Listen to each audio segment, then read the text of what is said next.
All right. Hello, all of you wonderful, wonderful people. It is your boy Rylionn, and joining me tonight is Primus himself, and we have Wookie Monster as our wonderful host for tonight's final match. This is going to put a bed to Team Gap as a whole, and we'll be remerging as Mythic Esports from this point forward.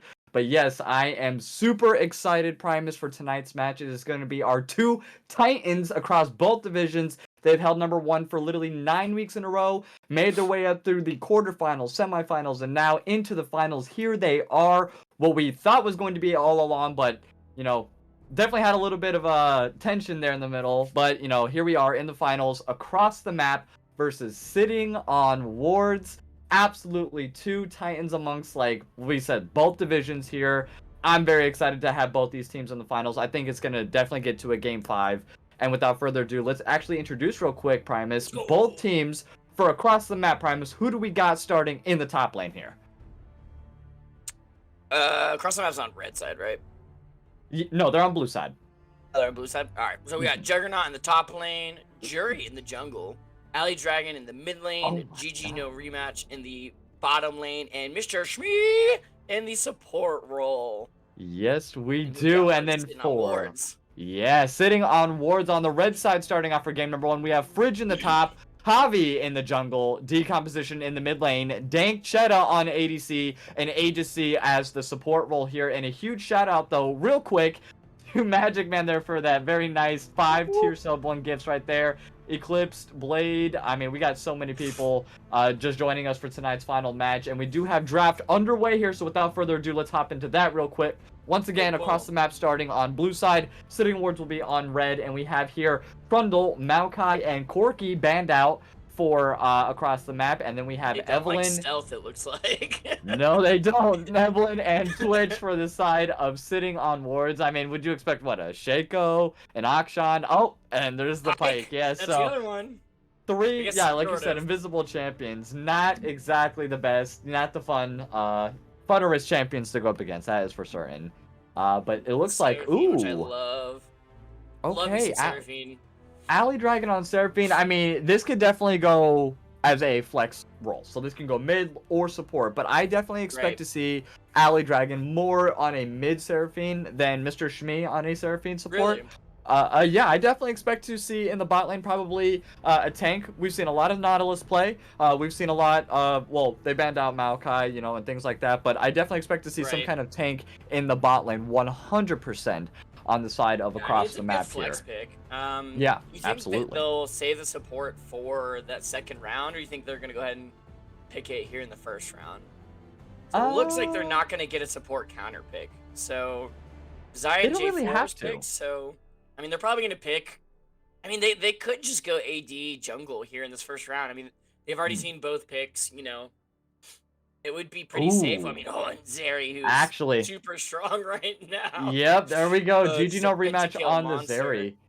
We haven't seen GG on Zeri. Actually, we haven't seen a whole lot of people on Zeri. She hasn't been played a whole lot this past split. And when she first came out, of course, we had the 2-week ban, and then, of course, people were just banning her out right there. But I definitely would like to see what GG No Rematch can do on the Zeri, especially into Dank Cheddar's Xayah. We've seen Xayah time and time again, and Sitting on Wards, just like across the map, have been at the top of their game every single week. So this is going to be like two of the best ADC players pretty much going up against each other. And then we have the Garen pick in the top lane. It's been alright, but we have not seen a lot of very successful Garens in the top side. We've seen a lot of Orns, definitely. We've seen Set, Fiora, Aatrox, someone who has a little bit more better dueling capability than Garen. Because, yeah, he has the Conqueror and everything along those lines. But when we have any little bit of CC, he's just... I mean, especially with Ornn, like, I mean, what's this Garen going to do against an Ornn? Like, I mean, that is true. After Ornn gets a few items, it's just going to be easy. I mean, unless he gets, get some damage and the Demacian Justice comes down, like, I just don't see him being able to sit top and play the side lane. Yeah, he's definitely going to be a bully. Really good pickup, honestly. And Ornn's probably the number 1 top laner right now. I mean, it's just... Yep. Tanks in this current meta are just so useful. And just so much better top lane than carry tops, in like in previous patches. Like, I mean, even like Ornn, Scion. I like to see some Cho'Gath as well. Like just Ooh, yeah. dominating the top lane. Malphite. Like I mean, Yeah, lots of Malphites. Lots of Malphites. And, Silas now getting banned out from the side of across the map. Kha'Zix we see being banned out from the side of sitting on wards. So, Kha'Zix, I'm not really sure if that would be, like, one of the top picks. I mean, Jury on Kha'Zix would be nice, but because you guys are already a little bit tankier, the J4, the Ornn, I don't know if Kha'Zix would yeah, be the they need a best front pick. line. Yeah, like, at all. And I don't Well, know if Garen's more Garen's of a going to be bruiser, going right? he can go tank. He can go grasp the Yeah, undying, and he can just yeah, keep on building up that way. But then he's not going to be very useful in the team fights. If he had the conquer along with his E combo there, you kind of need right. him to just kill one thing and then bounce. They're And gonna I didn't ban know the Mustard Cat cat. was playing, but it looks like yeah, Yumi's going to be banned out I here. guess they Mr. also think the Shmi. Seraphine's mid. And also Ooh. not another sales champion. So the fifth pick does not have, excuse me, the fifth ban also did the first one that did not have stealth. The That rest is of true, them all yeah. did. Well, the intangibleness is kind of stealthy. You can't touch her until you get through the person that she's attached True. to. So Yeah. it's kind of like invisibility. You can Close see them, you enough. just can't touch them. Yeah, and two assassin mids spanned out four across the map. Silas Mhm. and Akali. Don't want to see Absolutely. that. We are gonna want to see. I was gonna say some more damage for sitting on wards, which I And mean, there it Lux is. support that'll do it. Especially, if they pick Nautilus into Lux, I mean, Lux support, huh? You don't think that's going to be yeah, on I decomposition think in the mid? Lux Zaya would just win that lane super easy. Because I mean, if you just stop the Nautilus engage, and especially when you root him, you have two Uh-huh. roots actually. Then you can just kind of blow him up. He's squishy in the early lane, so they really got to be careful with who they Okay. pick in the support at the moment. They're probably want to maybe pick a little safer, I would say. Like, I mean, maybe Leona would be good because I mean, Leona can at least get through a lot of, with Lux's disengage. But Hmm. Diana jungle, it looks like. Possibly. I mean, it could be a Diana mid lane because Seraphine could be the support here, but this final Guess pick we'll is see really with going this to give last pick. us, Yeah. yeah, going to give us the final cement because it doesn't look like that they have a jungle, but Diana could be jungle, of course, as well. They have a lot of AP. Let's just see, and they don't have a lot of tank. That is for certain. So if they don't win this Yeah, it's really early, just Garen. that might be a little bit of an issue for the side of across the map. But let us see what this final pick is going to be here. They're not even hovering anybody or giving any kind of inclination. They're waiting until the last second. And oh, okay, so it looks like it might be. I Yep, mean, you don't need to be definitely. tanky if you could just come If you can back live up after forever, you die. that's true. You have the slows, you have Second the life. experience. There's a lot of things that Zillion offers, and I believe it's going to be Zillion support with the Seraphine mid more than likely. Yeah, Only unless because Ali wants to be the Bjergsen Zidian that's mid. true. It's She could. possible. She definitely They can could. do whatever they want at this point. Absolutely. No, you're definitely not wrong. And it looks like, yep, it is going to be a Lux support. So you did call that correctly. It's going to be agency on Lux and Yeah. then decomposition with Ari here. So it looks like we are going to get our predictions up and running. So let us know who you think is going to be winning game number 1 here with your channel points. Go ahead and let us know in chat right now. But Primus, based off of this comp right now, game number 1 I mean, across I the just map, dropped my sitting on money, wards. my Oh, you gaps already onto did. sitting on wards. Yeah, I mean, they're just. I like Okay. their conventional, just their basic, easy front to back comp. I mean, Yep. they got some really strong champions. I mean, Ari, Ornn, and J4 are all super strong right now. Ornn especially. I mean, they just have just a well put together comp, and I have no idea what across the map wants to do with theirs. I mean, they have some good engage, and they have some good ults that they can layer, but I just don't think it's going to be enough to beat sitting on wards late game. So unless across the map gets a really good first 10-15 minutes, I just don't see this really going their way. Okay. Okay. I've always been proven wrong. Hashtag cast a curse. Happens to me every time. But I think It just at the happens very moment, I would just give it specifically to to sitting you. on wards because I just don't like the picks from across the map. I mean, we don't see Zillion that often, so I mean, he could still be in the meta, but I mean, I just don't think he's like, I guess, like current. I mean, it's gonna be really good for this area. I mean, especially once Zeri gets late game and pops off, give her Right. another life. That could turn a bad play into a very good play. So I mean, they have potential. I would, if we're just going on like safe, risk-free picks, I would just give it to sitting on wards at the moment. Looks Okay. like most of y'all agree 67% right now for sitting on wards. I'm assuming there's some fans for ATM at the moment. Don't blame me on that one. You gotta support your bros. I have to do it for points. I mean, I put 250 points on across the map, just because majority of the folks here are gonna go with sitting on wards. You're a gambling Um, man. I am actually. Yeah, I did across the map. That's right. And it is So, a good yeah, Syracuse. but I do So, like, and I do agree with you, definitely for sitting on Words' comp overall. I mean, Javi also on the J4, he's going to be a menace way earlier in game than Jury can be with Diana, that's for certain. He does have the gap closer at level 3, but I mean, Javi's able to go ahead and hop in, get the knockup at level 2, which I think we are going to see. Possibly even get an early invade as well. If Ari decomposition wants to be a little bit spicy, start the charm, and then go ahead and engage that way, they definitely could. Nothing yeah. stopping them at all. But I don't know. It's going to be interesting. It's all going to be about positioning. They also have a really good comp in terms of just pick kills on the side of across the map. So if Jury's able to go ahead and get some solo kills off into the beginning to early mid game on Javi in the jungle, it's going to be a very, very different game because he's not going to be as effective, and Jury's going to go ahead and have a lot of damage early on. Plus the mobility from GG No Rematch on the Zeri as well, in combination with the speed boost that Mr. Shmee is going to be giving on Zillion. Like, it's going to be difficult for them to catch up to GG No Rematch. So, the kiting is going to be there. Let's see if Dangchet is able to get those roots in, but I do like the comp overall for the side of sitting on wards. But across the Yeah. map has the capabilities of being able to take this if they play it mechanically, correct. I just don't think if they're not super ahead by late game, when you have the late game Zaya and Ornn, the Ornn upgrades, I think it's just going to be too much for them. I don't think they're going to be able to kill the Ornn in J4.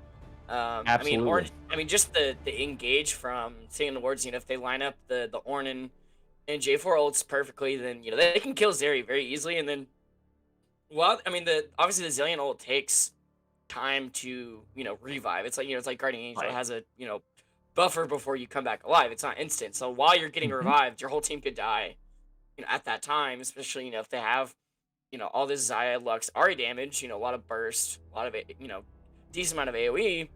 Yep.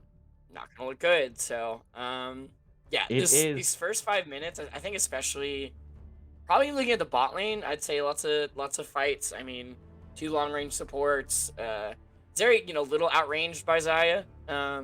So I think I definitely give this to sitting on wards bot lane for the early game. Okay. I mean, Zillion, loves that level just constant 6. poke, yeah. Yeah. Absolutely. I mean, the bombs are good too. The bombs are great, plus the slows, so that's going to allow GG No Rematch to go ahead and catch up there. And not only that, if Zeri does tend to fall behind a little bit, because she could get poked out by constant poke by Aegis and from Dangchet as well. They still have the passive from Zillion to go ahead and give Zeri the experience boost as well. So, there is a lot there, definitely.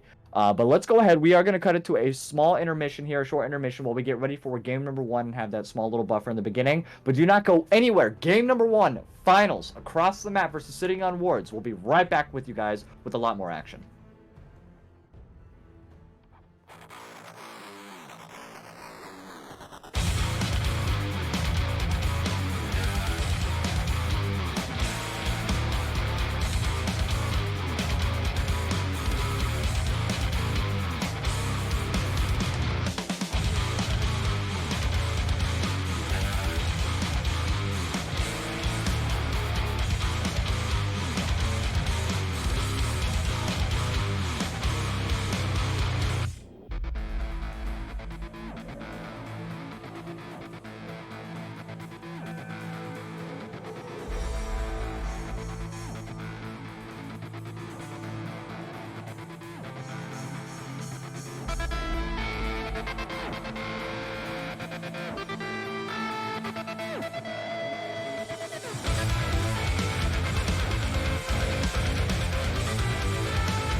All right, hello, all of you wonderful, wonderful people. It is your boy Rylionn and Primus, and tonight I wanted to save this news until it actually happened. We have a tri-cast for all of you wonderful people. Lupul is going to be our third caster here tonight, so everyone say a big hello to him. And yeah, it's going to get very interesting here. We have a lot of no action actually happening early game. It looks like it's going to be a traditional 5-point start coming in from both sides. And it looks like here, yes, I am enjoying that. I mean, I definitely want to see some action. I would like to see that 5v5 action, just like, you know... Shenanigans! Yeah, the shenanigans. But it looks like Garen actually ended up going the Conqueror that we thought, you know, hoping that it wouldn't be. But yes, he did end up opting for the Conqueror, so they aren't really going to have that big of a front line comparative to the side of sitting on wards, just like we were mentioning earlier. And Fridge went Spellbook also, which oh, I feel did he? Especially to a melee matchup, you think Horn would go Grasp? If I think correctly, I mean, that just seems no, you're not wrong. out of the ordinary. You're definitely not wrong, but Lupul, give us your analysis real quick. Who do you think is going to win game number 1 here overall between sitting on wards and across the map? I like the teams. I'm liking the balance of the teams right now.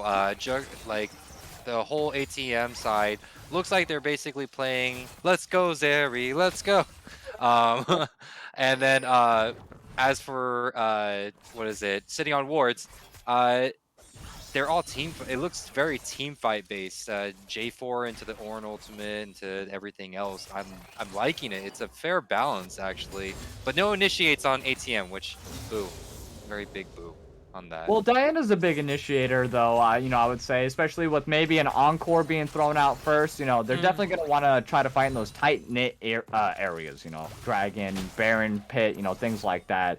But in lane, I definitely am gonna have to go with just like you see here. Look at all this poke happening onto the bot lane. I mean, Dankchetta and Agency just relentless poke here on GG No Rematch and Mr. Shmee, and it's definitely going in sitting on wards' favor here. At least the early part, but.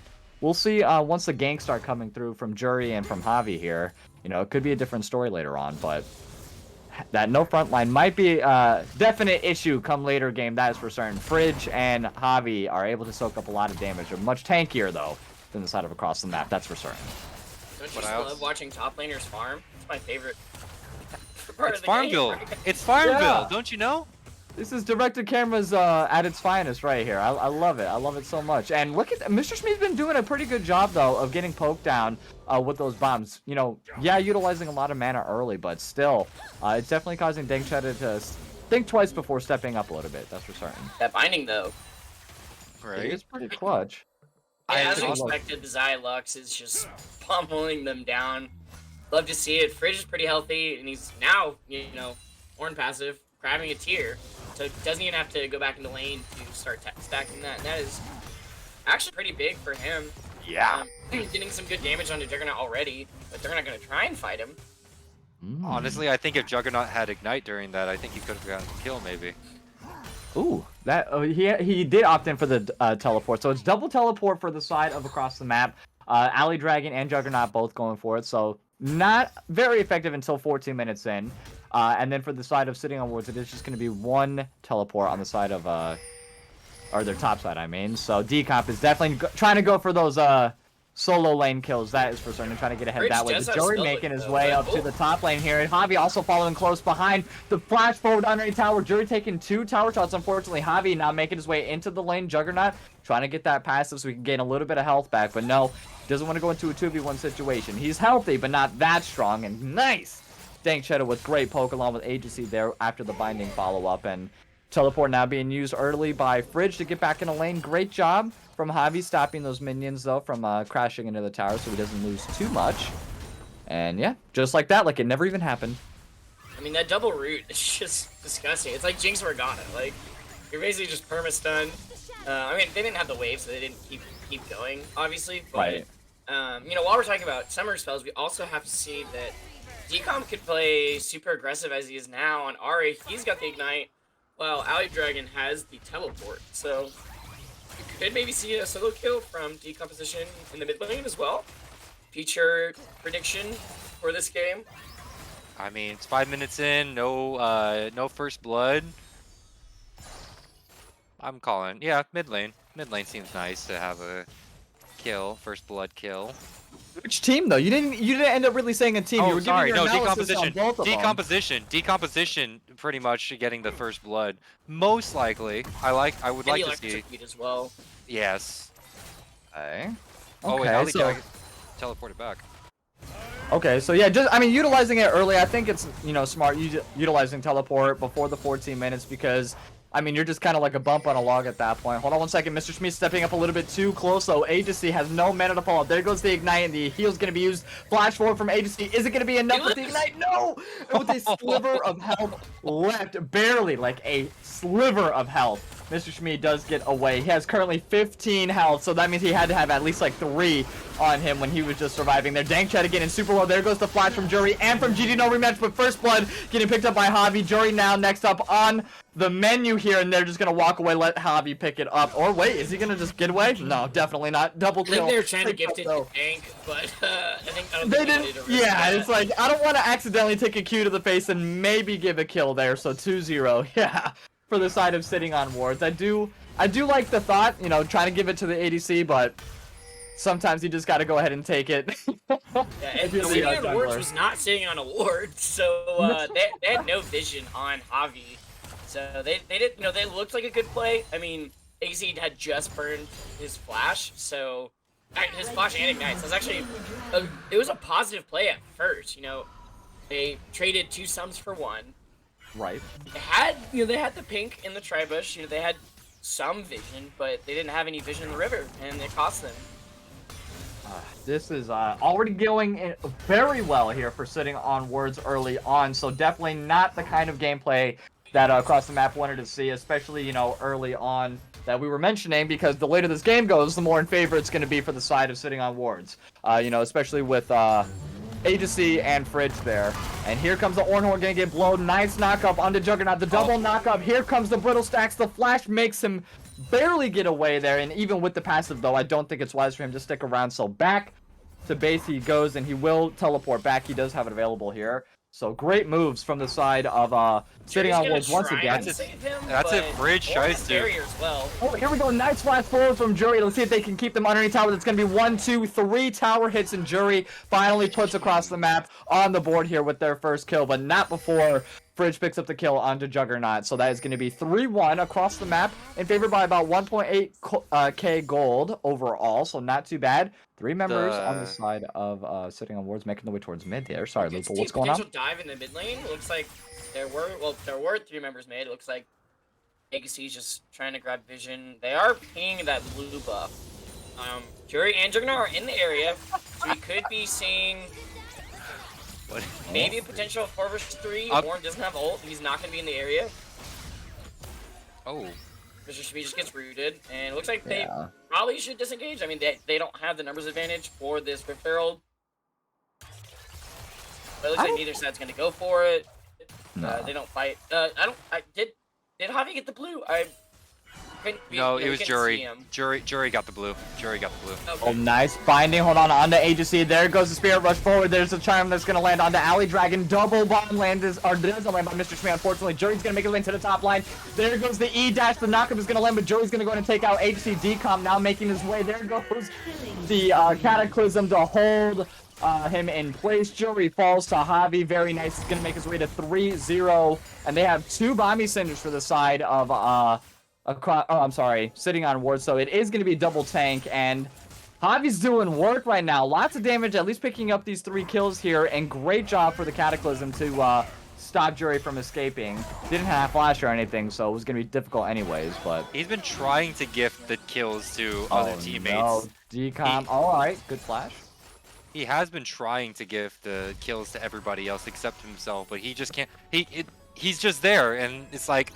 I don't want this thing to run away, so I'm just gonna take it. Yeah, it's like they didn't have the auto, they didn't have the spell. He's like, oh, I guess I'll take it. I mean, If okay, fine. If I must, I'll take the kill. Yeah, that's what he's saying in comms right now. Oh no, Jarvan with 3 kills. Oh, whatever will I do? Let's take a look at the gold lead overall, though. Games. We love to see. Juggernaut just can't do anything to this Horn. Like, Brace doesn't even care. He's just, you know, occasionally shooting some fire, but... Yeah, if you take a look at the goal lead, though, overall... He doesn't care. On the screen, it looks like, okay, ADC, Dankchetta is about 1k goal ahead, even though he doesn't have much kills here. And then you can see clearly in the jungle there, not that much of a goal lead, even though he has the 3 kills, because the 2-2 on the Diana. Hold on 1 second, Mr. Shmee stepping up a little bit too far again, but Dankchetta is by themselves, so he's trying to do a good job getting him off the experience and zoning a little bit. ADC's trying to secure the Rift, which they do successfully, and back to lane he probably goes. So they need to take advantage of the 2v1 while they can. Featherstorm is available along with the flash, and Yeah, there goes the Feather Sword to hold Mr. Shmee off just slightly. Great job in this 2v1. Dang, Area's in the area, just... though. They could go for a dive. Woo. That is true. Ultimate is available. The Chrono Shift. They could just, excuse me, they could just intercept Legacy. Looks like that's what Zeri wants to do. It's spotted out. Ooh, Binding nice is going to land. Decomposition making his way to mid lane. Spirit Rush is available. Ali Dragon to follow up as well. So Dragon's going to be up in just a couple of seconds here. It looks like about 20 seconds. It's going to be a Mountain Dragon, second one of the game. First Cloud Soul, or first Cloud Dragon out of the way. Thank God that garbage-ass Dragon's out of here. I don't want that. I don't want that thing in my finals. I mean, I like the setup from across the map. You know, they're doing what they need to do. Around this Dragon objective. They have to. I mean, if they're gonna want any hope for this game, Dragon Soul is definitely gonna help. They had a good setup on the bot dive as well, but they just didn't have the minion wave. It's really hard to push against Dank right now because I mean he just clears the wave so quickly, and he outranges Zeri by quite a bit. But GG no rematch. Zeri, this is a feed the Zeri comp. Has both sums.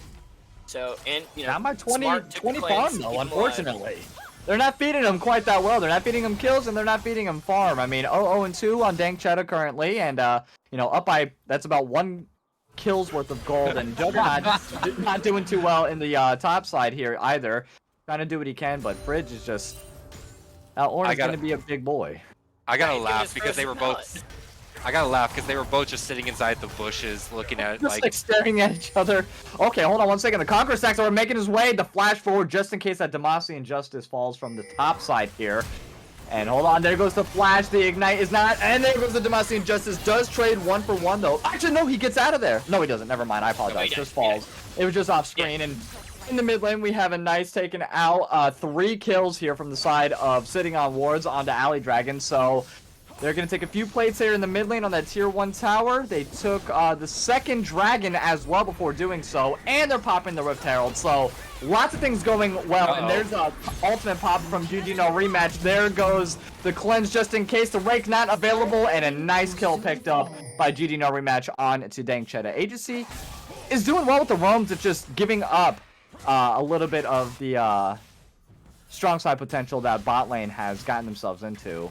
Kind of, you don't want to fed Zeri. That is for certain. With all that mobility, you do not have the capability of being able to slow her down. And since she is like the pretty much only win condition for the side of across the map, feeding her the least is probably the best. Nope, not quite. They did get, I believe, 2 members plates caught on Zeri, out which on award. Kill 2 plates. Facts. I mean, it would have been better for Mr. Shmee to kind of back off on that last plate to let GG No Rematch try to get that solo gold to get that a bit more gold onto the Zeri. For certain. It's always good, especially in the position that they're in right now. Now they have a kill on the board, so not too terrible. Taking a look at the gold difference, only down by about 300 gold overall. So yeah, there's about a 3.5k gold lead currently for the side of sitting on wards, but predominantly that's going to be in the mid lane, and it looks like that's pretty much it. The biggest gold deficit is going to be in the mid lane currently. Just Seraphine's not able to do much of anything, not really utilizing the teleport to get back in the lane. They had the Rift Herald to get popped as well, so pretty rough for Ali at the moment. It looks pretty rough for most of across the map at the moment. But what did you got for us, Lupul? It looks it seems kind of hopeless. I'm gonna actually say this. I don't know if I'm right or not. It seems kind of hopeless for Juggernaut. He can't. It's kind of a lose-lose situation. He builds damage. He's probably gonna lose to Fridge, and then if he goes tank, he's still gonna lose to Fridge because Ornn is the tank destroyer. Okay, the heal being used by Fridge. Because the spellbook kind of comes in handy a little bit. There goes the Ornn Horn. The knockup's going to land onto Juggernaut. There goes the double knockup that we've seen time and time again. The brittle stacks are going to be big. The slow comes in, and Fringe with one more smack of the hammer there. I was going to make the same joke, but I think everyone gets it by now when it comes to slapping. So we are good here, and the next dragon's going to be up in a minute and 40 seconds. It is going to be a Ocean Drake. Esports, not the Oscars, Rylionn. Come on. These are facts. And Ocean Drake for game number 1 here. I do like that for a soul. It's gonna be a lot of sustain for either team who's gonna pick it, but it looks like you know, sitting on wards is set up fairly comfortably right now to go ahead and pick that up. So Decomposition getting that blue buff, so that seems nice. yeah, that's well. I mean, you're predominantly a mid lane, are you not, Lupul? Yeah. Okay, dabble here and there. I mean, tell the I fine folks dabble everywhere. what's your main position that you like to be the most though? If you got to pick. Jungle is like my favorite actually. Jungle, Not okay. Great soul. I know it's always the jungler's fault. It's always the jungler's fault. No, I like playing the tricky junglers. You know, Shaco, Kindred. A lot of damage, mostly tanks also, like, you know, Moo busts out, but it's the ability to get from point 8 from across the map from top lane to bot lane for dragon plays, and the ability to also, you know, I need to know my jungle timers, I need to know the enemy jungle's timers. I'm pretty sure Javi's got a bead on Jury's whole jungle camps, and he Probably. will know exactly where they are. That's why they're setting up this death bush. That is very true, and I like the deep vision also coming around the red buff as well. So they have nice vision around the dragon. There goes the bind. It's going to land right onto Zillion. He's going to have to be popping the ulti immediately. GG no rematch misses the final spark, just barely though. So there goes the chrono shift. It's not going to land. Juggernaut getting binded. Unfortunately, there goes the Ornhorn, but only going to hit GG no rematch. Jury's going to go ahead and try. I'm sorry, Javi's going to go ahead and try to engage onto her Jury there. Nice charm to go ahead and stop them in their tracks. The Encore is going to come up a little bit short, unfortunately. Now they are not going to be in a good position to pick up this dragon in a 5v4 situation, even though a lot of the ultimates were burned. Spirit Rush, along with the Feather Storm, still available for the side of sitting on ward, so they have to be careful. They're opting to go for the Rift Scuttle instead. I think that's not the best move personally, but better than nothing. That's for certain. I don't want to stick around dragon. I mean, you know, try and flip this. They're leaving Javi alone to take the dragon, so they're actually contesting the Rift Herald too, which that's smart. Honestly, really good decision by sitting on wards. You know, now they can force the Rift Herald as well. Yep, and oh, here comes the photo spark again. Mr. Shmee is really low. We definitely know the chrono shift. Nice. The Black Spirit Rush picks up from decomposition there. There goes another Spirit Rush over the wall there. Nice time is gonna land. There goes the cleanser onto the back line. Now finds himself in a 3v1 situation. Jury trying to get the scoop up onto decomp, but oversteps, gets jebaited, and another kill picked up from sitting on wards 4-10, and this might set them up here for a nice comfortable top lane dive on to Juggernaut, but they are just going to take wins and back off. A little bit of top side jungle. Hold on. That is a Juggernaut. 5-man dive top. Or a possibly, yeah, he's gonna go ahead and box. Oh no, there goes the Demacian Justice, takes out decomposition. Big shutdown given on over to him. The Ornhorn up and ready again to be blown. Juggernaut's gonna go ahead and get stuck inside the Cataclysm. Mr. Shmee along with Ali Dragon. There goes the Chrono Shift. Encore misses, unfortunately. Nice stopwatch, and a big shutdown's gonna be picked up there by Ali Dragon. The Featherstorm to go ahead and zone off the rest of across the map. Flashes over the wall and gets to safety. Only 2 members down there for the side of sitting on wards. Not exactly what they wanted to give up, but not bad, provided how far they were set up there. And now they're going to be going ahead and leave. What an extended fight. What's up with that? Just keep on going. Yeah, I guess if you got the ultimates, why not? Classic calling ambulance, but not for me. I was not expecting that. He really just turned super quickly on a decomp and just died decomposition just died instantly. I mean, you can't really counter that. I don't know if he had the Spirit Rush, which he does now. And the Everfuck is going to go ahead and land, but decomposition holds GG no down and just give me that kill. Another Honestly, the fact that Javi ran from bot lane to top lane really quickly, a lot of people are saying in Twitch chat, a lot of people are saying that he should have gone Gore Drinker. The Chemtech helps him to get from one part of the map to the other. That's the reason why it was kind of I like the call in the Chemtech. Future. Having that mobility for your team to set them up is really big. It's not just about the 1v1, but what you can do for your team. And a great knockup, though, onto Fridge.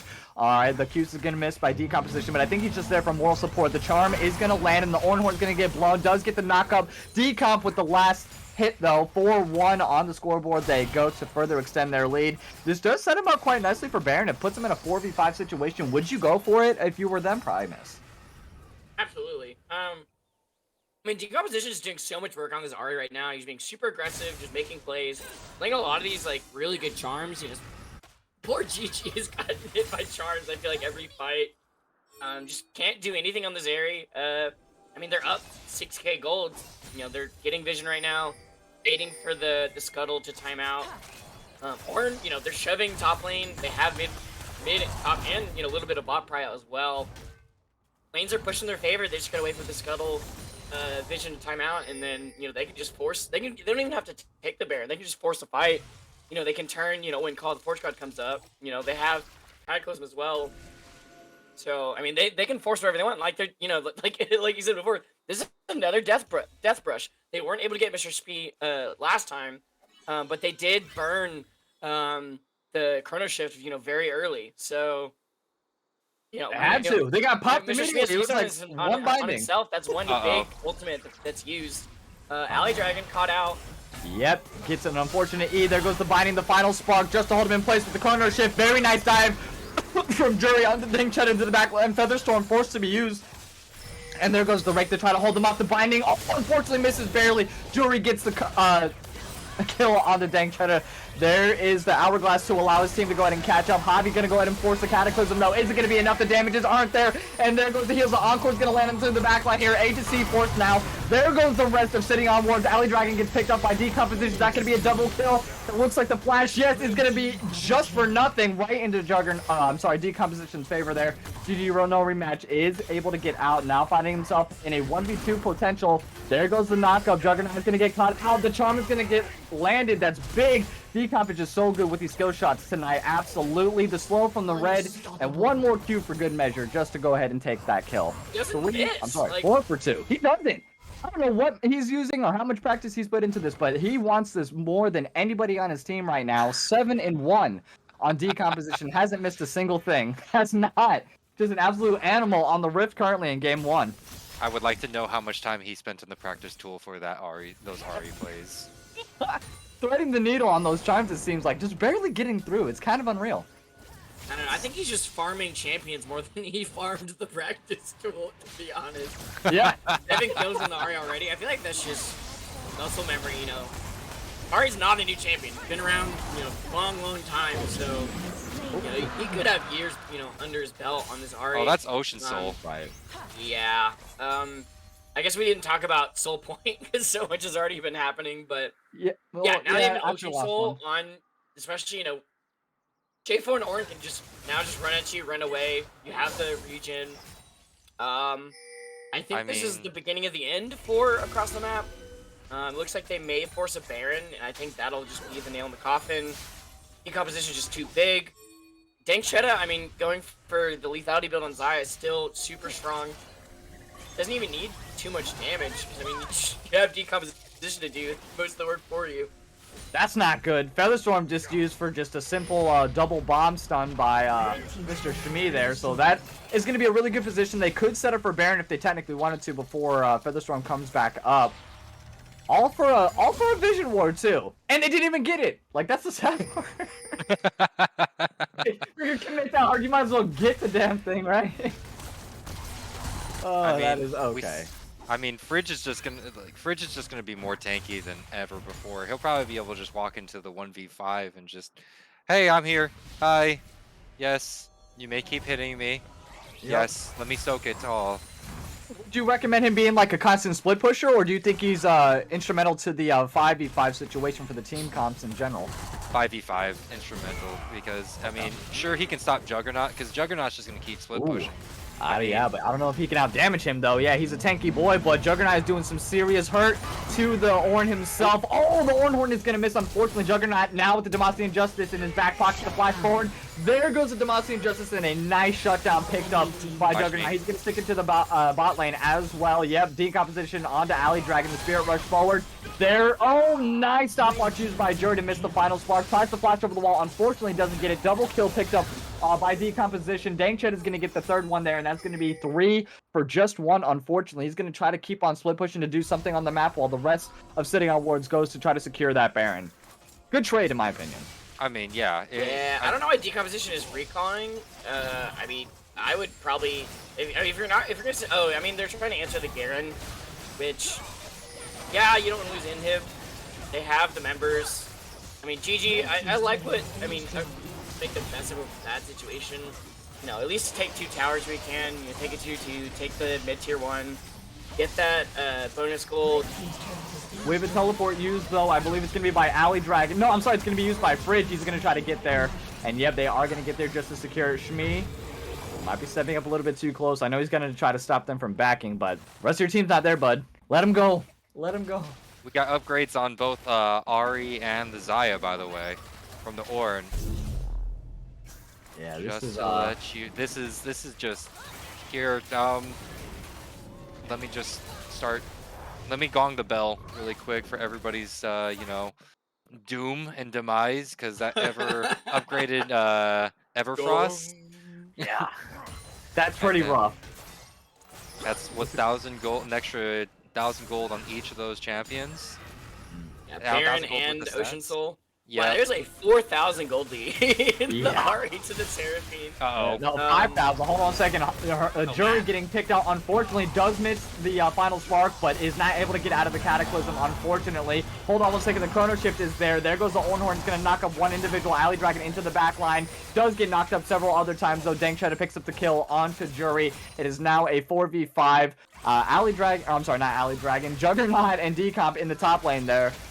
Just kind of dancing back and forth. They do have the empowered minions, though, with the Baron buff, so this is going to be a nice siege to the side of sitting on wards. One last tower down before this inhib.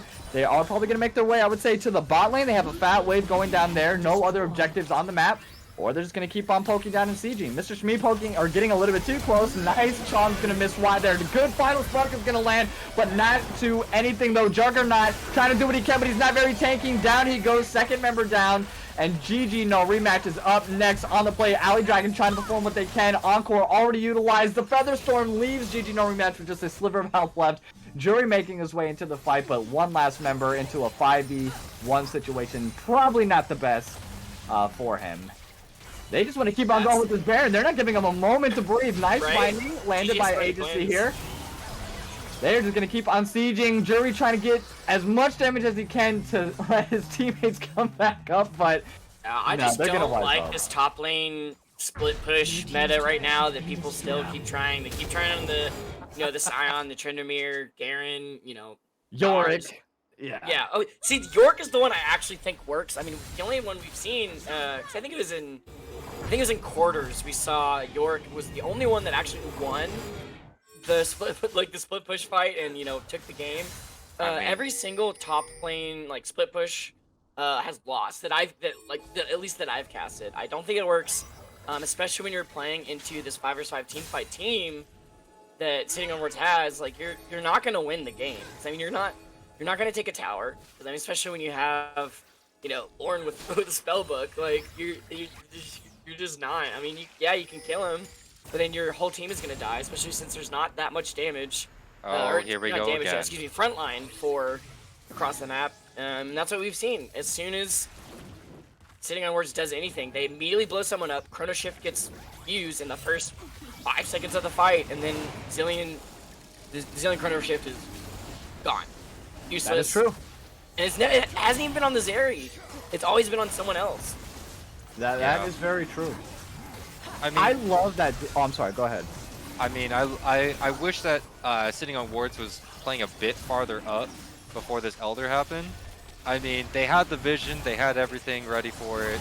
I mean, sure, they're still gonna kind of poke out the ATM, but it would have been a much easier Elder Drake for them, if you know what I mean. Zeri's not in this. Yep, here comes the Ornhorn's gonna land on the 2 back members here. Mr. Shmi's trying to run for his life while trying to protect. Here comes the final spark. Jury forced to pop the zone immediately. Juggernaut now making his way into the back line. Here comes the Elder Dragon, though, providing aggro onto everybody that comes across its path. GG no rematch doing a really good job trying to kite. Oh, does get picked off. That's gonna be 2 members down now for the side of across the map. They're trying to do their best they can. The Spirit Rush forward. There goes the Chrono Shift on. To Mr. Shmi himself. He's going to set himself up for failure. Unfortunately, Decomp, though, with a nice engage one more time. That's going to be the 3rd member, plus I'm sorry, Dragon Soul, the Elder Drake, picked up by Decomp's going to play with his food here. There goes one more proc, and Mr. Shmi is going to be the final member. Can he make it out of there? I don't know. There goes the double kill. And there goes the Mythic Esports Ace, the first one I get to announce officially here. And that is going to be, it looks like game Flashed over one, the wall, given on yes. over to Sitting Flex on on him. Wards in this best of 5 series over across the map. What a dominant game for Sitting on Wards overall.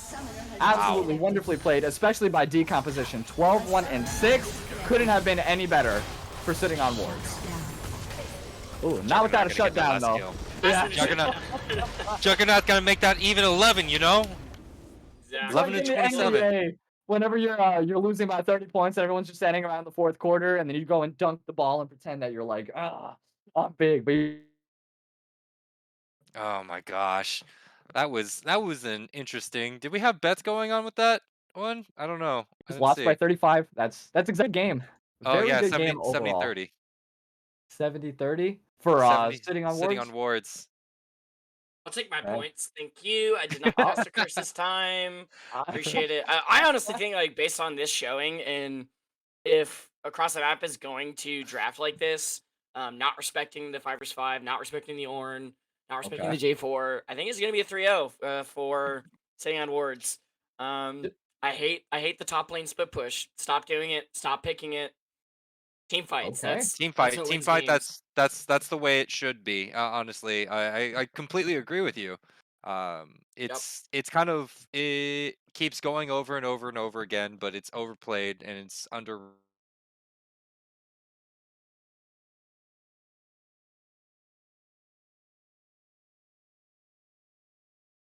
Your team, the only way that it works also is if they're, you know, your bot lane or your mid laner is ahead and they are able to damage without even just by walking up. They're like, okay, respect me because I deal this damage. Yeah, Garen had Absolutely, more gold than everyone on the opposite team besides Decomposition. And he Really? was absolutely useless in fights. Yeah, he had 13k gold. The next closest on the other team besides Decomposition was Dank Chetta at 11.8. He had more gold than the rest of the team. He just didn't get to use it. Still died 7 times. Was only participated in 5 of the 11 kills. And True. most of those were in the top lane. Well, Yeah. let's see if they're gonna, heed our advice a little bit going into game number 2 here. Maybe switch up their tactics a little bit. As we see in chat here, they have been utilizing this all split here, so maybe across the map, or I'm sorry, Sitting on Wards is a little bit accustomed to those split pushing capabilities, and they're able to, meet them just fine. But let's go ahead. We're gonna go to a small little intermission while we get ready for game number 2. Don't go anywhere. Currently, Sitting on Wards leads the series. It's a best of 5, 1-0 over across the map. We'll be right back with more action.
right, hello, and welcome back, all you wonderful people. It is your boy Rylionn, and joining me tonight, as you can see, the dabbing masters themselves, Lupul and Primus, and this is going to be a nice tri-cast What's for up? tonight's final match, once again, across the map, and sitting on wards, the two titans of both divisions, Division 1 and Division 2.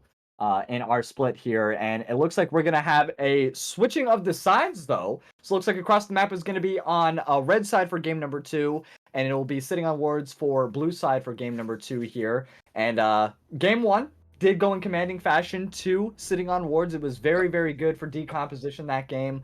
Javi with the tremendous job, along with Fridge holding it down. Juggernaut getting a couple of the kills there, but like we mentioned with the Garen, not really being able to frontline all that much inside the 5v5s. Pretty much, the team fights are the reasons why they lost. They were doing pretty decent, though, when it came to laning phase. It was just these team fights that they really couldn't keep it together. But, yeah, Fridge at the end was more of a back cooler, like at a restaurant, than he was a Fridge.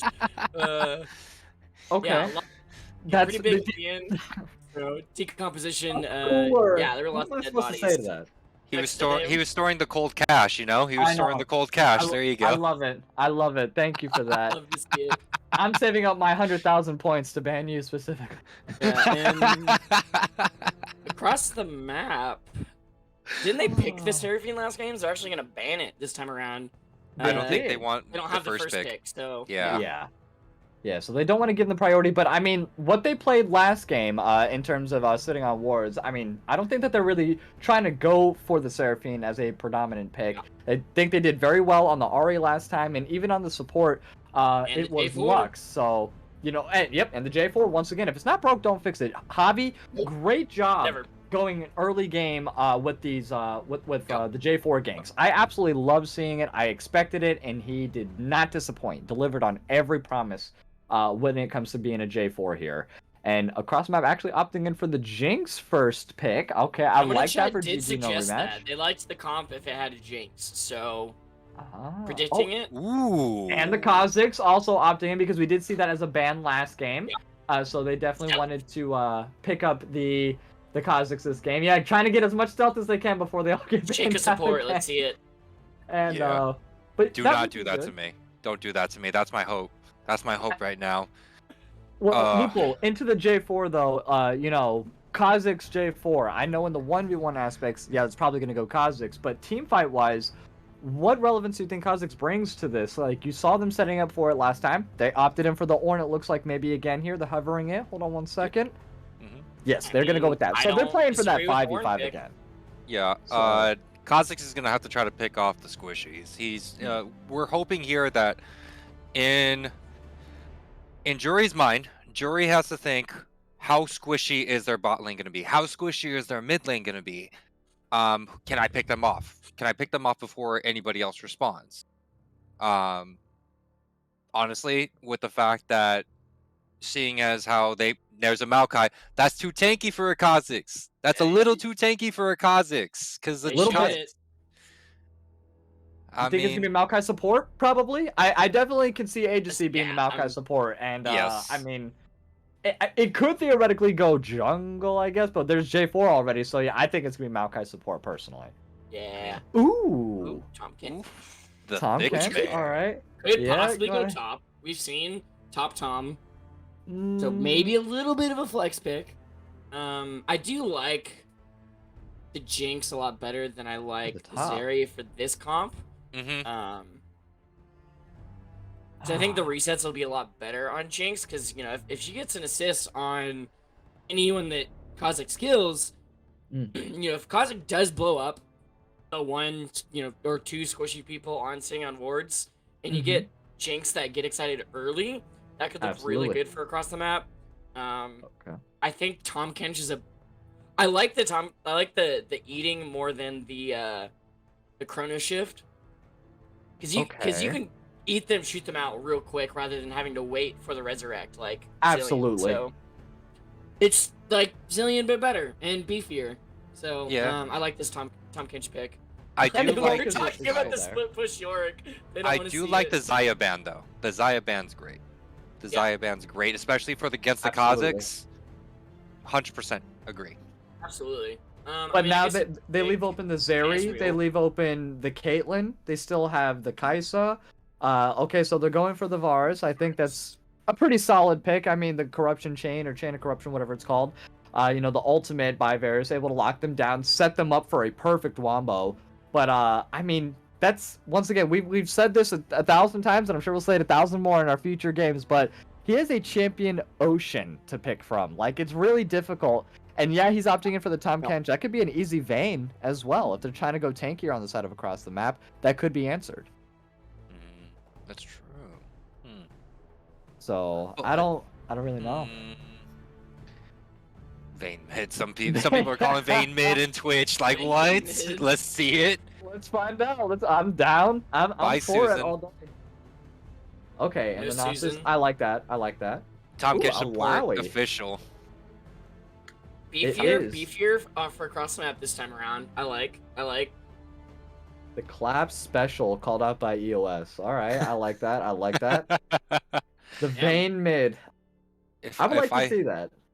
If I see a Caitlyn or anything like that, Kha'Zix might not have a great time inside the trying to blow somebody up.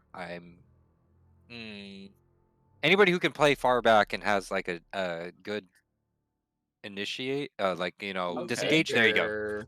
Disengage. Yep. Yes. Oriana would I have mean, if you're been going pretty for good team as well. fight, Victor's one of the best. That's true. That is true. He drops the ultimate. I don't remember what the ultimate's called, but it is definitely a pain Chaos in the ass to Storm? fight in. Chaos Storm, I Chaos- think. Give me a Chaos second. Storm? Give me Okay. a second. I will Yep, double check. that is it. A Okay. lovely, sexy producer, 300th day in a row. How time flies, my friend. It is insane here at Mythic Esports. Sexiest host, NA, 300th day in a row. Shout out to Wookie Monster for that. Ooh. Quite a few. Yeah, I just hit 10 months, I think. Oh, For stream, at okay. least. Okay. So, 10 months on the stream, 300 days. That's like almost the same amount. So as long as you've been streaming, Slot it. Wookie has been.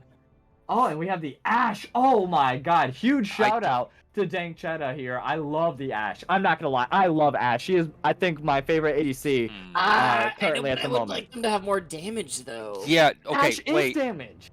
Ashe is- Wait. Compared I to have Jinx? Oh. That might be an issue for Dengsheta now. I was kind of Ooh. hoping that he wouldn't pick anything that is not that immobile. The Kha'Zix may have open season on the Ashe here. Yeah. Nah, it's not. It's not open with, season.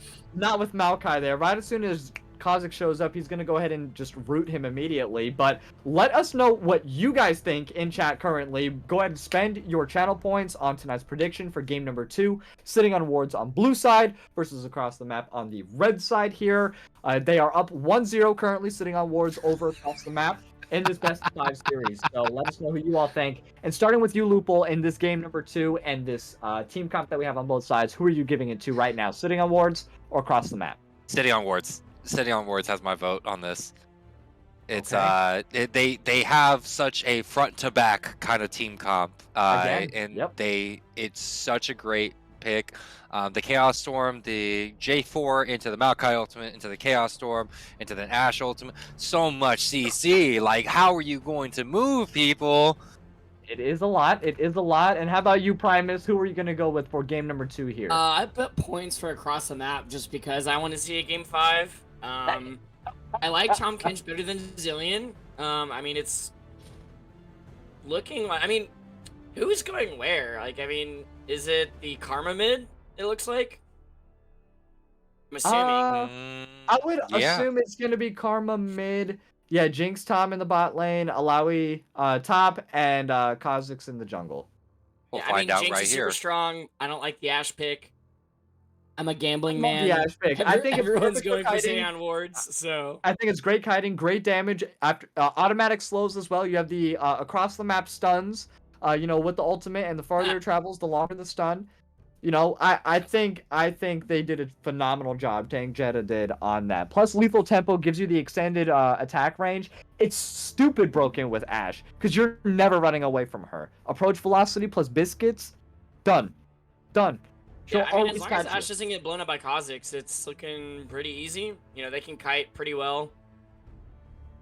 Yeah. I think that's the most important thing is Ashe can as long as you have vision of Kha'Zix, Ashe can probably kite him all day. Oh yeah. So I'm pretty sure you can even hit Kha'Zix with the arrow mid jump. Remember correctly, especially when he's close to the ground. Yep, So I think so. you could use the enchanted arrow to just stop him in his tracks. Like, sorry, we're just gonna stun you, and then all of our tanks are just gonna pile on top of you, and you can't do anything. Yeah, no, that is the unfortunate of being the assassin inside a very giant tank comp, or a lot of just CC in general comp, because they end up just getting overzealous. They try to do some kind of move on the back end here, and they just end up getting clapped. And I don't know where Jury's gonna be able to find those 1v1s, because they do a great job communicating wise on sitting on wards. We saw decomposition, going and fighting, going from mid lane and roaming. We saw a lot of moves from agency as well. Dang Cheddar was essentially 2v1ing for a couple minutes in the bot lane there in the early parts of the bot lane. So it's just like, they have really good communication and macro play from sitting on wards. But across the map, if they're able to go ahead and get these picks off, and they can get these really important people ahead, such as Kha'Zix, and such as their ADC as well, that's really what they need overall. Jinx and Kha'Zix, if they can feed them a little bit early, they're going to take this overall. No worries. So I'm going to go with across the map if they're able to get...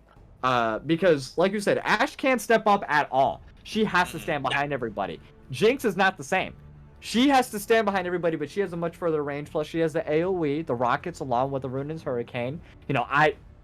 If she goes ahead and goes Kraken Slayer, which she probably will, I would definitely go Kraken Slayer. This matchup, absolutely. If GG doesn't go Kraken Slayer, he is smoking crack. So Absolutely, you kind of have to do it. And the Tom Kench is just be able to provide so much. Alley Dragon with the ult shields, or the roots, like, they can do so well, and Jury just has to be the one to not engage. Juggernaut has to be the one to engage, because when Juggernaut engages, pops the ultimate, everyone's going to disperse. That's when Jury's going to be able to start picking off people, along with Alley Dragon supporting as well. But that's if they could do it. If they could do it. You have ADC with the Maokai ulti, Ornhorn being able to get blown, Jarvan's able to put the Cataclysm down, so if Jury does try to engage, or same thing with Juggernaut, like, there's just so much back and forth. I am so excited. I'm getting my coffee here already. I'm very excited for this matchup. Yeah, it's gonna be a long series. Don't forget to hydrate everyone. Exhibit A. Absolutely. It's gonna be a long series. I'm predicting. I mean, it's still gonna go to at least 3 games. So I mean, we've got at least one more game after this. So, after this break we're about to take, definitely grab some high quality H2O. Hide your homies. Absolutely. Hydrate yourselves. We're going to go ahead and, like Primus said, go to a short intermission while we get ready for game number 2 across the map versus Sitting on Wards. Sitting on Wards leads the series 1-0. Do not go anywhere. We'll be right back.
All right, welcome back, all of you wonderful, wonderful people. It is your boy Rylionn, Primus, and Lupul testing for game number 3 here. I'm sorry, 2 for this best of 5 series across the map versus Sitting on Wards.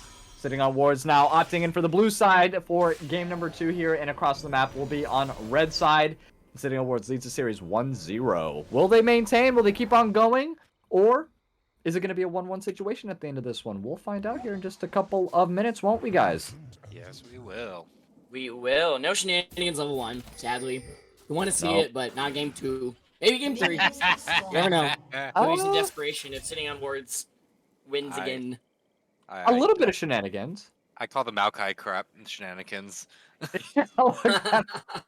the Getting those saplings, yeah. A little bit of early damage. Nice also deep vision there covering the blue side so they know that Kha'Zix's going to be starting red. You know, that information really does pan out early, does it not, Lupul, when it comes to knowing the pathing of the jungler? It does, actually. What now Javi can do is he can vertically jungle, and if he goes around that ward that we see in the river right now, he can go around that, and that will actually give him both blues. His blue and you know, Jury's blue. And here we go, Dank Shadow with the slows automatic on Mr. Shmee right now. Also has the lethal tempo, so does have the bonus attack range and speed. And here comes those little saplings proving to be a little pain in the butts, it looks like, but does miss. I like this comp. Yeah, I mean, during the pregame, you know, while we were offline, we did talk about, so, I mean, the plan for, or assuming, for Sitting on Wards is kind of like the weak side bot lane. You know, our wonderful host, Wookie, called that one. They're not looking too weak right now, getting a lot of damage onto GG and Mr. Smee. Having to back off since they didn't hit level 2, but they're looking okay for weak side. Spellbook again on Ornn. I mean, he can get Ignite, and they could force, you know, a 2v1 on a Juggernaut, which could work out in Juggernaut's favor. You know, Lally, probably one of the best champions to, you know, be 1 vs 2 in. Especially when you are 6 and getting those extra tentacles, I believe, from her ultimate. Jury trying to be spicy here. Oh, and the double spellbook. Yeah, Wookie, good looks as well. Yeah, Javi and Fridge both opting in for the spellbook this game, so that's interesting. Yeah, definitely not what I expected to see, especially on a J4, but hey, that's all you need. There we go. Nice engage from Mr. Shmee onto Dank Shadow here. The knockup is going to land. Jury waiting on the flanks in bot lane, but does get caught out on that ward, so there's for no good reason, does take his way out. That's a lot of wait time on Jury. I'm not gonna lie on that one. Yeah. Yikes.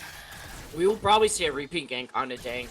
No flash Ash is very dangerous. I mean, Dank has the exhaust, but I mean, how much is that gonna do against Tom Kench's Kha'Zix? Like, they're just gonna run at your face no matter what. So, Yes, I'm sir. assuming Jury's just gonna, you know, like I said, they're trying to play weak side bot lane, but if Jury keeps going bot, then they could see a payoff come to fruition. Yeah, and it does look like here Jury's though is going to take advantage of the jungle. And oh no, Dangchetta with the no flash is going to get caught out, and the first blood picked up on Jury. Very nice look. Dangchetta stepping up a little bit too far there.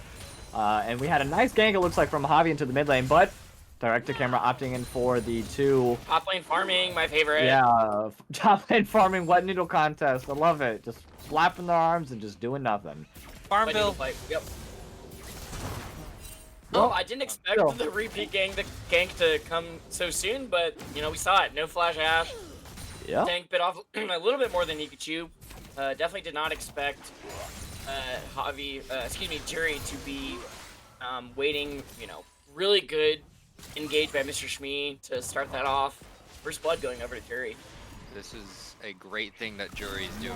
I'm sorry to say. I'm sorry to Oh, interrupt. great. Again, No, not at all. Absolutely. But Jury's doing a great thing here by. No, hold on one second. Oh, Mr. no. Shmee with another nice engage. The cleanse is going to be used in a wonderful pickup, unfortunately, on Mr. Shmee there for the side of across the map. So 2-0, they extend their lead out a little bit further. Continue, Lupul, sorry. Jury literally taking Javi's full bot side of the jungle. So when he comes back over there, he's gonna be like, "Where's my whole jungle? Where's my jungle?" And then, oh well, I think he found out where it went because he just saw Jury yet again taking all that the little pecking damage from Maokai, and also I think he got rid of a ward inside the tri-bush from Aegis and Dangshetta. But he's ahead. Well, he's semi-ahead, but it might start going wider and wider if they keep catching out Dangshetta. Yep. These Yeah, are Dangchetta facts. really needs to play the weak side. If he's gonna play weak side bot, he has to respect the Mr. Shmee and Jury, you know, the Kha'Zix and Tom Kench. If you're playing weak side, you just can't overextend. You have to play scared.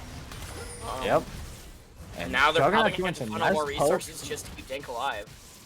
Underneath the tower of Fridge himself, just barely staying out of range of the tower. I love that. Getting some nice pulls on the soul there. Another great pull, though. Okay, good engage from Fridge to go ahead and try to stop what he can. The ultimate is going to be utilized. Double tentacle to slap around Fridge's spirit a little bit, but not dangerously low.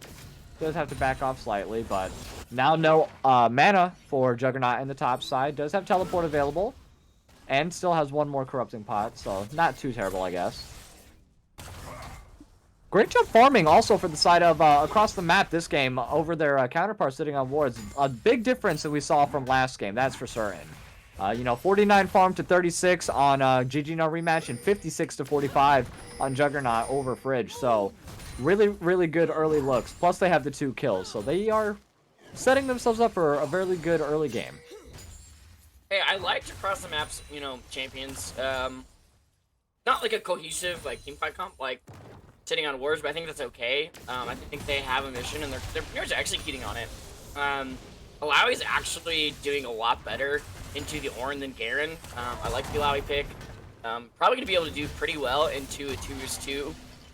Out of mana though, which is a problem. So I think Juggernaut's gonna have to recall maybe after this wave, but ahead in farm. Doing really well, even against Ornn's Bramble Vet. Excuse me, my throat is not having a good time. Call Fortune does go down. I think it whiffed, so I think that's why the camera went away. It's like we're not even gonna look. Oh, that was funny.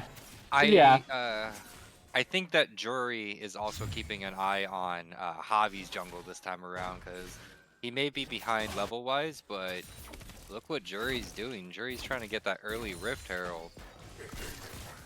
And trying to make sure that Javi can't do anything like that. Yes. He's How gonna have to low leap is over. it though? Let's He's see. gonna- Yep, there it Jumps is. The up. direct to Is he camera. lying? Yep, there He's goes the up. engage on the hobby. Like you said, that level 6 over the level 5. There goes the cataclysm. Blue team does take the dragon. The red buff isn't going to be enough. Both use flash, unfortunately. flag will just And kill him. is it going to be? No, the E misses. Great sidestepping from Jury, but is it? Oh, Oh, Just kidding. just Does not barely kill him. survives with the refillable pot. And they're not even going to be able to pick up the Herald, unfortunately. Mr. Smee, unfortunately, Smee? misses Question mark? the engage. Yeah, I don't know what that was about. The ultimate pop from Agency does catch up. There goes the flash route as well. The knockback into Dank Shadow just in case. But no, Agency picks up the kill. The cleanse is a little bit too early. GG, no rematch, forced to flash out of there. And that is going to be 1 kill picked up, unfortunately, on Agency. 7 Not summons what Dank per Shadow was bot. hoping. Wow, that was a lot. Everything burned on bot lane, and a Jury now coming in, is though. going to pick up Agency. The engage forward, the knockback isn't going to be enough. No, the red buff, Super Mega Death Rocket lands on the Dank Cheddar as well. Does have Bye, a Dank. reset. The slows are going to go ahead, and engage misses the W. Is the tower going to be enough? No, the Triumph stack just to go ahead and give that little bit of health, and he walks out of there. 3-0 now on Jury's Kha'Zix, proving to be a little bit of a problem early game. Yeah, I mean, it's expected. When you got just a mobile, you know, like Lupul's it's a mobile, squishy 80 carry. When Ashe doesn't have flash, you know, great rhyme. Very dead. Very easy for Jury to do a lot of things. Oh, Bridge trying to do what he can, but the combos can only come every so often. At the moment, taking that spirit and taking double damage is not where you want to be at every single time. And I believe she's going to be maxing E at the moment too, if I'm not mistaken. she has to if she wants to keep Yep. dropping those spirits. Absolutely. So yeah.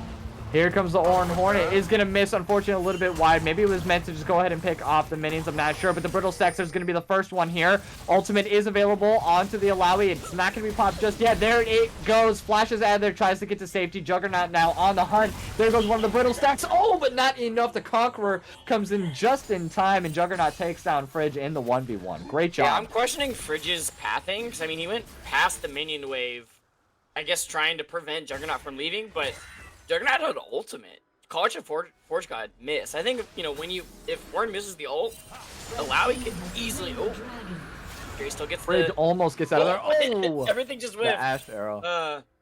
Really Fair. close by sitting on wards there. You know, they almost get the dragon, almost get Kha'Zix, but neither are going to land. But yeah, I mean, Fridge just didn't respect the Alawi. I like the Alawi picking Ornn.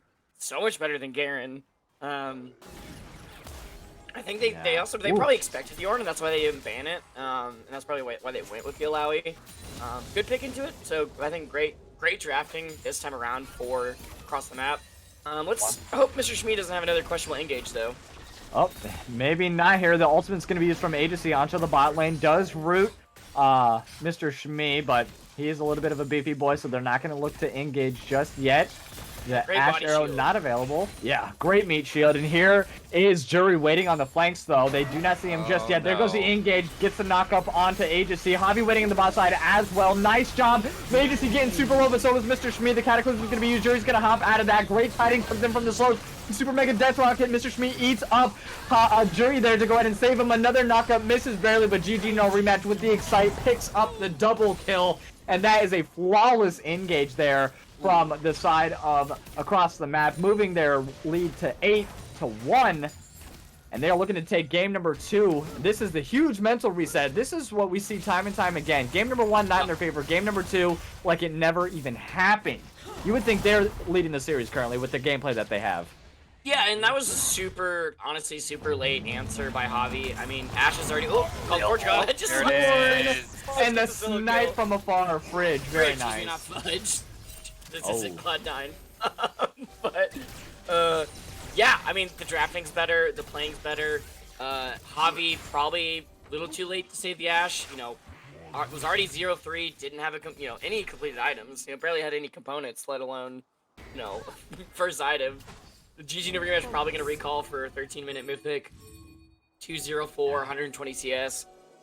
Huge on the Jinx, which that is one champion you do not want snowballing. No, Absolutely not. Already picking up the Kraken Slayer, going now for the double dagger, it looks like. So, yep, getting the rune into Hurricane. Javi making his way, pops the Chem Tank into the mid lane. Nice knock up onto Alley Dragon. There goes the stun, forcing the flash. Jury making his way there as well. Oh, there goes the Super Mega Death Rocket from afar. Javi forced to flash as well. There goes the ultimate Chaos Storm pop from decomposition, but Jury's going to get one last hit before Javi's forced to back now and try to pick off some Raptors before he maybe goes to base, but great job surviving everyone on the side of across the map, not giving up anything. It's been a really uneventful mid lane, it looks like, between Alley Dragon and Decomp. You know, Decomp's ahead by about 30 farm overall, you know, for the consistency of the game, but not picking up any kills, and the roams were really ineffective. Tried going bot lane once, not really to capitalize on anything, and back to mid he went. And with another failed gank, unfortunately. So, not doing a whole lot. For the Jinx as well. And yeah, GG able to just go ahead and poke from afar. Mr. Shmee, yep, is going to go ahead and engage now. He is very far away from his ADC. Unfortunately, does the flash underneath tower. The W is going to collide. Does have the shield. Mr. Shmee's going to pick up the kill. That is not what GG rematch no wanted, but he said, let me pick up the tower. Yes, he does get the E off, and the knockup's not going to land. Javi with the red buff. Is it going to be taken? There goes the teleport. Oh, the zap doesn't land. Unfortunately, it's going to take one tower hit. The Super Mega Death Rocket stands, knowing that he's going to die. The cleanse is going to get popped, so still might get out of there with the excite. But no, the laser beam. Laser. That is it. Nice shutdown picked up by Decomp. I think that's the one person you wanted on, that's for sure. The sleeper here on sitting on wards is literally going to be Decomp, because Victor, you literally have to just, oh, I'm farming, I'm gonna get my upgrades. He has upgraded already on the Death Ray, and I think this is just gonna get worse and worse for the rest of the hold on 1 second. Jury's gonna pop up onto Dang Cheetah. The damages is too grand. It looks great, but no, Jury picks up the kill, flashes out of the tower. Just walks out of there. Fridge this is why I said I didn't like the Ash pick. Yeah, I can see why. Once you get behind, it's very difficult to come back. And it is. Agreed. Fridge now looks like it might get picked up. Alley Dragon along with Jury making the way to the top lane. This might be a little bit too late. Does the dash and the flash. Jury gets the kill off onto Fridge, and just 6-0 now. The snowball that they needed and the snowball that they are getting. Jury now, commanding fashion, has 50% of the kills overall on the team, and yeah, doing exactly what he failed to do last game and picking up like it never even happened. That was like what game? I thought this was the first game, obviously. But unfortunately, no. Oh, yeah, no, definitely 180 from the previous game. Playing better, drafting better. I mean, I think there's just not enough damage for the side of sitting on wards to combat, you know, the Jinx. At least the Jinx Kha'Zix. Like, I mean, good arrow. Great Ash arrow, though. A lot of minion aggro, but doesn't matter. Mr. Schmid's going to go ahead and eat his buddy up right there. Jury is able to hop over the wall, get to safety, but it might be the first dragon now given on over to sitting on wards. Let's see if they can do it. Great zoning coming in from decomposition. And all right, yeah, Javi's going to go ahead and pick up that dragon. No worries at all. Just for good measure, agency is going to pop the Nature's Grasp, but I don't think that was completely necessary. Cloud Soul coming. Oh, unlucky. Yeah, but I don't think the 5v5 team fight's gonna be in. You know, they have the comp. They just don't have the damage and especially the items right now for the side of sitting on wards. I mean, Victor, 170 CS. You know, obviously getting upgrades. You know, not only from kills and assists, but also from minions. So you know, at least getting those upgrades gonna be big. Got the upgraded laser. I don't think it's gonna be enough though, because I mean, unless they have like just really good, you know, cohesion. You know, College Forge God, Chaos Storm, same time gets 4 members. I think they're just gonna get picked off during fights. Dangchetta 0-6, literally overextending this entire time, not respecting the Kha'Zix. So I don't see the avenue that Sitting Wards can get out of this. I mean, they got 1 dragon, cool, but they're just gonna lose so much throughout this game, and they're bleeding out. They're down 3 towers. They've got a dragon to be fair.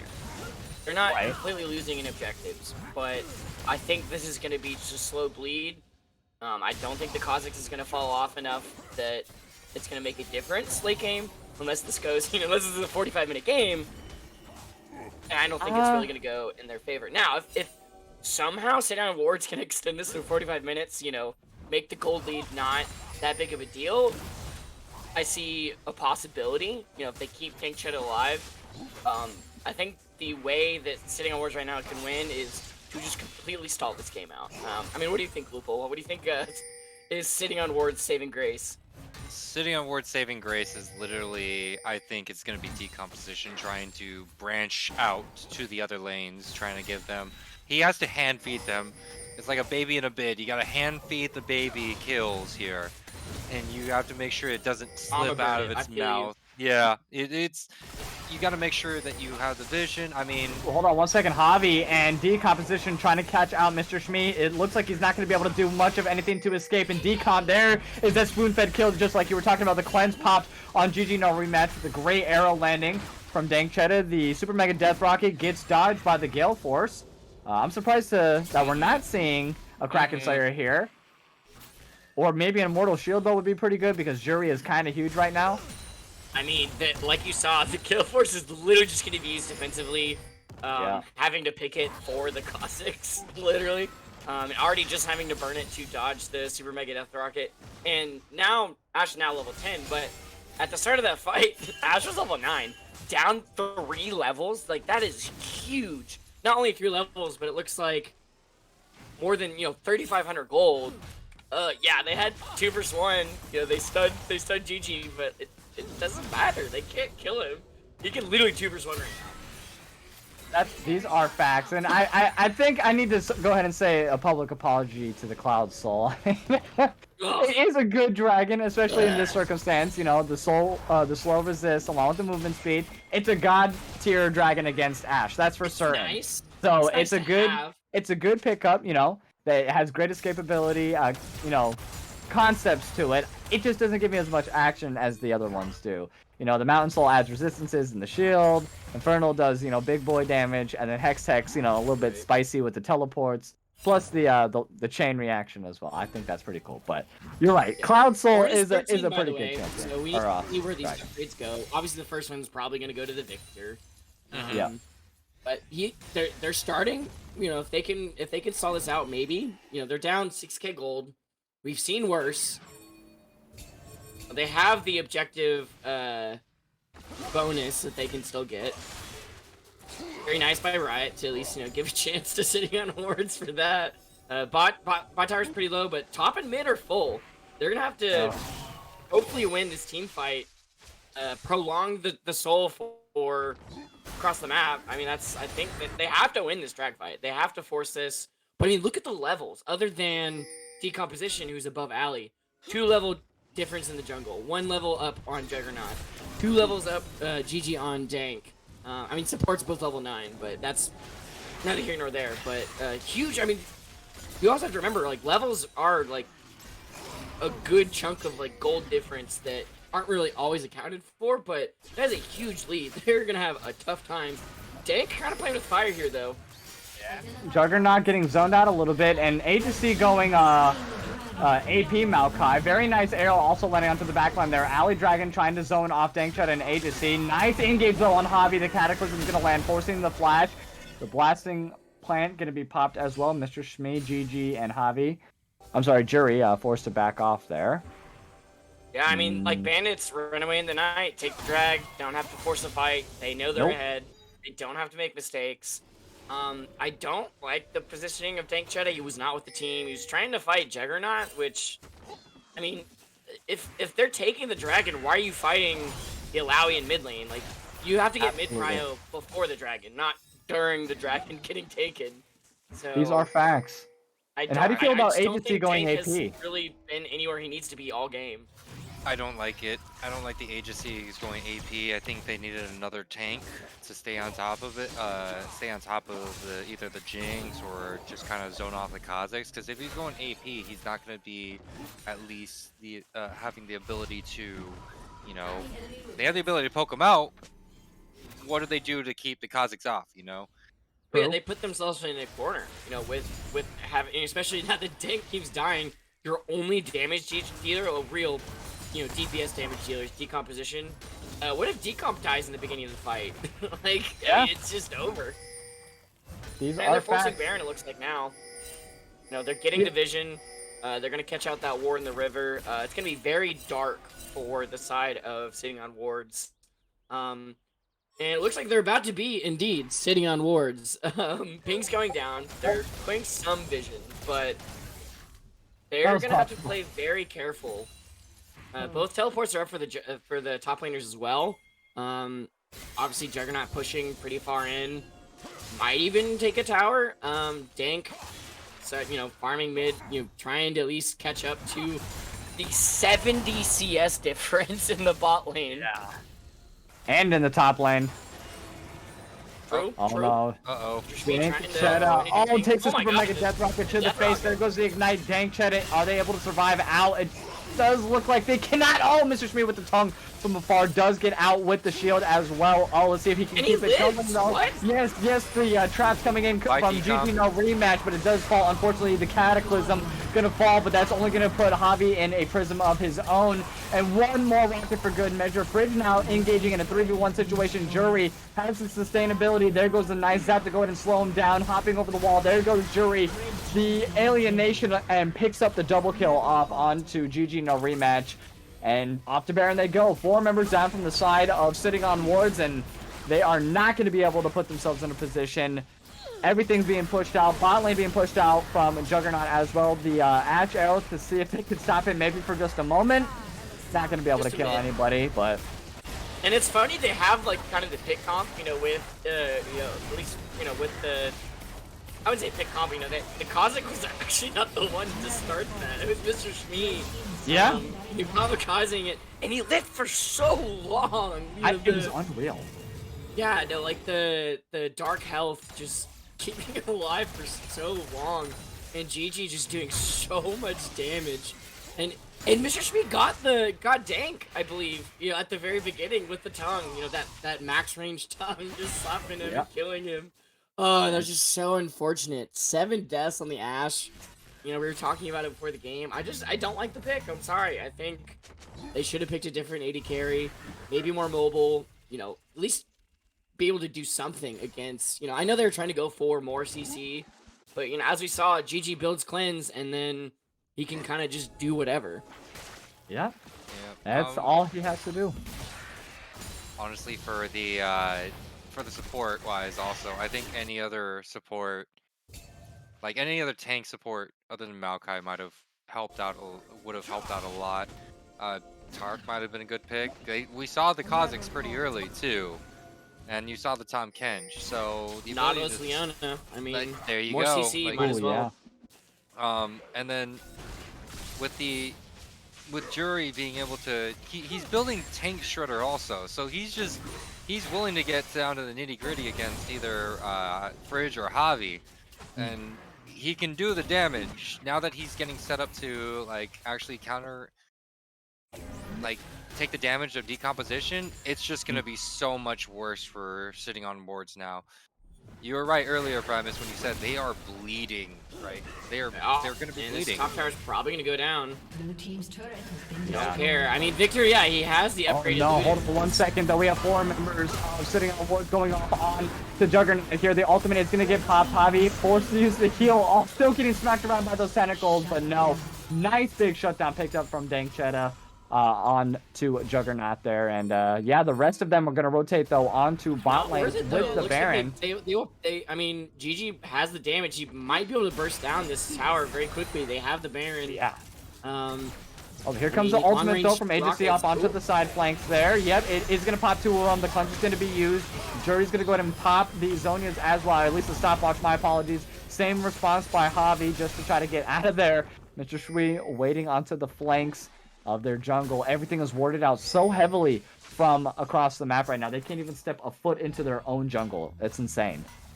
They have a few pink wards on closer to the top side of the map, but in one single stealth ward in their own red side jungle. But yeah, red side jungle, they are basically blind. I mean, they have one by the red, but other than that, very dark. Looks like we got still 4 minutes on the Soul, but I don't think that in 4 minutes they're gonna be able to contest that. I agree. They're still bleeding out. Nothing's happening. That bot tower is probably gonna go down pretty soon, or they could just run it down mid. We'll see. They can kind of do whatever they want. And they're so strong they don't even have to get picks anymore. They can play these 5v5 team fights. Like you saw, they'll survive. They do damage. I mean, if decomposition can't burst someone down, they just lose the fight. Yeah, definitely not wrong. The Baron now just running out, so they're not going to have that strong of a siege capability. And hold on one second. Yep, Mr. Shmee trying to engage on Dangchetta, who is sitting alone in the mid lane once again. And yeah, both objectives still down for about 2 to 3 minutes on each of them, all the way throughout. Okay, Mr. Shmee's going to get caught out just slightly, but he does have a big fat health bar along with that shield bar there, but it doesn't matter. Gets picked off instantly. Agency super low does get taken down. And that's going to be 1-for-1. Both supports falling here before this team fight, possibly in the mid lane. Dangchetta, ooh, getting popped in by a zap. Trying to get force out of there, but look at Dang's health. Yeah, just has to back out. Can't do anything. And they're splitting on all three lanes. They don't need to. They don't even need to 5v5. They could just run down each lane and Sitting on Wards just can't do anything. Yeah, and look at GG No Rematch. I mean, the excited afterwards, like, they're able to see just so effectively, already having 3 complete items to just 2 complete items for Dangchetta here on the Ashe.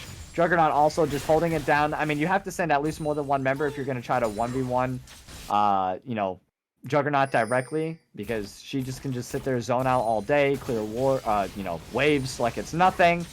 And she's just going to keep on drawing members, at least 2 members from the side, sitting on wards down. And the rest of the 4 can just go ahead and do whatever they want, either objective-wise or both top and bot, CJ. almost at 300 CS, 13k gold. They are massive. You're right. I mean, I don't really see the avenue that Sitting on Wards can win unless they could somehow survive for another 15 minutes, which...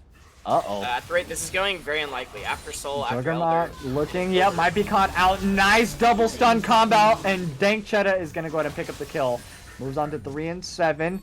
Much needed kills at the moment here. But can they capitalize quickly enough? That's the question. I mean, Baron's in 30. Juggernaut 43 has TP. And we had 2 important ultis used. We had the arrow coming in from Dangchetta, and then we also had the Chaos Storm used from Decomp here. But the Chaos Storm's only like a 53-second cooldown, and then 70 seconds on Dangchetta. Baron's up in 3 seconds, so it will not be up in this team fight, but will that play a determining factor? I think it will, because they really need that Chaos Storm in order to save for the longevity of these fights, that's for certain. Yeah, Dank, can you survive? They've got 4 upgraded Ornn items, level 16. So everyone except for J4 has the upgraded Ornn item. Might make a little bit of a difference, but when there's 10,000 gold difference, I don't think it'll make that up. No river vision either. They're kind of walking in blind. Hasn't started the dragon yet, but Juggernaut taking inhib. He does not care about the Ornn. Nope, not at all. Already burned the teleport, so he's not going to be available for the team fight. Just trying to cause as much chaos as he can in the bot lane here. Nice engage from Mr. Shmee, forcing the flash from decomposition.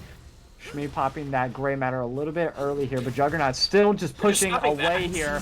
I love it. He does not care about the team fight, doesn't care about the objectives, just wants these Nexus towers to fall. Great ultimate's going to pop through. Agency along with Dangchetta forced to back off all the way into their lane. It's not going to go well for the rest of them. Decomposition holding on by a sliver of health. Great Chaos Storm, but to no avail. And it's going to be 1 and 2 members down. Juggernaut holding down as well. Survive. Gets the double kill. That's this game. We're sitting on Wards, and yeah, this is the beginning of the end. Fridge trying to do what he can, but it doesn't matter because the team is here. GG No Rematch with the Rockets from afar, and yeah, this is going to be closing out game number 2. Across the map is going to even it out 1-1 in this best of 5 series. Great mental reset. Great job from across the map to close out this game. Absolutely. I'm 2 for 2 predictions. Great team gameplay. No one believe And me. I'm streamer cursing, Sitting on Wards. I'm sorry. You are. Oh man, I am. Give me them points. You take my points. Take them. I don't Yeah, care. Fridge was not a walk-in cooler that time. He was like a little handheld lunchbox. I wouldn't even say that. He was So- just one of those, like, he's a paper bag. What are you kidding? Who are you kidding? Yeah, and the split push Alawi, I mean, it worked. I've been proven wrong. 316 farm, most farm in the game. Most gold in the game as well. So Hmm. was able to do a lot into the game almost single-handedly. So Juggernaut, he was a juggernaut in that game. Name himself very correctly in that game for sure. Hull Breaker makes a difference. I swear it does. For- It really does, especially if you're that far ahead. Hey, guess what? I can live forever. You can't touch me. No, no, no, no, no. I mean, they generally do the 4v1 comp themselves, try to split push, but it looks like that was done to them this game, and they proven very effective with it. So let's see if they continue with that or try to go for the 5v5 comp again. But we are going to go to a small intermission here while we get set up for game number 3. It is now an even series, 1-1 on both sides in this best of 5. Do not go anywhere. Primus, Lupul, and myself, your boy Rylionn, will be right back with game number 3. Don't go anywhere.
right, welcome back, all of you wonderful, wonderful people. It is your boy Rylionn. We have Primus and we have Lupul here, joining me for tonight's best of 5 series between Sitting on Wards and Across the Map, and is currently even 1-1. It was a great game from Across the Map last game in game number 2. Huge mental reset.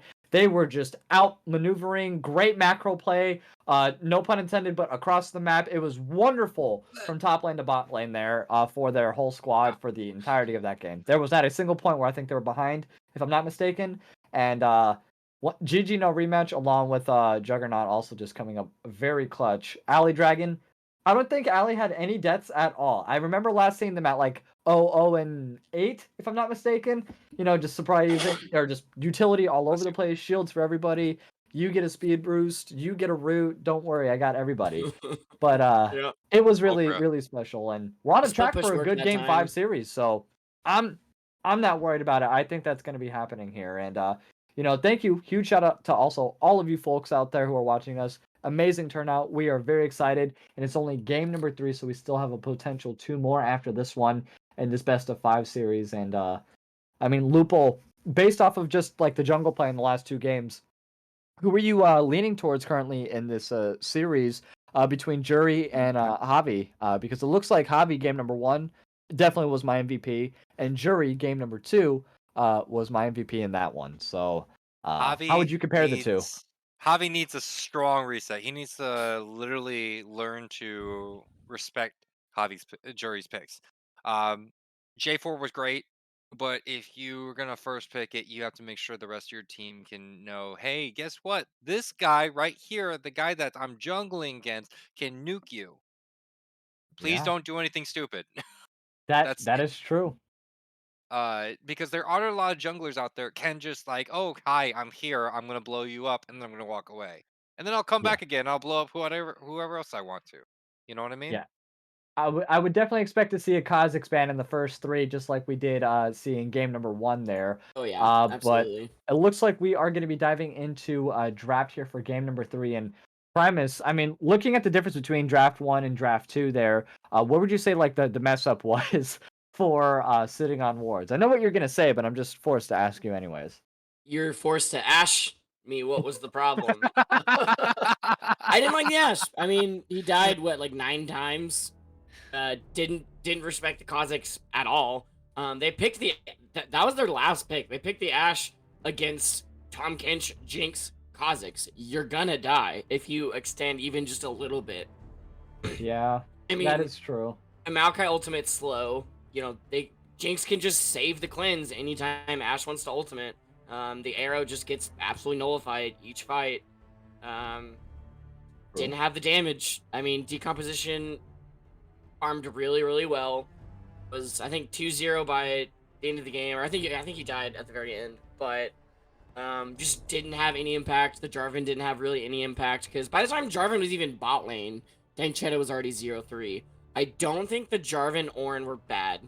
First 2 picks, great. Maokai Ash, not so much. I think you said it too. Kind of wish you had more frontline from the Maokai, maybe more CC. I mean, the Maokai ultimate didn't really do anything. I mean, it locked them up a few times, but it was kind of more of a nuisance than it was impactful. I think maybe a Nautilus or Leona would have been better if they're going to go for, you know, melee support. Victor was great, but the bot lane was just, I think, the major problem with that game, and it was very, very obvious from the beginning. Absolutely. I have to say one last thing. I'm looking at Danchetta's champ pool. I'm kind of digging through it. Absolutely. So we saw Zaya banned, and the Varus is also banned. I Right. honestly believe that any other pick except Ashe would have been a great pick, because I see Zeri, I see Aphelios would have been pretty solid yeah, that would there. have been good. Us, like Fine. Caitlyn would have been fine. Can survive. They all can survive. I'm sorry. You got the 90 caliber net to get you away. At least Mhm. Yep. something. That is true. Jarvan, third Got time in a row, though. And I liked the Tom Kench. I think And- Tom Kench is a good support. I like the pick. Gonna take it again, first pick. Yeah, this is his 3rd game in a row on the J4, not really kind of expanding out on the jungle picks for sitting on wards, which is okay.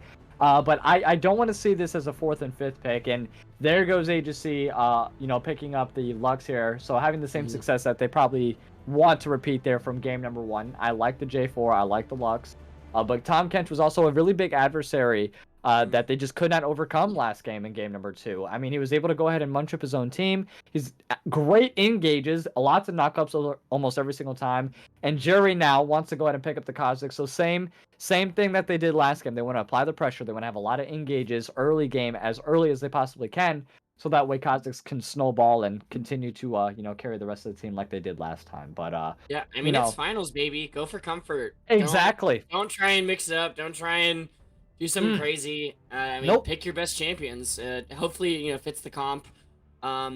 So far, 5 picks. We haven't seen anything new from the previous 2 games.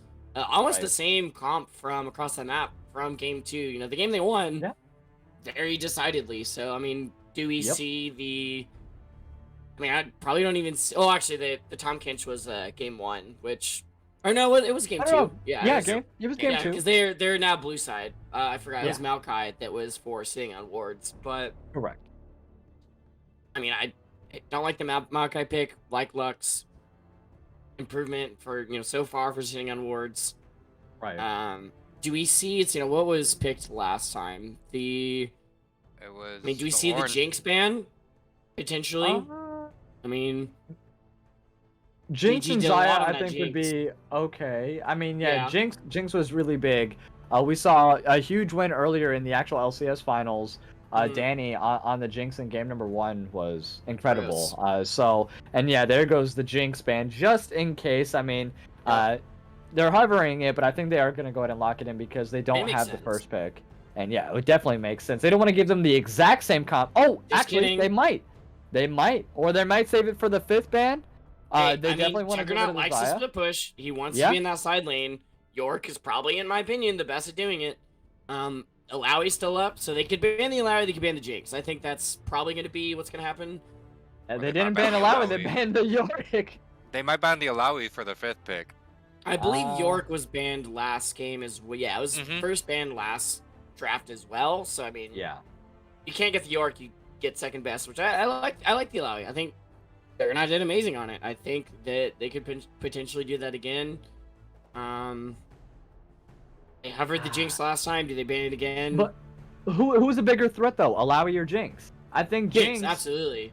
Is definitely the bigger threat instead of an Alawi. Yeah, they have like really good 5v5. It's just like, well, just don't clump up. Jinx is probably one of the strongest AD carries at the moment.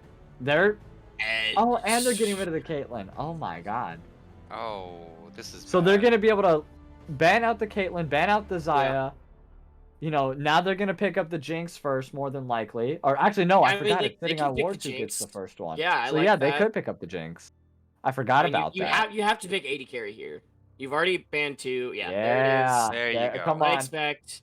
He's hovering it. He could be thinking about it. Yeah, we could see maybe Azaria Philios for Yep. to answer potentially. There's the Philios. I think Karma's gonna go back to Alley Dragon in the mid lane. Yeah. Well, yeah, because we have Tom Kench support. Or I mean, it could go top. This is a flex pick, Do we see the Alawi again? Yes, we do. Yes, we do. So, only change really being the ADC in this one. Jinx being swapped on over to sitting on wards. Ornn being picked up again on sitting on wards in the top lane here. So, we have the J4, Lux, and all we are waiting for now is probably the mid laner. I would like to see another Ahri gameplay. I mean, they did a phenomenal job in game number 1 here. Orianna would also be pretty solid into this, I think, as well. So, but they want more damage. They don't want the responsibility to only fall on Jinx, but I think that's the reason why Lux was there. But Akali is still a threat, in these 5v5s, in these team fights. They could just go ahead and flank from the backside. That's kind of what. I mean, they have the engage for the Akali to slip in, so I mean, it's not a bad pick. Right. I mean, I think they're just trying to find a nuke, counter nuke to the nuke that across the map has. So Kha'Zix, Jury on Kha'Zix, that's a nuke. Yeah. If decomposition can do it well, him on Akali. There we go. We have another nuke. We have a counter nuke. and this time it'll probably go after both Jury and, GG no rematch. If they do it very well, they can even go front to back. But the issue is the Alawi. If Dengsheta even can't position properly, free game. It's open season for Jury. It's going to be down to the roams. I think Decomposition, I don't know if Decomp's going to try to go more for just solo kills in game or if they're going to go for the roams. We're definitely going to find out here, obviously, in game number 3. But what would you rather have them do? Try to roam as much as they can down to the bot lane or even up to top lane to try to have, Ornn get fed as early as possible. Fridge is a very big determining factor of the reason why they won game number 1. He was able to stay ahead, maintain his aheadness the entirety of game number 1. And now here we have again Alawi versus Ornn. We just saw this last game and it didn't go in his favor. And not once did Javi even gank in the top side. J4 paid no attention and it cost them dearly because Juggernaut was just able to go ahead and just split push the entirety of that game with the hull breaker. Right as soon as they got that, unstoppable. Didn't matter. Required 2, maybe 3 people at most to go ahead and take them down. And I mean, what would you have them do this game? Do you want Decop to stay into the mid lane, or do you want them to go ahead and try roaming around here? I would say Decomp going towards the bot lane, trying to nuke the Aphelios, or even running around with Javi to find Jury, make sure those evolutions don't come fast enough, and because that's kind of a major thing. Because the isolation on Kha'Zix does a lot more damage once those claws are evolved. Now, once that W comes through, also that's a 90% slow. Okay. 90%, which is free open season for the Tom Kench knockup, and it just keeps going over and over and over again. So trying to get Decomposition to that, oh, I'm gonna nuke you, even though wait, is the tank build so viable? I completely forgot. Tank build is very viable, yeah. Okay. Yeah, so I mean, also like whoever Decomposition goes for, Mr. Shmee can just eat. As long as he doesn't go super gung ho like he did last game and go to the front of the fight. But if he plays more passive, then whoever Decomposition goes for, he can just eat. It's fine. Eat them out of the Cataclysm even. Karma, big shields. Alawi, very hard to kill, especially when there's multiple members. And when those tentacles go down. I went ahead and gave some points over to Across the Map so far. I'm the only one that put points towards them. So don't forget, guys, let's go ahead and put in your predictions. I have Across the Map at the moment. I mean, all they just need to do is replicate what they did last game. Almost the same comp outside of the Jinx. Aphelio's probably a good close second. Different matchup, obviously, against, sitting on wards. Akali's a little questionable. I think a control mage would have been a lot better here, but we'll see how it pans out. Okay, I'm going to go with sitting on wards actually with this one. I like the Ornn. They have all of their strengths pretty much on sitting on wards this time. They have the agency with Lux just like they did in game 1. Dengsheta now on Jinx in game number 2, so I think it's going to be slightly different than we saw with the Ashe. Javi's been doing pretty solid with Jarvan the entirety of the, series here so far. Same thing with Ornn on Fridge, and then Decomposition now switching up a little bit, going for Akali, going for that backline type assassin instead of the utility-based mid laner. So we'll see if that pays off. But I do like their odds, and I'm gonna go with sitting on wards for game number 3. How about you, Lupul? Game number 3 is questionable for me. If Dengsheta runs it down again, sit across the map. If Dengsheta knows how to position and respect the Jury this time, respect it, respect that whole bot lane, respect everything about it, sitting on wards. Okay. 100%. Fair. Because Jinx can. I've been on the Alawi against Jinx side whenever it's like time for somebody to answer the Alawi, and it's not great. I don't like the feeling of it. It hurts.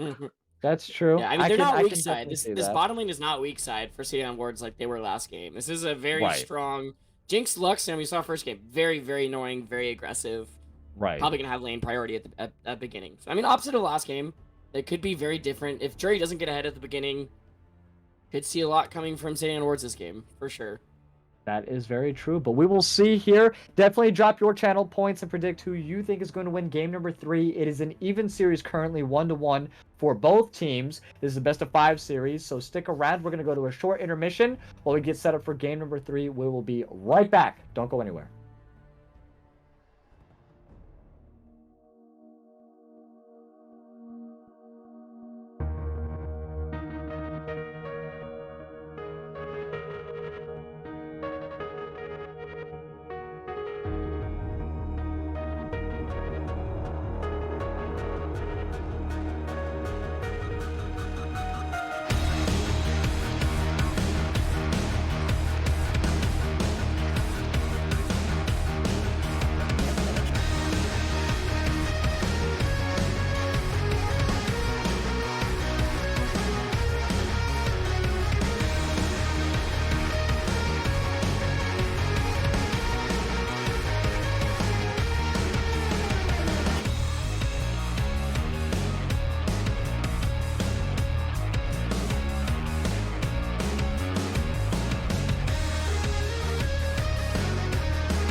Am I breaking through? Will you feel me too?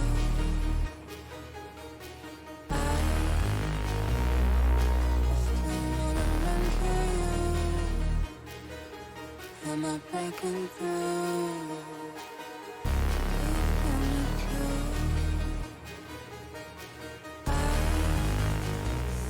All right, welcome back, all of you wonderful, wonderful people. It is your boy Rylionn, joined by Primus and Lupul with the hosting master himself, Wookie Monster. Thank you so much for your great hosting capabilities.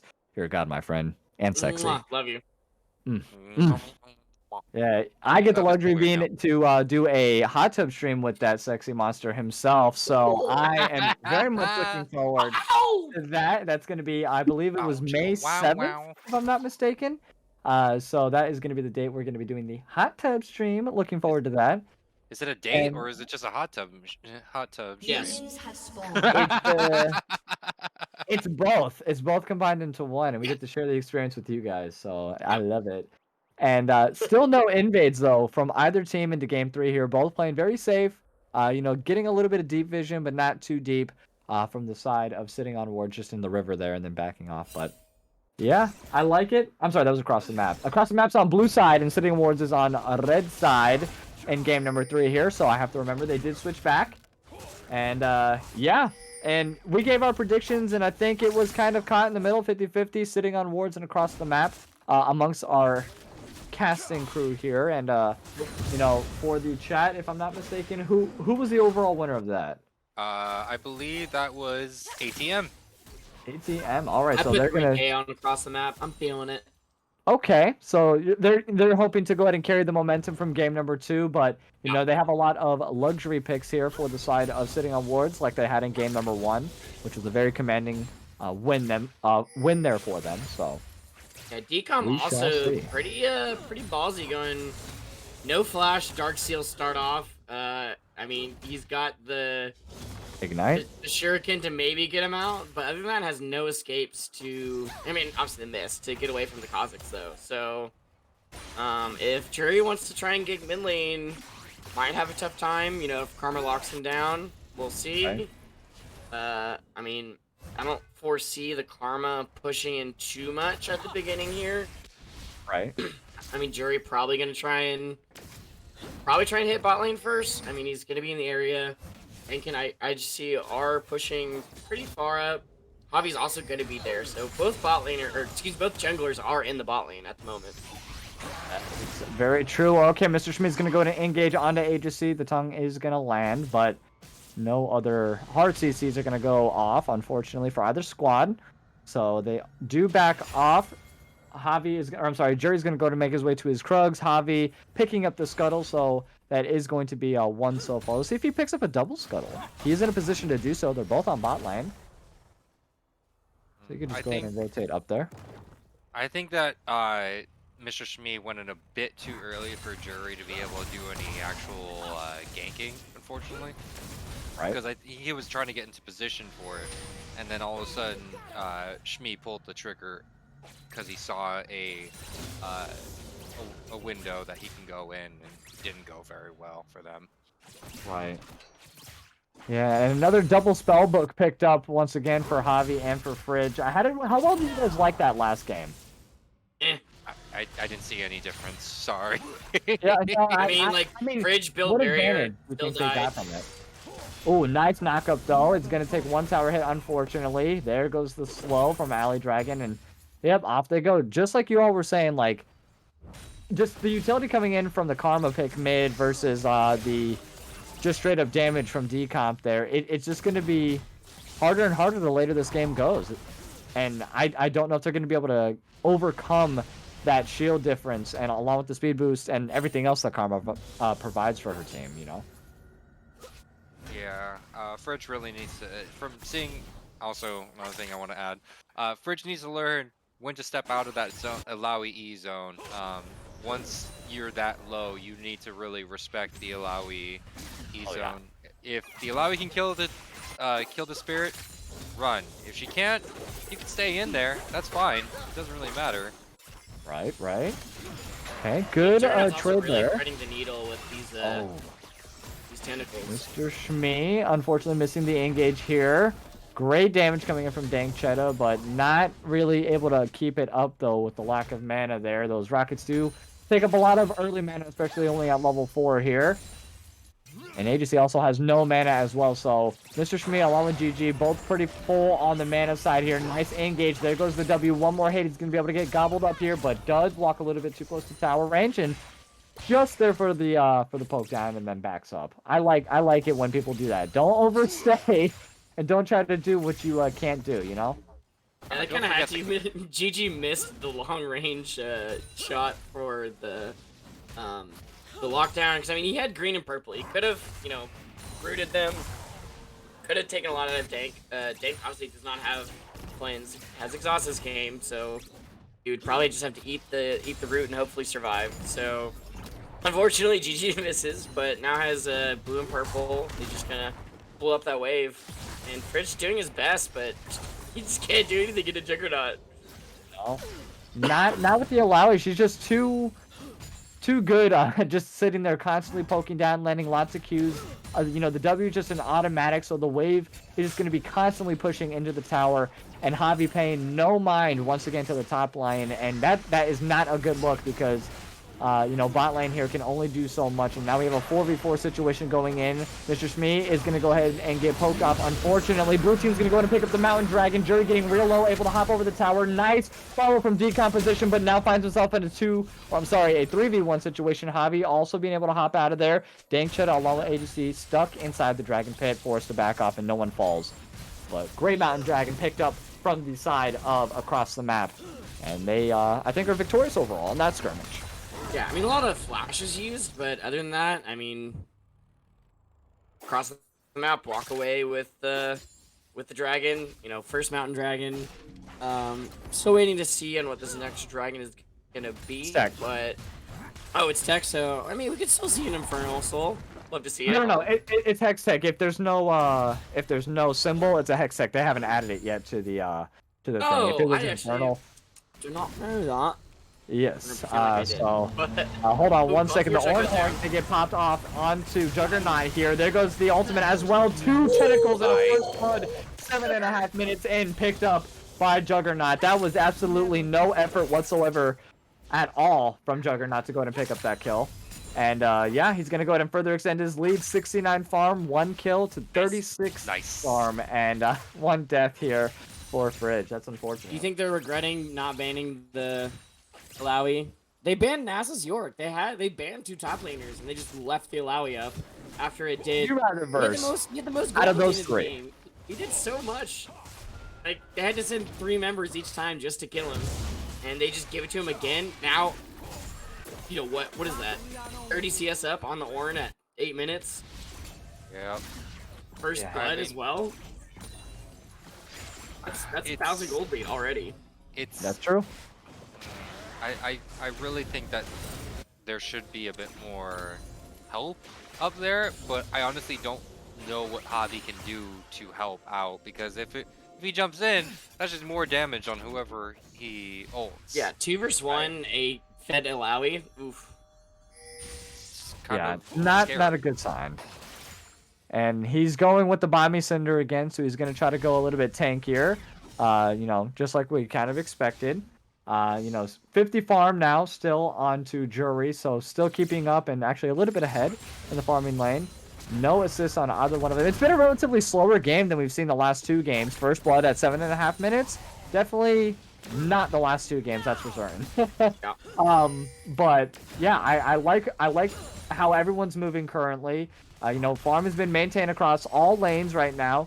First blood given obviously on over to Juggernaut, and he's back to his old tactics of staying just outside the tower range, but capitalizing on the poke here, but not quite strong enough to take down the souls. He knows the range of that E. I'm impressed. Not a lot of people, like, they always try to step up a little too far, and then they're just taking tower shots when they're trying to hit that tentacle, but he knows the range. It's great. It's important to know that. Calm, trying to go for a dive. Javi also meeting them down there, so it's a 4v2. Mr. Shmee and GG no rematch, though, obviously catching them out on the ward. So great plate's going to be going on over to Dangchud and A to C. And Javi's getting caught out in a 2v1 situation. The binding's going to miss along with the zap, so they are forced to back off here. Karma now making her way down to the bot lane, and same thing with Jury, but everyone's kind of dispersed, no more action on the map. Dragon's still down for another minute and a half. And yeah, everything's looking pretty all right currently for everybody, you know? Yeah, I don't know. Except for top. I don't know if they force the dive, maybe, which, I mean, Shmee and GG were ready for. Here we go. Shmee's going to go ahead and start the engage here. The ultimate's going to miss, though, from GG no rematch, way too far off. And there goes the traps. They're able to go ahead and back off, or kite them pretty well. And hold on 1 second, just out of tower range here. Juggernaut taking 2 tower hits. Unfortunately, there goes the Ornn Horn. It is not going to miss. Is going to miss. I don't know. We are seeing them a ward into the bot lane here. So, okay, he flashed out of it. Yeah, they only show Dirt Camera likes to show top lane when they're farming, but when they're fighting, no, we can't do Yeah, that. get out of here with that. What is that? Yeah, so what is top lane we again? didn't see it, but Durna did flash the Oh! Call of the Forge God. Hold on 1 second, Juggernaut Might saying a regret little bit that. close, and yes, Fridge with the blind knock up Q as well. I love to see it. I think he saw the tentacle pop up, so the passive actually gave her away. That's kind of unfortunate Oh, for Alawi. Yeah. That's a Divine Thunder for Juggernaut though, so that's gonna hurt even more now. Pain. The pain train is coming. Everybody is Juggernaut taking over. 100%. That is pretty unfortunate. Oh, doesn't have his mythic, not even close to it yet.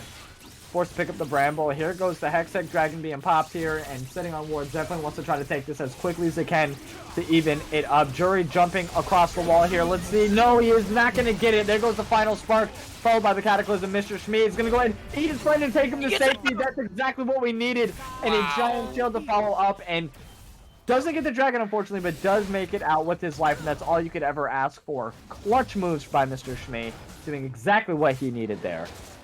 That was amazing. That was a real baller move by Mr. Shmee. I'm not gonna lie to you. Top tier support plays, absolutely. Love to see it. He was on a mission.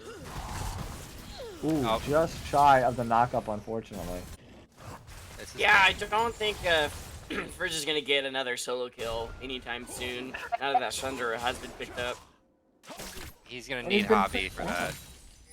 Yeah, that's the thing. I think earlier when they tried to going. force that play bottom, I think decomposition, they should just, you can send 3 to kill Alawi. I think that's possible, you know, with the Akali. Ooh. I don't know why they're not answering Juggernaut. They're just letting Fridge try and deal with this, you know, play weak side top.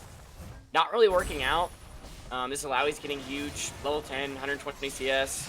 Mr. Shmee trying to get out, decomposition trying to force something here. Okay, the ultimate's gonna be used. Nice E, very nice damage. The shield is not gonna be enough. The Super Mega Death Rocket misses just a little bit too early. There goes the ultimate from GG knowing that, trying to focus down Hobby. Decomposition and getting poked down pretty heavily. Here comes Dankshadder from the backline there, and a nice double kill getting picked up by A to C. Not exactly who they wanted to give it to, but not too bad nonetheless. I mean, he died for doing it. what he can in the top lane. And they're gonna take tower for it. Juggernaut. Yeah.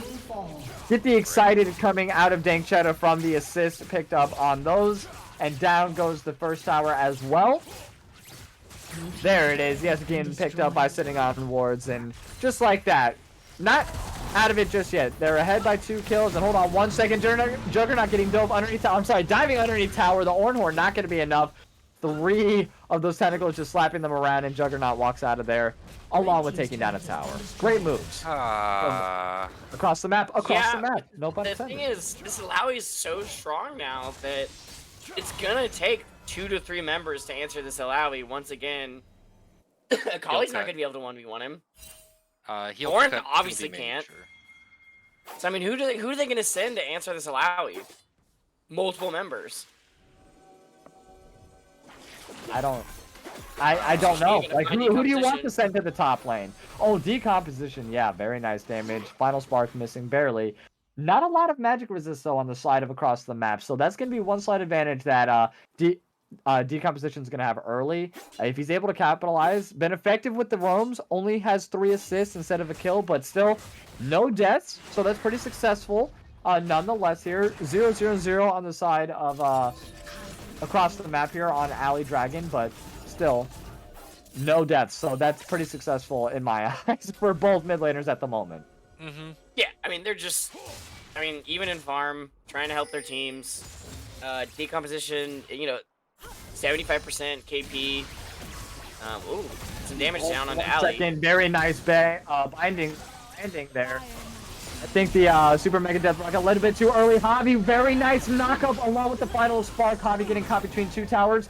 Does make it out of there. Decomposition's there to back up his friend. Aphelios coming in from the flank on the bot lane here, but might get zoned out from the rest of sitting on wards. Meanwhile, Juggernaut is just going to be constantly being a menace in the top lane here. Already has the Divine Sunder. Next on the map, probably the Hull Breaker. I mean, You were asking earlier who they need to send to deal with the Juggernaut. Yes. I honestly believe that if Decomposition and Dankchetta play properly, those two alone can take care of Juggernaut.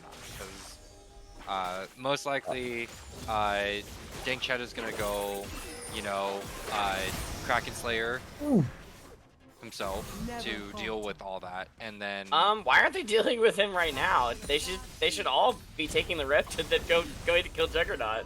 They did have it, but I think Javi's just going to be the only one that's going to be taking it. Oh, they're down going at for the drag. moment. I think that's Yeah. Get the drag and leave the Alawi to probably take tier 2 Absolutely. during all this.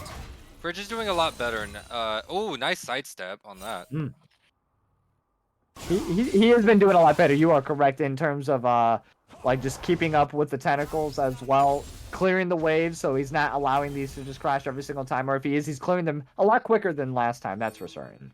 More focused on that than hitting the Alawi here. I do like the misplay on GG no rematch for that early back. Dragon was up in 5 seconds, so if Sitting on Wards wants to just start it and just churn and burn, they can do it. Let's see though, Mr. Shmee waiting on the backside of the dragon here.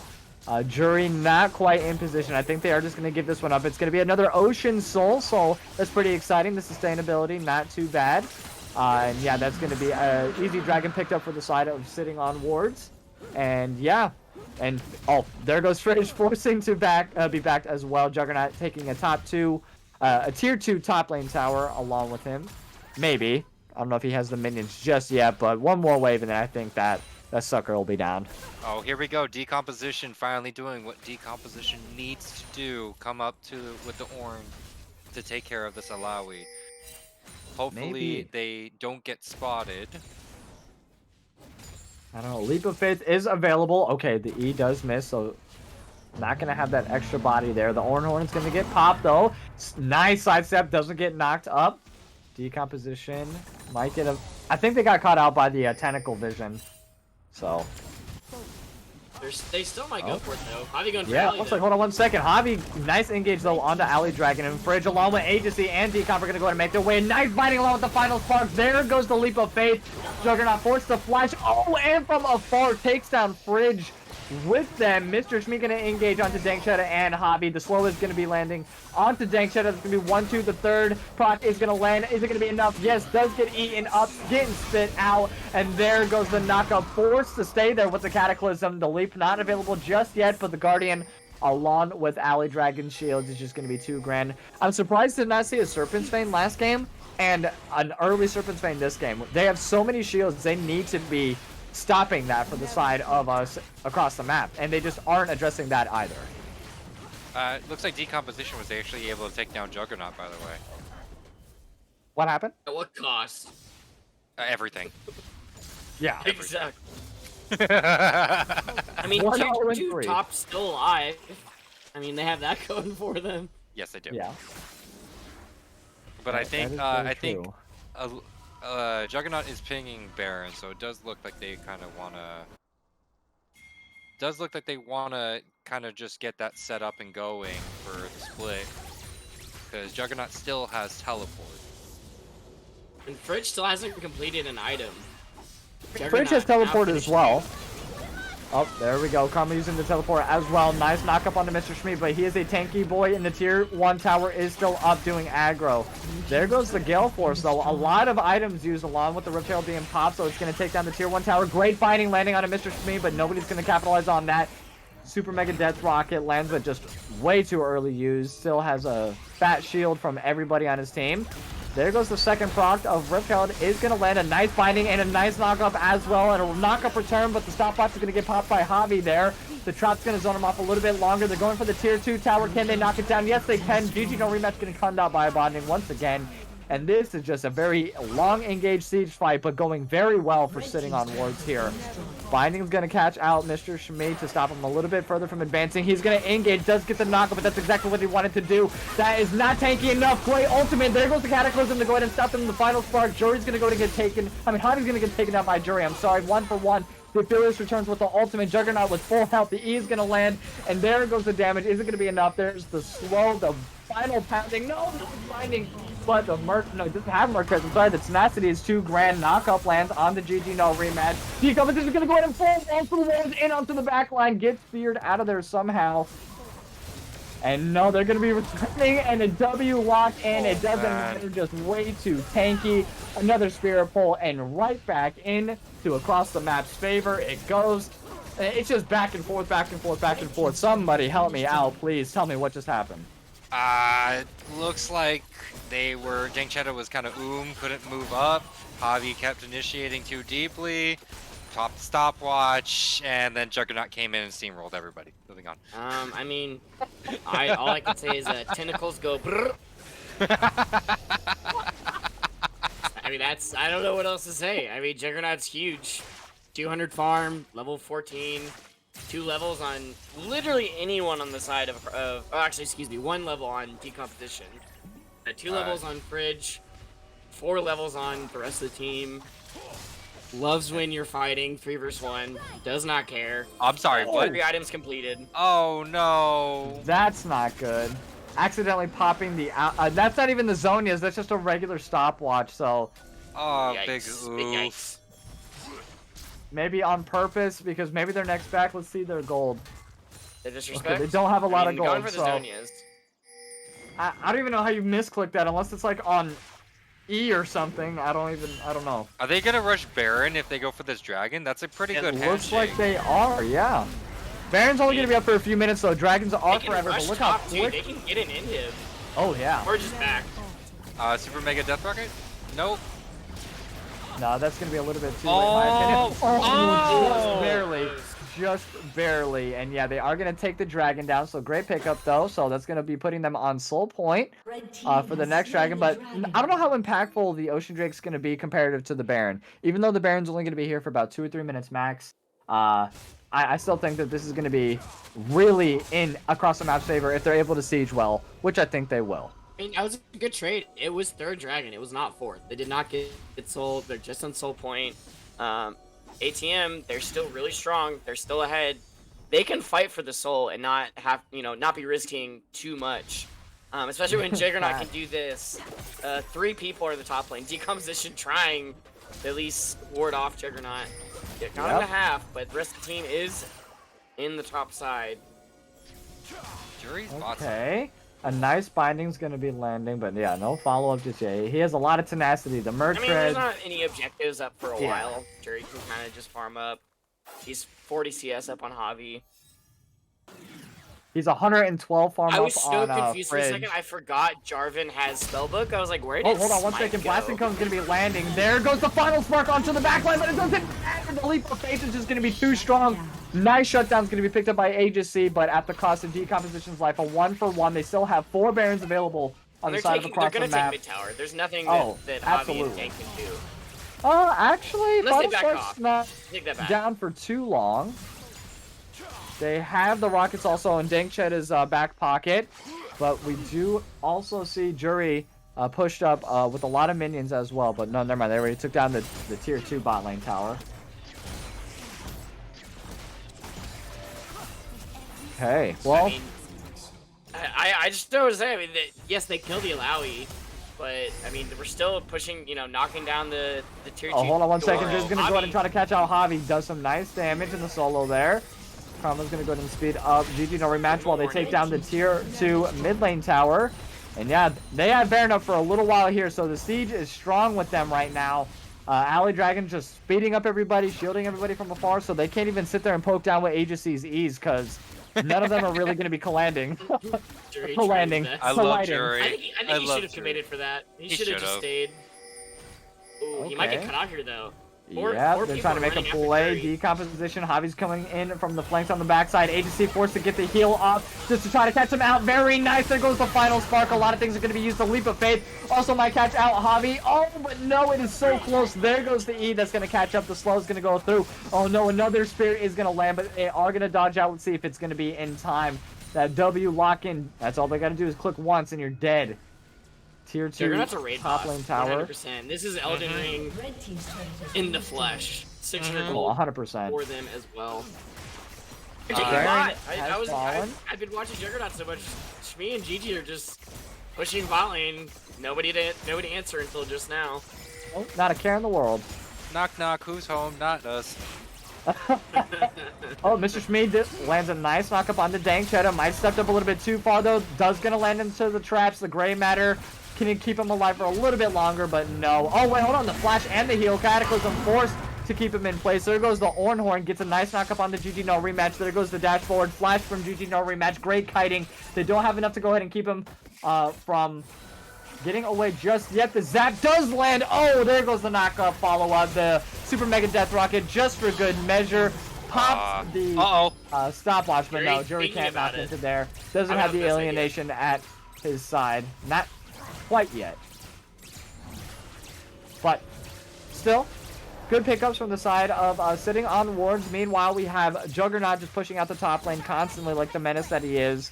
And that's all that he really needs to keep on doing. So he can play in the 5v5 if he wants to, or he can keep on in the side lane because you have to send at least 2 or 3 members. He's gotten to that point once again this game, and even still, sometimes 3 is not enough. Yeah, almost 10 CS a minute too. Oh my god, yeah, 250 to the 117, over double his farm currently. 7-3. Only person in the game that has a shutdown on him, and for good reasons too. Can we also talk about the fact that Dank Cheddar didn't go Kraken and went Gale Force? And GG hold on one second, Mr. Shmi trying to get a sneaky engage though. The final spark forces him to sidestep, but Javi's gonna pick up that kill. Juggernaut meanwhile in the top lane here, not a care in the world. Nice wave clear coming in from Fridge, but that cannon's proven to be a little bit too tough, unfortunately. Trying to stop Juggernaut in his tracks, but takes it down with no problems whatsoever. Agency now making his way to try to help his buddy out. Great binding in the ease, but he's gonna go ahead and battle through with that whole breaker coming in clutch. Jury trying to fight for the dragon, but it's gonna get picked up by Javi. It's gonna be the 4th dragon. 0. Oh, the failed flash. Unfortunately, somebody clipped that. Last out Jury later. Haha. And Jinx is gonna go ahead and pick up the kill. Juggernaut now taken down into the top lane here. The slows are gonna be proving to be too much. There goes the binding to knock up the final spark, and a shutdown picked up by Agency. 2-1-7 now. Also onto Dank. Cheddar flashes forward. The rockets are gonna be not enough. It looks like the shields are too fat. I told you, probably needs to get a Serpent's Fang. And Baron's gonna be up here in about 20 seconds. So let's see if they make their way on over to it and if they have enough time to take it down. Juggernaut had TP teleport that whole time. You don't want to just give away soul point for an inhib. Yes, inhib is nice, but the Ocean Salt does not go away. They have that for the rest of the game. Malawi had teleport. Why were they trying to coin flip it? Why don't they just force, they had the lead, they have the Malawi. Malawi loves those tight river fights. Yeah. Just teleport and fight for the dragon. I don't agree with that play by across the map, man. It cost him Baron, it cost him Soul. Could cost him the game at this point. I mean, that was a huge 180 for sitting on wards. I mean, we'll see when the Baron expires, but Baron and Ocean Soul at the moment could be the difference. Only 3,000 gold. That could be a difference in taking some more towers, evening out that gold. I mean, 3 towers to 7, but I mean, there's still a lot of gold in reserve that they could get from those towers. That is true. I mean, they don't have the bounties up, do they? No, I'm sorry. Go ahead, Lupul. Plus, also, Fridge just started handing out item upgrades. First to Ages, and then now to Dank. So that bot lane is starting to look a bit spicy now. You get an upgrade. You get an upgrade. Everyone gets an upgrade. Fridge is now Oprah. Fridge is now Oprah. I mean, he hasn't picked up no one's picked up a Stride Breaker, unfortunately, which is gonna be the name of our next play. Hold on one second, Jury trying to get the solo kill here on the decomposition. Oh, nice return damage though. Lands the Zonias. Oh, great knockup, great timing by Mr. Shmi, but Javi's gonna make his way there as well. Helps out his buddy. The E, don't know if it collided or not, doesn't matter. Juggernaut doing some things to Fridge and to the top side here. Doesn't matter. Agency on the bottom flanks. Let's see if they're able to fend off the very big Juggernaut Alawi. The rest of them are going to make their way down mid lane, though. They're not going to try to waste this Baron. It is very important for them to go ahead and try to push something out while they have the advantage at the moment. And it'll be a little easier for Bridge to fight off Juggernaut as well with the Baron Empowered minions. It's gonna be a lot harder for Juggernaut to just shove down the wave.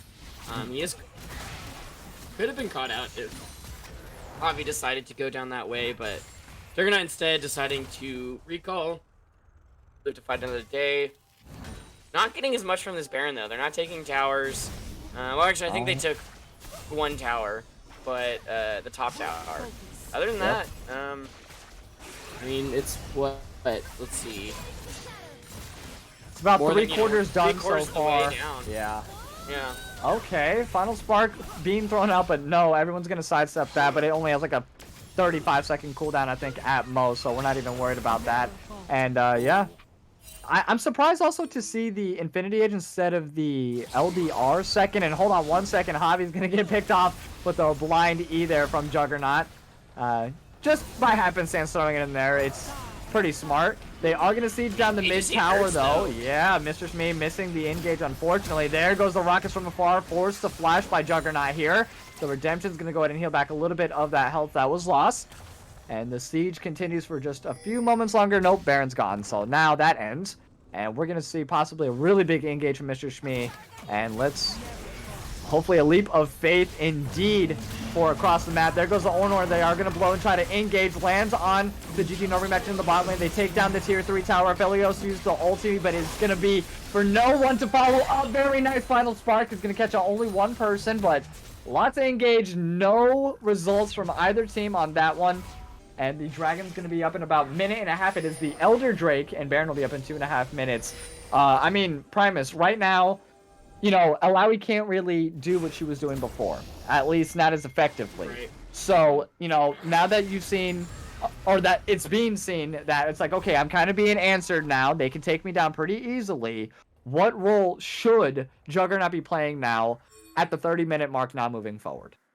I mean, they can't do what they did and give up Dragon like they did for the Soul. I mean, Juggernaut's gonna have to teleport in. Hopefully they have a good ward so that Juggernaut, I mean, he doesn't have Flash, he's just gonna have to walk up. Hopefully he can get like a good flank and, you know, get ultimate around at least 3 members, probably really good. Pushing really fast on the top side though, there is no tower, so he could take inhib fairly quickly. Dragon still 30 seconds, so that's a lot of time for Juggernaut to try and take this inhib. Look at all the vision though coming in from in the pit. Yeah. I was gonna say, like, yeah, look at all the vision from sitting on wards here. Juggernaut, though, is gonna do exactly what they've been doing the whole time. Decom trying to meet them, but they are gonna take the inhibitor, no problem. Bridge also up there, so 2 members from sitting on wards. It's gonna be a 4v3. Julie is gonna get caught out. Nice engage! The Super Mega Death Rocket, and Dankchat is gonna pick up that kill. It is now a 3v3 situation. Teleport coming in, though, Juggernaut's from teleporting Bridge behind. and from Juggernaut here. It's gonna be a 4v4 situation. Might be a moment too late. Here comes Decom as well. Forced to pop the zone is. Tries to debate out Juggernaut. Very nice engage. The final spark lands on GG into the back line. Double knockup comes in. Oh, great zap. Is it going to be enough? Juggernaut's going to pull Bridge's soul, but they are doing a great job zoning. Elder Drake is going to get it started here from sitting on the boards. They are now fighting themselves on the backside of this engage, it looks like, across the map. And they are going to keep on focusing down. The E is going to be missing a little bit wide. Nice finding landing onto Juggernaut. Mr. Shmee trying to do what they can. Great zoning, though, from Bridge, deep composition, and A to C. There goes GG no rematch, accidentally missing the ultimate. Juggernaut forced to go in. They cannot give up the Elder Drake. Dankchat is going to go ahead and take down Juggernaut, the biggest win condition so far for the side of across the map. With just a sliver of health left, down goes the Elder Drake. Sitting on wards takes it, and this might be the beginning of the end of game number 3. They have an open mid inhib, and Baron's going to be up in just about 10 seconds. Lupul, did you expect that? I did not. Jeez. Why, Jury? I have to say, Vision wins games. I think I've said this to you, Rylionn. I think I've said this to you as well, Primus. Vision wins games. So what happens is, if you face check when it comes to down to this crucial thing, I'm sorry. If there's a death bush, there's a death bush. You dead. Bye-bye. Hey, you're not wrong. That's what you need to do. And Jury stepped up a little bit too close. Literally got insta 100-0. so quickly. I mean, and that's the biggest win condition, especially around these jungle fights. At 35 minutes in, it was like a 40-second death timer.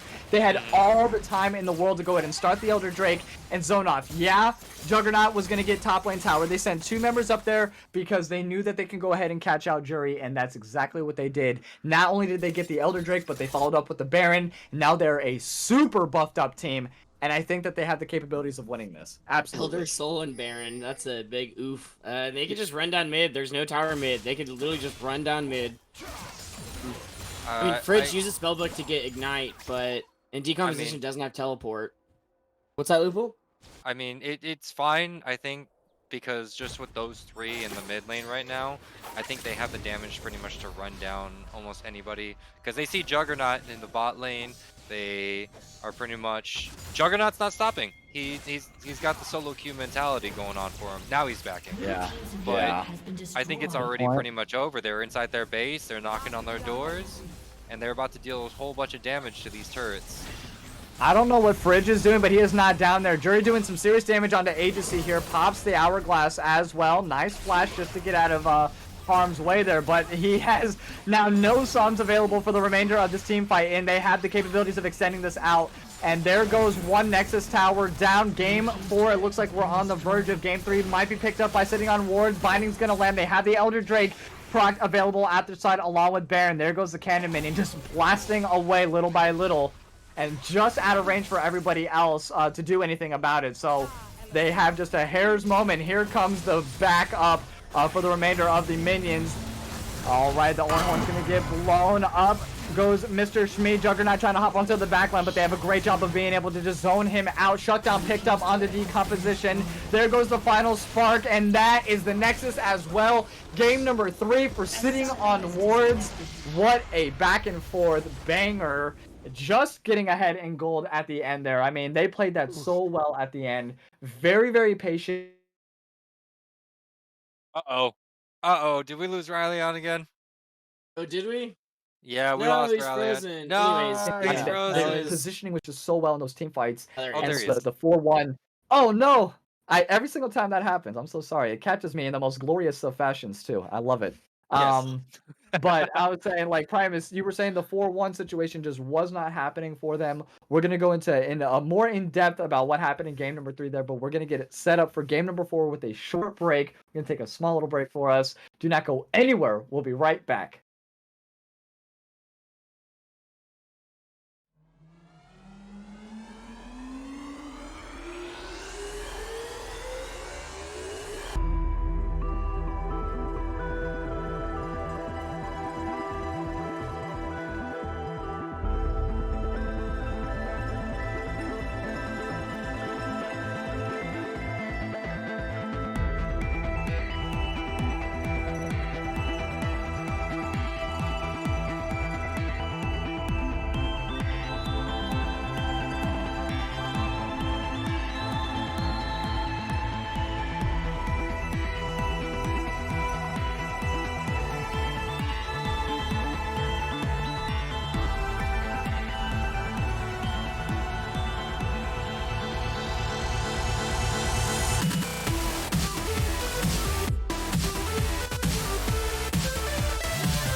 right, welcome back, all of you wonderful, wonderful people. It is your boy Rylionn, joined by Primus and Lupul here. This has been a very exciting best of 5 series so far. Sitting on Wards leads it 2-1 over across the map right now, and that was an absolutely incredible game number 3. Sitting on Wards being the victors of that one, and I mean it was very back and forth for a majority of that game across the map. You know, commanding efforts in the early parts of that game, but Sitting on Wards just being able to outlast and outdamage. Positioning was absolutely phenomenal on decomposition. Just focus onto the backline there. Juggernaut, you know, sticking to the side lanes, and then they were just collapsing very quickly. Didn't have really the resistances that much into a very fed Akali there. Just the burst was way too much, along with the rest of the team. And the Leap of Faith, unfortunately, has a timing issue on it. The later the game goes, the less effective. If they are aware of it, you know what I mean? So, yeah, and the Alawi just was kited so much there at the end that lead that Juggernaut had was literally useless. I mean, he couldn't do anything. Like, he couldn't get in any fights. He was just slapped around by Dank and Agency. Like, I mean, you can't do anything if you can't get in the fight. Yep. And they do hate invisible players, Samsara. Absolutely. We have called that out from the beginning. We have the Evelyn, the Twitch, and the Pike being banned out by Sitting on Wards, and then probably the across the Cosmic. map. Yeah, probably. I wouldn't be. Well, it's gonna be picked up again. And then they have the Seraphine, the Trundle, and the Corki. And you know, just to give you guys a reminder, if you are new here, let's go break down the players one more time. Sitting on Wards is going to be on blue side. We have Fridge in the top lane, Javi in the jungle, Decomposition in the mid lane, Dank Cheta on ADC, and Agency on support. And Lupul, break us down who is on across the map on red side. On across the map, top lane we got Juggernaut, jungle we got Jury, Alley Dragon is playing the mid lane, GG No Rematch is playing AD carry, and then we got Mr. Shmee playing support. So, honestly, I like the first pick Jinx, by the way. Just saying. Just got to throw that out there right now. They're just like, nope, we like the Jinx. We're going to keep this Jinx. Absolutely. It's been a very good hyper carry for the majority. I mean, every single split that we've ever been a part of, Jinx has always been one of the more predominant ADCs. Up there with like Ezreal and Aphelios as well. Caitlyn, also a pretty standard, solid pick no matter what kind of comp you really go into. Good mobility, good range. You know, Don't but... forget Zeri. And Zeri as well, but most of the time we either see them get banned out or just overlooked completely for somebody else. Right. But I do like the Senna pick though, so it's probably going to be a Tahm Kench Senna. We've seen a lot of Tahm Kench played by Mr. Shmee here, so you know, unless it gets banned out in the second roundabout, which I highly doubt it's going to make it that far, it's going to be a fasting Senna, which is arguably pretty strong, but we have not seen it successfully played here this split. I think I've seen it one other time, and it did not go very well at all. It's tough to pull off, that's for sure. Yeah, and into this bot lane, Lux Jinx, I don't think this is going to play off at all. Actually, zero. Personally. Yeah, I mean, Fridge going to be big and beefy again on the Ornn. Yep. Jinx Lux, pretty much the same. The York gets by this time, though. Ooh. Split push God. This could be the one. Yep, there it is.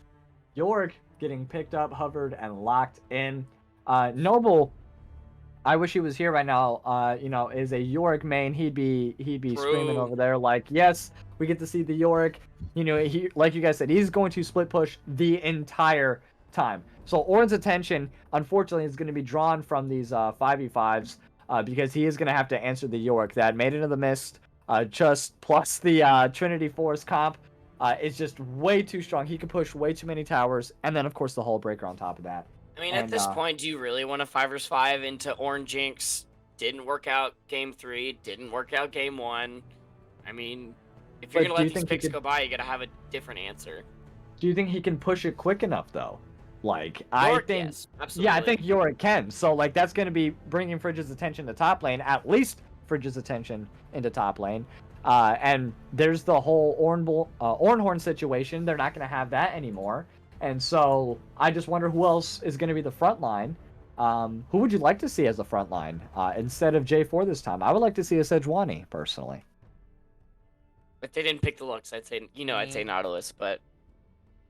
Well, jungle-wise, who would you like to see? They could steal the J4, or pick the J4 again. Not steal it. Cross You the map wanna- could steal the J4. You want to see J4 again? No, I don't. Oh. But because I don't like how. I mean, Javi's just he's. It's a good pick. I just don't think he's doing enough with it. After game one, amazing. Did so much with the Jarvan. Game 2, 3, not so much. Especially game 2 was basically irrelevant. Graves, I'm assuming going to be the jungler for across the map. Haven't seen a jungle Graves in a good bit. Been seeing him a lot top. Ooh, Nocturne though. Like it. I do like the Nocturne. They still have a lot of engage. Especially with Senna being super squishy, immobile. I mean, very easy to kill. They don't really have too much of a front line for across the map. I mean, because York's probably not going to be in most of the fights. Graves is a bruiser, so I mean, unless you pick, something. I mean, this mid lane's probably going to be damaged. I mean, the across the map's going to have to be pretty careful not to get blown up by Nocturne and double globals. Now they have I like Galio that. and Nocturne. I like that pick a lot. Me too.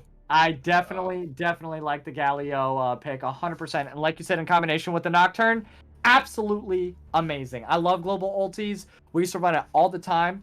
When we were playing as a squad, and Shin as well, yeah. Auto Spark, along with the Super Mega Death Rocket and the Ornhorn. I mean, I know they're not global, but they got a long distance on every single one of long them. range. So We like could be their seeing team one fight more is with going the to be great. Ziggs. Ooh, I mean, Yeah, another it's global all right. ultimate. Woo woo. Yeah, this is gonna be just like a snipe from afar type ulti game from both squads. But let us know. Predictions are live for game number 4. Are we gonna get to a game number 5, or is Sitting on Ward's gonna go ahead and claim the throne right here for the spring split, closing out Team Gap, and then we're gonna be reemerging as Mythic Esports here in the summertime. I'm looking forward to that. But let's see who's gonna win this PCL finals. I would like to personally see a game 4, but I'm gonna go with game 5, but I'm gonna go with Sitting on Wards on this one. I like their team comp so much more than I like across the maps. It's pretty busy on the bot lane. The Ziggs ADC with the Senna support. It's gonna be. I think they're just trying to do too much, and I think Sitting on Wards is just gonna go ahead and take it from here. Just close it out. Yeah, I said Sitting on Wards as well. I like the comp. I like the globals. I think really the big difference game 2 and across the map 1 was the draft difference. I didn't like the Ashe. They didn't have damage. Bank didn't respect the Kha'Zix. I'm sorry, but if you give Sitting on Wards the Jinx Lux again, they're just gonna have lane dominance.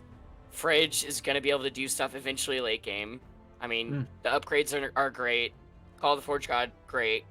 Combine that with Nocturne Galio.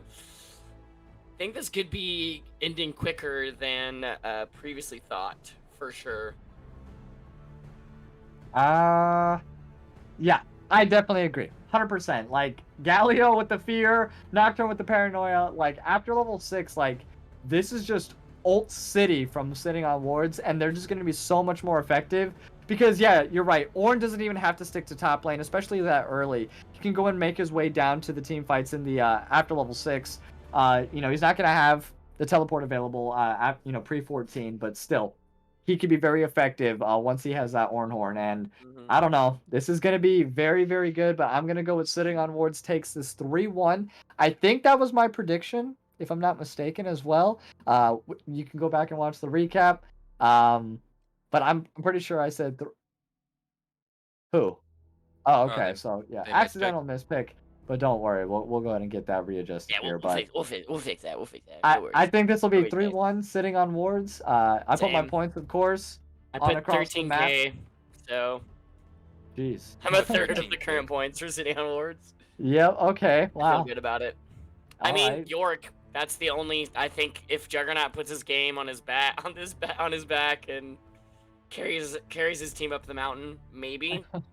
Other than that, I just don't. I think they just got outdrafted, 100%. Yeah. I mean, they keep giving them their comfort picks. Like, keep giving them the Ornn, keep giving them the Jinx, keep giving them the Lux. Yep. I don't like it. I don't like it one bit. You don't like it one bit. Lupul, give us your perspective. Who are you calling this fourth game? Are you saying it's 2-2, or are you gonna go with 3-1? I'm gonna say 2-2. I'm saying 2-2. The reason why I'm saying 2-2, as much as I love sitting on Wards Cup, Nocturne great, Horn great, everything seems amazing, but I've seen Yorks just put the whole game on their back and just like, okay, you know what? I got my maiden. It may be stupid, but it's with me. I'm gonna put that on my back, and we're just gonna push a lane. And whoever Okay. comes after me, I'm gonna beat their ass. If you send 4 at Okay. me, I'm still gonna beat your ass. Okay, so you think this is just gonna be a strictly Juggernaut Yorick hard carry top lane, and he's just gonna go ahead and put the whole thing in his backpack, and that's the reason why they banned him out the first 3 games. He's gonna give them a reason to regret that.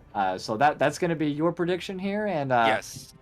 okay, I respect it immensely, and I mean you heard Primus, you heard my prediction here. We think Sitting on Ward's gonna take this, for just strictly comp reasons, but it could be a Yorick different.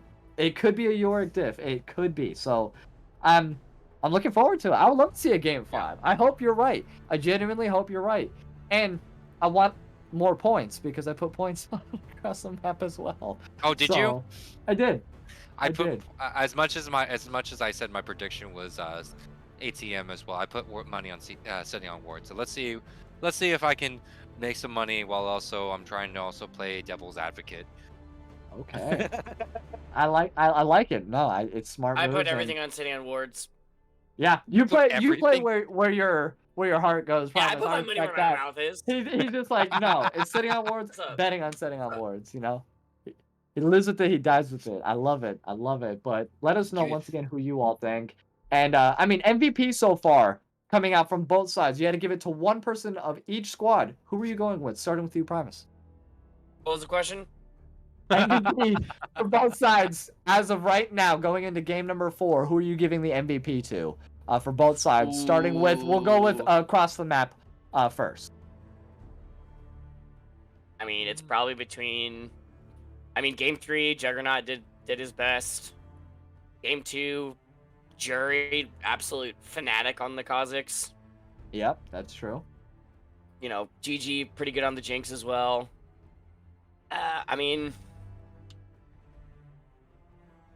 I would say between those 3, probably one of them. Maybe, depending on this York game, it could be Juggernaut. We'll see. I mean, and their one win, I would give it to Jury. Their one win, obviously, he did really, really well on the Kazakhs. For Sitting on Wards, I mean, argument between Decomposition and Dank, I believe. I mean, Dank, had that one bad game, but other than that, has been doing amazing on the Jinx. Him and Agassi have been killing it bot lane. I mean, I think anyone on Sitting on Wards, they've shined at certain parts in this series. I don't think there's been one clear MVP. So I think if I just, I mean, it's the final. I think if are we pulling in the full team of who wins? Yeah. Okay, so for the interview, we're gonna get everyone, but for MVP, I'll just give it to Decomposition just for being consistent all 3 games. I think that's fair. And being super strong on the Akali, even on the Victor, was the saving grace in game 2. Did so much on the Ahri game 1. Yeah, very true. Definitely carried his own in the mid lane and put a lot of kills in his basket. That's for certain. So, all right, you're kind of all over the place. How about you? Well, if you had to pick at least one for each side. I'm gonna say Jury for ATM. Okay. I'm gonna say Jury for ATM, being able to jungle really well, and Decomposition for Sitting on Wards. The mental is great on that. The consistency as well. Okay, and I'm gonna go with both junglers, Javi and Jury, because it's like kind of been a commanding factor around the dragons themselves. It's kind of been like an all or nothing, 4 for 1 or maybe 0 throughout each of the games here. So I really like the control that each of the junglers have had just back and forth between each game. But let us know once again predictions are still live here for game number 4. Is it going to be a 3-1 sitting on wards, or is Across the Map going to continue out and go to a game 5, make it a 2-2 series? We'll find out in just a few minutes. We're going to go to a short break, and we'll be right back with more action. Don't go anywhere.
All right, welcome back, all of you wonderful, wonderful people. It is your boy Rylionn, and joining tonight as well, Primus, Multis, and Lupul himself, and hosting once again, Wookie Monster.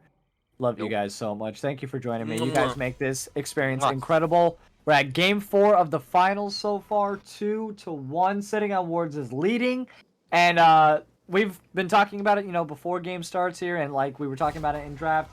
Very split decisions here, but it is going to be interesting. I'm hoping to see a Game 5, but really, I think this is going to be a 3-1 sitting on Wards takeout once again. And I don't know. It's been a great series so far. These last 4 games have been absolutely amazing for both teams. And even getting to this point, they've been #1 in both divisions the entirety of the split, both teams. I believe it was across the map in Division 2 and sitting on Wards in Division 1. Mm-hmm. And, it's very interesting to see that both teams made it to the top of each of the respective decisions, and now they are sitting in finals versus each other. Some kind of low-key expected it, but, it's still great to see both of them here, and you see the reasons why that they were the leaders so well. We're in this Game 4 already, and just kudos to both teams for making it this far. I kind of can't wait to see how this top lane is going to go for Fridge this time around, because this Juggernaut on one of his most favorite champions. That's true. But I honestly believe that a big change on this is going to be if the composition can hit that top just right, It's true. I don't know. We'll see it. We shall see it. I think Juggernaut is going to be very comfortable in the top lane, and he knows that he's going to be alone probably the majority of this time. Javi really has been paying attention to the top lane, if we're going to be honest. The past 2 games here, I don't expect much to change outside of that. His W still is pretty effective on the ghouls there, but let's see. He's not level 3 just yet, so not quite able to stand up to all of these and tank Juggernaut directly, so having I'm pretty sure both junglers just have a big line of duct tape placed over the top lane for this series. Right. Neither side wants to even attempt to do anything. Basically until the later parts of the game. I think Jury might step up. Maybe. I mean, the Graves is very mobile. We could see it. Graves likes to gank, but so does Nocturne. I mean, I'm also expecting Jake and IGC to do a lot. Fridge, yeah, headbutting the wall, unfortunately getting a lot of damage taken from him. Great trade for Juggernaut, 100%. Fridge already used all of his corruption potions, so unfortunately just has to sit there and allow Juggernaut to just push everything into his tower. Teleport's still at his disposal, so could possibly back up, but doesn't necessarily have to, for the item buys at least. So that's such a neat thing on Ornn. I love that unique capability on him. It is possibly one of my favorite things about Ornn in just this whole game as a general. That feature right there. Uh-oh, here comes Nocturne. The duct tape has been removed. Javi is top lane. That great knockup landing on to Juggernaut here. Ooh, a nice wall to go ahead and stop Javi, though. Oh, the auto also attack not going to land, so he doesn't have the speed up. And yeah, the ghouls also zoning out and doing a nice amount of damage on the Fridge here. Juggernaut, does land the Q this time, but just pretty quick. Gonna get out of there. Javi wasting a lot of time in the top lane. Graves making his way to steal, looks like, some of Javi's jungle. Gonna take the drugs. Nice little addition. Not too much. I mean, Raptors are spawning, so I guess he could go there as well. Drag is coming up in a few seconds, so they lost vision of Javi, so I don't know if he'll try and salute the dragon. Probably not. Right. It'd go for a gank though. Agency and gank are moved pretty far up. Fridge taking a lot of damage top lane though. Alright. Agency, hold on, falling to a gank here to Jury. Actually not falling necessarily, but getting caught out. Nice dodge though. Landing is going to land. Mr. Schmid doing a great job zoning off Dank Cheddar and Agency. There goes the shield to heal him a little bit off. GG, no rematch. Ooh, great job. Lots of Risky damage here, recall by Javi. Jury. Ooh, just a second too late there. Mr. Shmee stepping up. The zap is going to land. First blood getting picked up by Dank Cheddar 5.5 minutes into this game. Once again, a relatively slower game than the first two, keeping up pace. So we might see exactly the same thing that we saw last game, a pretty drawn out, back and forth kind of game. And those are the best kinds to cast, in my opinion. Yeah, I mean, I think after the root landed on Dank, if GG missed the last bomb, I think if that landed, Dank would have died. Shmee wouldn't have had to flash forward. Right. So I think maybe a little bit of a miscommunication in the cross-map bot lane. And first Drake gonna go to sitting on wards, you know, after getting that bot priority. No Infernal Soul, by the way. No. Nope. Big sad. That's okay. Ocean's full either. Yep, Ocean is going to be the next dragon here, so very nice look.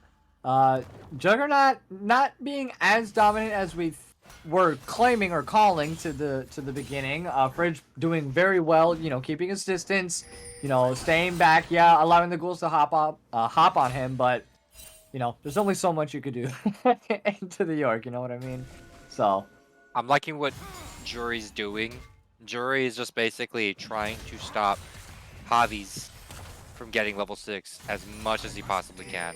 He's been inside his jungle more often than he's been in his own jungle. Javi can't step up really to his jungle, and it doesn't work that way. So the caster internet is evidently pretty trash. We all keep almost disconnecting. Did we disconnect on that one too? Did I disconnect on that one? Your voice is a little fuzzy. But it's okay. Well, we will survive in this fourth game of the Mythic Esports. yeah, that is all. Probably we're gonna see some action top lane, but Jerry's gonna keep farming. You know, only a few CS. And you're probably like one full camp up on Javi. Love to see it. Love to see the Grays. You know, now level 6, Javi level 6. So Nocturne ult and the Galley ult are operational. They could probably just send that bot lane pretty easily. Absolutely. That's exactly where you want to send it, I think, the most. There's not much that Senna and... oh, you think they're going to go top with it? Alright. Well, we do see a nice roam coming in from Agency here to the top side. The Blasting Plant not quite... or is available, but does the Vision Plant downwards there. Dank Cheddar stepping up in a 2v1. I don't know if you want to step up that far. The rooting from Mr. Shmee there. There goes the W. Is going to slow him down. Forced to flash. GG no rematch. Holding his bomb. I don't think he's quite upgraded it just yet, but he did hit level 6. Galley is pathing down bot, though. You could be seeing, you know, if they try and overextend. Jury's in the area, but I don't think they'll be able to answer quick enough. No. I mean, decomposition's going in. Yep, decomp does get taken with the root though. Oh, nice damage coming in from Dank Cheddar, trying to give the kill on over to him, but no, doesn't want to allow him to escape. And decomposition picking up the kill onto Mr. Shmee. Fridge also getting forced to back. Oh, there goes the collateral damage coming in from Jury. Flashes over the traps and picks up the kill onto Dank Cheddar. I love to see it. You know, almost a double kill, but not quite yet. Javi, nice. I know he's going to go in and land. There goes the fear off the Ornhorn just for good measure, but Javi's going to pick up the kill onto Juggernaut. And this is the first time in 3 games that he has ganked top lane. Someone clip that, please, because it might be the last time. The teleport into the taunt. Very nice move. Jury getting pretty low there, but decomposition. Just getting them to back off. Not more than 1 plate, he says. Ooh, good Rift Herald also being utilized there. Also, teleport on Juggernaut. And you can see with the deep roam as well. All of the plates going on over now to the 3 members of Sitting on Wards, and they are making the most of this roam 100% along with the Rift Herald. And we're only 9 minutes in. We went from no action to lots of action, y'all. So that was a great rotate. That was a great rotate, by the way, by Sitting on Wards. Decomposition was bot lane, then Dank Cheddar decided to move mid, and then Aegis is like, okay, you know what? I'm going top lane with the jungler and the top laner. Yeah, it was flawless. It really was. I'm enjoying it. They no gold loss, no nothing, and now they're back to their respective lanes, except Aegis is still running around. Yeah, because he can. Yeah, 'Cause he can. because he can. Dankchetta doing a great job just, staying away. Final Spark trying to clear that top wave push. Ali Dragon also getting a little bit of support here from Mr. Shmee. So it's just going to be an ADC versus an APC battle in the bot lane. And I'm going to go in favor of Jinx on that if she's able to sidestep the moves of Ziggs. So we'll definitely have to see here. Yeah, I mean, Jinx got first blood. Let's see where that gold wise. Up 700 gold on the Zig. So, about, one component. Almost a pickaxe, which I think Dank should be able to afford the mythic. This probably isn't a Kraken Slayer game, right? Like, it's probably Gale Force, I'd say. Gale Force. Yeah, I would say, Gale Force would be okay. I mean, probably able to afford it. So, GG probably can't, I don't think, after having to buy the tier. So that could be, a moment for Dank to get pretty ahead against the Ziggs. Right. They're not trying to... Juggernaut. Oh, here goes the Paranoia into the Dragon Pit. Oh, nice flip going in, and GG no rematch getting the kill on the Hobby, unfortunately. Decomposition ulting to his own demise, tries to get the kill off onto Mr. Shmee, but steps right on out of there. The heals coming in clutch. Dankchetta now caught in a 4v1 situation. GG no rematch gonna hop over the wall, picks up the kill on the ADC. Double kill now on to Ali Dragon here. Now she's showing a little bit of damage, saying, hey, I'm not out of this just yet for the MVP race. And game number 4 looking so good right now for across the map. So well on that. They did. They played phenomenally, and they were able to pick up. Or no, unfortunately, they didn't pick up the second dragon. Oh no, they did. It was the Ocean Dragon. Obviously, my I apologies. think if Dank got one reset, that was unfortunately bad time for across the map, but it didn't get it. No one died. Nope. Looking pretty rough here. And I mean, here we are.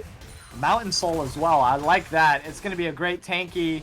Whomever gets it, just going to have shields and resistances like no tomorrow.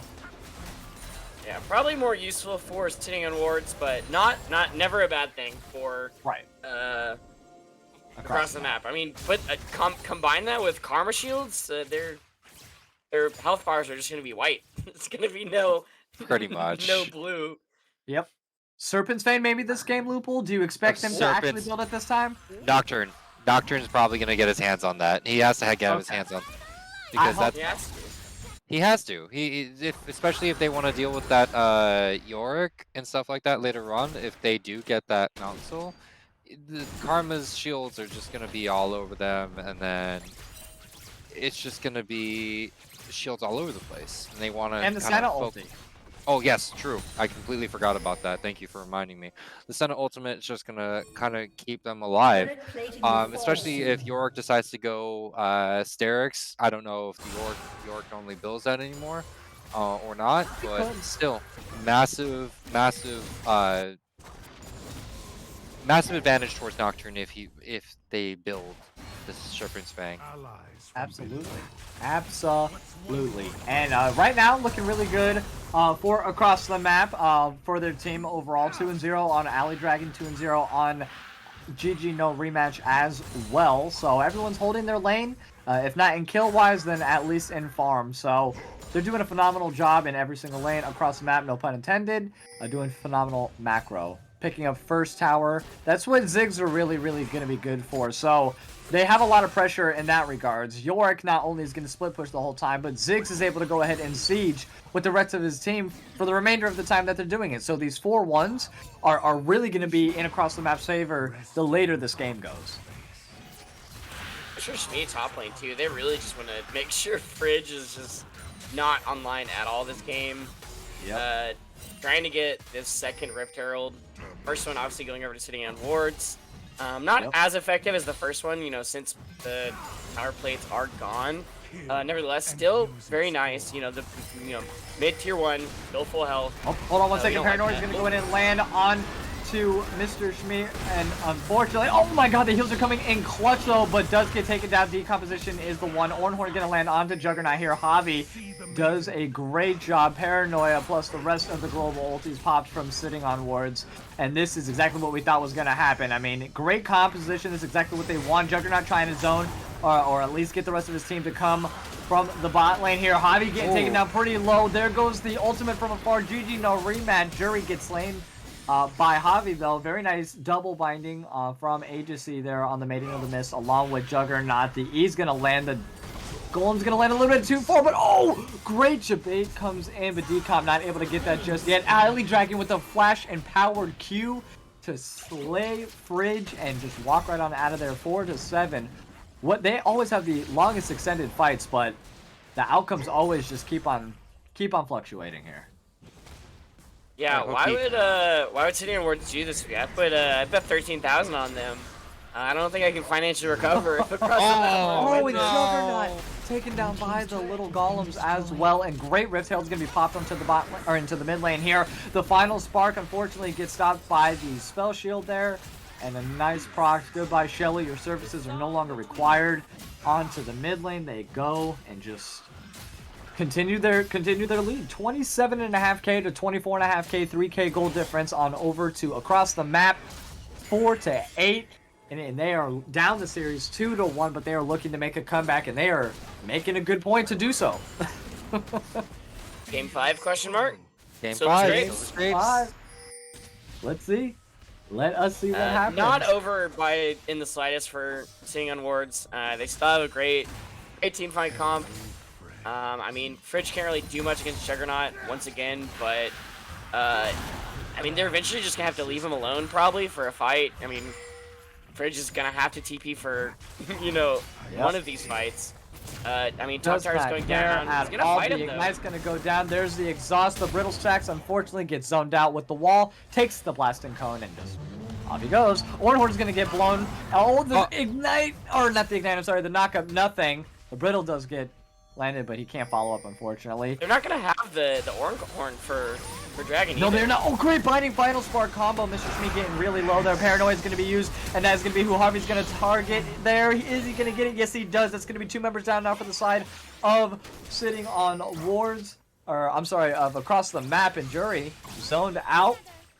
The third dragon looks like to be in the hands of Sitting on Wards. The start of the Mountain Soul to them. Great job. Great job. Being very patient with it, and great ultimate catching out Mr. Schmee with the binding, with the final spark as well. Couldn't ask for anything better. Yeah, I mean, they still have some showdown gold on Alley Dragon and Jury. That would be pretty nice. You know, maybe put it on Dank. We like a Fed Jinx, that's for sure. Galio, yes. You can use gold. I mean, having kills on decomposition is not bad in the slightest.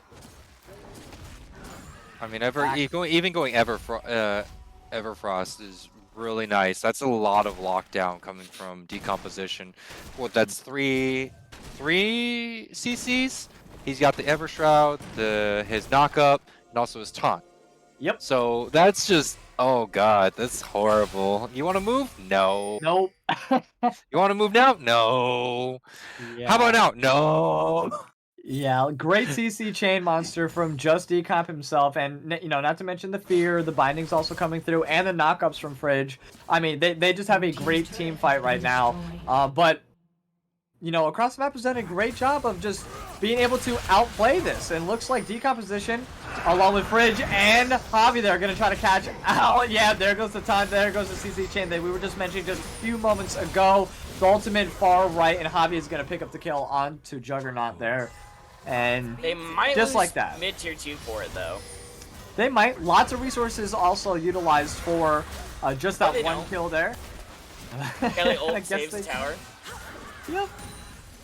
Yeah, and Juggernaut, the split push, did not work. It doesn't have to I be mean, just Fridge for could engaging, keep pushing but top lane. He could just So- take that tower. It's very low, but decides to stay mid, keep that up. Alive. You're going bot to farm. I mean, Dragon and Baron's not up. Baron obviously spawning in 15 seconds, but killing Baron at 20 minutes not the easiest thing in the world, especially when everyone's alive. Dork has TP, gonna go bot. But yeah, now I like Fridge now, especially Fridge and Javi. Get your free gold, take this top tower. You know, it was so low you could sneeze on it, it'll go down. A chew, there it goes. And Dank Shadow left alone to defend mid though. look at that. He can't. The Ziggs W just takes that out of commission just like that at a quarter health, and that's one thing that they're going to be constantly having to worry about and just be roaming for, because once again, Juggernaut is just going to sit there and split push either top or bot lane, just like he's doing right now, and the rest of either 3 or 4 of them are going to go ahead and siege somewhere else. Now, the only thing I'm genuinely worried about is them starting the jungle objectives. Baron, they really don't have that much DPS on the side of across the map. You know, they have a Ziggs, you know, which is kind of like dots, but it's not exactly like DPS. It can't do what Jinx can do in terms of damage, and that's just something that they're going to have to live with. You know, that's what they picked to go into this match here. So it's either going to be a constant siege, and then we have to guarantee that the jungler's dead in order to start this jungle objective, or we're going to have to give it up. Those are the only 2 options that we have. So that is quite the pickle that they're going to find themselves in later on. Yeah, the question is, does Javi use the Paranoia now? Maybe kill Juggernaut again? Probably it would be good right before Dragon starts.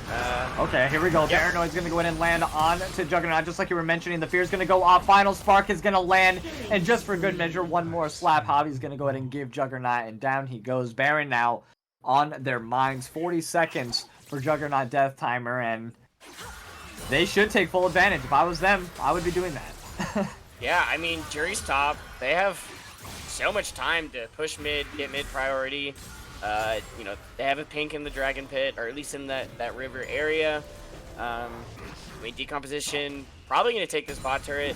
Maybe not with Ziggs Bomb. Yeah, that's a good wave clear. Yeah, I mean, yeah, definitely good use of the Mega Bomb.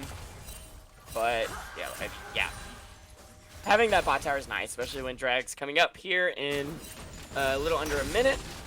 Decomposition is at half health. He can recall and he has TP, and he's gonna recall.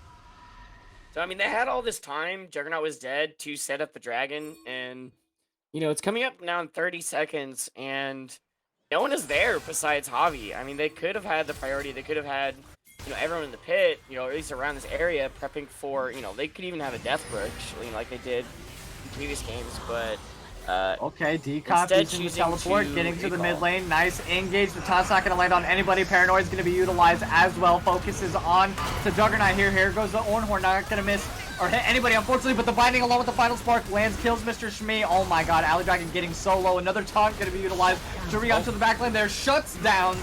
Given on over to Jury onto double kill now picked up. Very nice. Oh, the CC train does not stop here. Jury now taken very low with the double shield action fridge on just a sliver of health. Shut down. Oh my god, picked up by Decomposition. Triple kill now given on over to Jury before his final death there. And wow, what an incredible team fight overall. That was a little troll. I don't know why they would force that when they could literally just fight it at Dragon. Like, why are they fighting under the mid turret when they literally don't have to?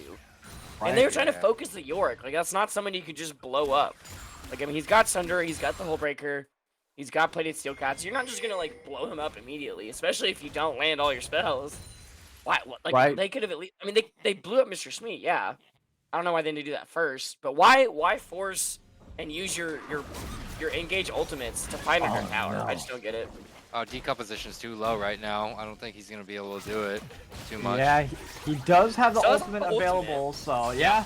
Hero's interest is there. Oh, nice binding along with the Paranoia and the final spark, and down goes GG. No rematch. Gets off the ultimate just in case, but no, the spell shield's gonna go ahead and do it. There goes the ultimate. Double kill though, picked up by Agency. 2 very important factors of this dragon fight. Juggernaut trying to do what he can in the top side to even out the loss that they are facing right now. Oh, the knockup not going to land, unfortunately, so he's going to focus down the minions. Yep, has to back off, unfortunately, but no, he's doing a pretty good job. Javi trying to get this dragon, but no, Jury with the ultimate. The collateral damage takes him down. Agency very low now. The dash forward has to reload the shotgun, unfortunately, and yeah, this is going to put him in a good spot now to take this dragon. That will put them in 2-2. Agency ultimate is going to be available. There goes the final spark, but no, just going to help them take the dragon a little bit quicker now. And overall, I would say that would go into across the map's favor.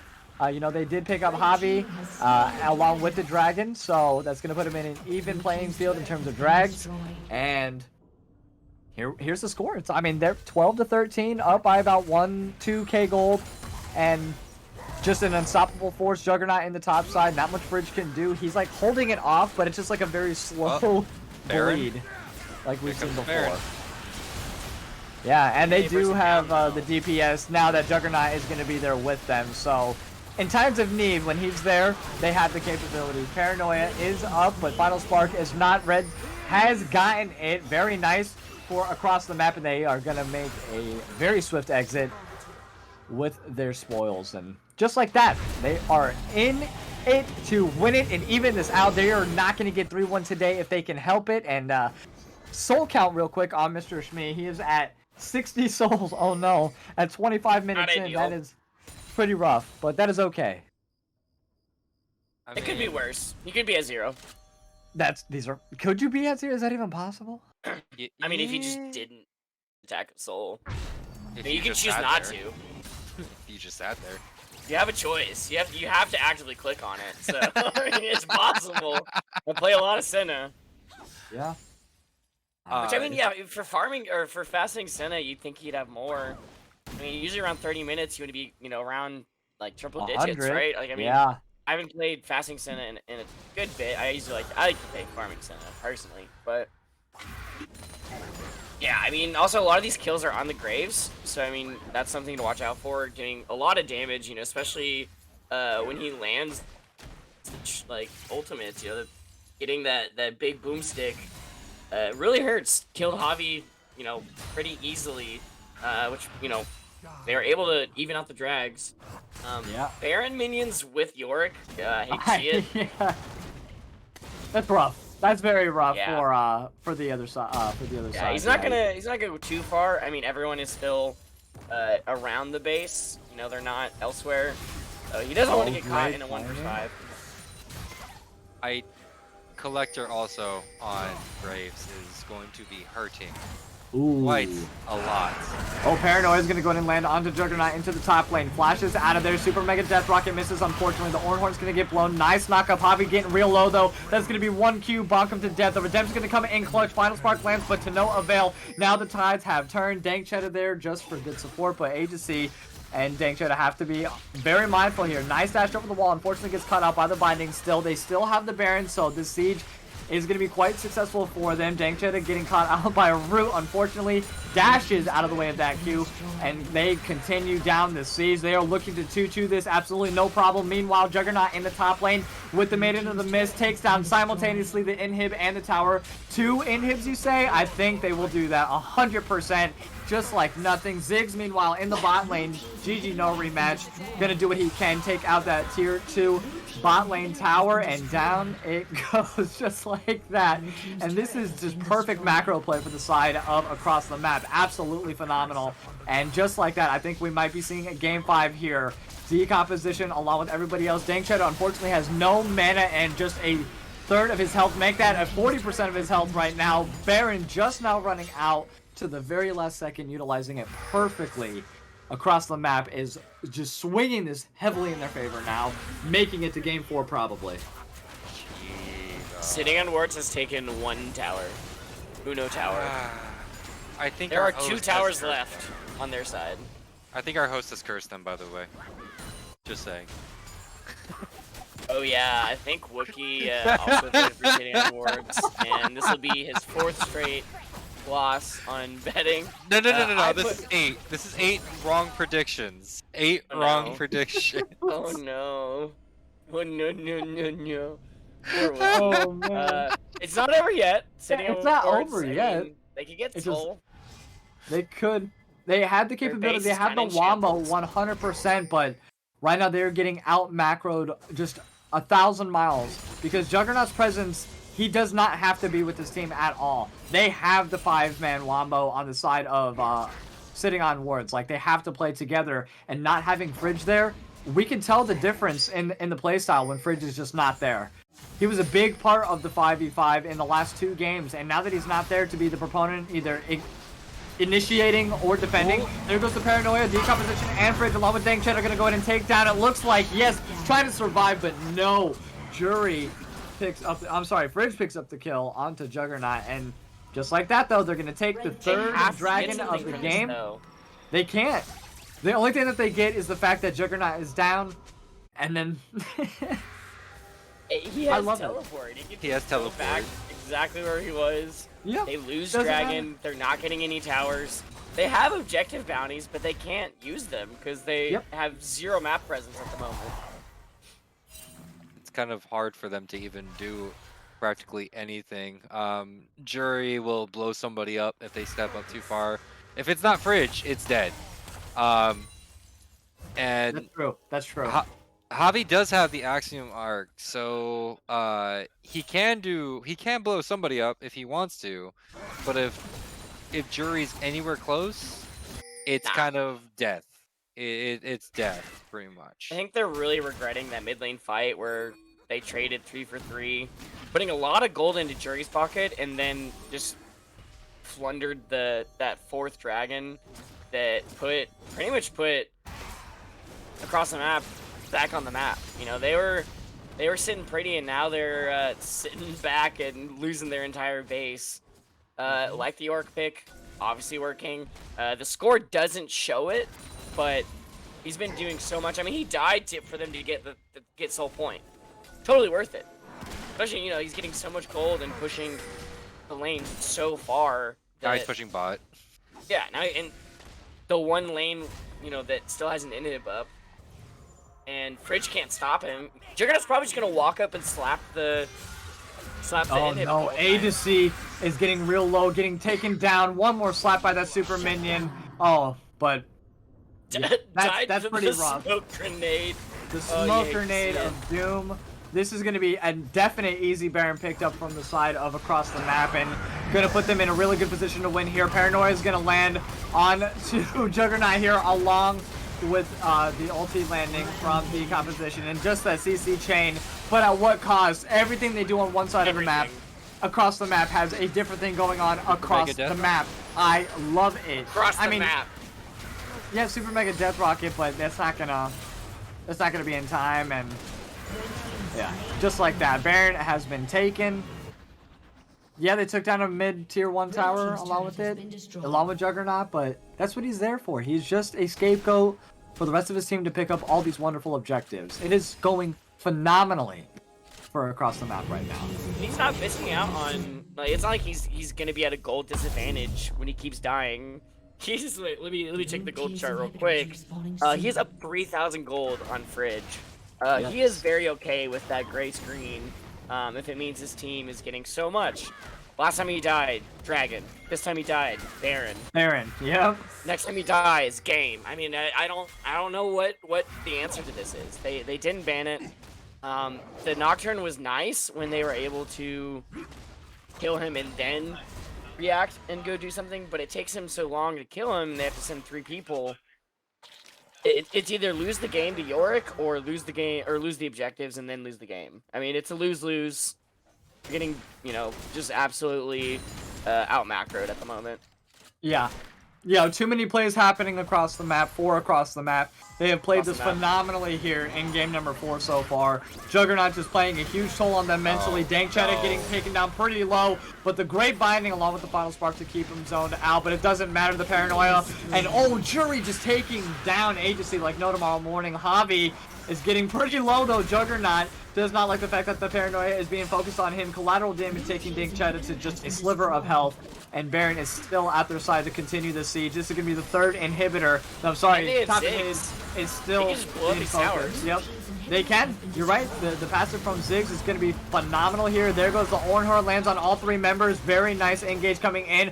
The Taunt not going to land on anybody though. Great knockup going to land onto Jury. Dank Cheddar doing a phenomenal job with the rockets, but the Baron empowered minions are just too strong. This wave is a little bit too big for the low health of Dank Cheddar here. Nice flash forward, but the Zonians are going to get popped. Now he's caught himself in a 1v4 situation. Decomposition. Down goes Dank Cheddar. Decomp is next on the map. The final spark, but they split like Moses. Javi is next. That's going to be 3 members down. Nice 2-man knockup, but no. The Nexus is on the plate, and that is a 4-game, 2-2 tied series for this finals. And anyways, they started blasting. I am so happy. Can we just say Graves go boom boom and then everybody goes die die and then yeah. Yep. And like I said, it all started from that one fight giving so many kills and gold over to across the map. Just fight at the dragon. I so frustrated with hitting awards. Yeah. There goes 13,000 gap points. I'll never financially recover. Rylionn, you were complaining Robot about pain. your points as well before this game started. Um, can we just say that we're all financially in debt now with team gap points Yeah. now? Yeah, no, these are facts, and I've done a phenomenal job so far. 4 for 4 right now in all my predictions. I'm pretty happy, but now it comes out to the final one. We're gonna take a short break while we get prepared for that, though. But this is it. This is the last game. 2-2, currently tied in the series across the map and sitting on wards. Do not go anywhere. We will be right back.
breaking through. Will you feel me too? I still wanna run to you. Am I breaking through? Will you feel me too? I still wanna run to you. Am I breaking through? Will you feel me too? I still wanna run to you. Am I breaking through?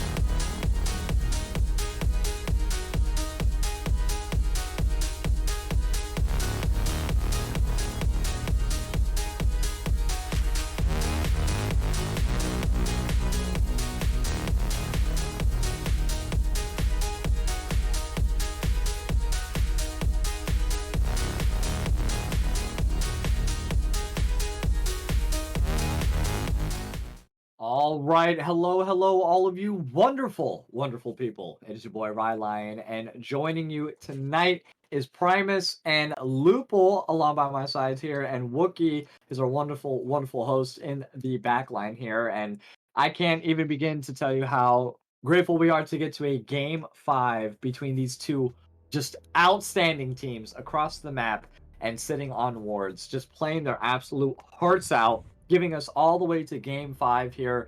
I'm very excited for it. And without further ado, let's dive right into it. Across the map will be on blue side. Sitting on wards will be on the red side. And just like that, we have the Seraphine and the Trundle bands coming out from across the map, along with the Yorick and the Evelyn. So they learned from their mistakes on that one, not giving the Yorick to across the map there. And then, of course, the Corki. So I think we've seen the same bands every single start from across the map. Those three just consistently, every single time. And then let's just see what they go into the picks here. I mean, do you expect to see another J4 pick, or or do you think it's gonna go back to maybe like Nocturne or somebody that has a little bit more global presence, like we just saw there? I honestly believe that the J4 was a bit more impactful than the Nocturne, unsurprisingly. As long as he Okay. doesn't go. My only issue is that if he goes the spell book, utilize it more. Use the spells. Use the summoner spells. Who's the Great. boss? Yes, yes, these are absolute facts. And I mean, like, he was doing what he could. Fridge was definitely capitalizing with that spell 100%. So he was definitely doing a great job using the spell book. But you're right, Javi, not so much. What would you rather have instead of spell book? What would you be telling him to play if you were in his shoes? Conquer. Conk. He can still Give him the conk. Yeah, Yep. Ooh, they give steal the Conquer. Ziggs away, so they can't go Ziggs Senna. Ooh. Ooh. Okay, Pumpkin's still I up. do like that. It looks like they are picking the Jarvan. Is that going to be Potentially. decomposition on Ziggs, or is that going to be Dank Cheddar on Ziggs? Decomp, I'm guessing. Decomp. I actually do not know. I like mid Ziggs. Still very viable. Ooh, the Graves again. That cherry on the Graves is pretty nutty. Definitely something that we have to think about. I mean, he is going to go back to his like J4 roots. I do like that. The Cataclysm is nice. It's going to be good with the Ziggs W as well. Absolutely. I like the flex of the Ziggs. It's really unnerving. Graves not being picked up again by across the map, so they had some pretty good success with that last game. I mean, Jury did an amazing job, holding it down with the Graves, playing tightly in the corners where need be, getting the ricochets done, and then of course the collateral damage, snipes from afar. And ooh, the Raka. Shmi kind of mixing it up a little bit, hovering Ooh. it. Let's see if he does commit to it all the way, and he does do that. Yeah, And he's not gonna kamikaze on that one. no. I definitely expect this to be a more laid back, chill type game for bot lane. It looks like Senna's gonna actually be farming, not focusing on souls this time. So I like better. I like farming Senna. Get her some I agree. items.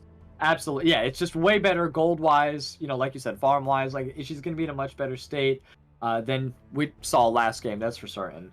Not that they lost or anything. And oh wow, Malphite on Fridge. I love that. I was literally just thinking that last game. I was like, man, I would love to see some Malphite. I was looking at him in the highlights whenever they were playing through the intermission there, and I was like, I would love to see some Malphite play. And boom, there he goes, Malphite. Jarvan Malphite's pretty terrifying, to be honest. Yeah, I mean, especially from the Fog of War ultis, like you can't react to that. Like, there's gonna be so many reaction checks, and I'm gonna say like 100% of them are gonna fail. Like, you cannot flash a Malphite ulti if you are not prepared for it. But Nasus also being the hard commit as the ban here for sitting on wards. And let's see who they retaliate with. And I mean, this is different. You know, sitting on wards. I mean, did they go Ziggs last game? No, across the map went Ziggs. Across the map did. Yeah. Yeah. So which worked out well for them. They blew up a lot of towers with that. Getting rid of the Galio though, I mean, Decompression.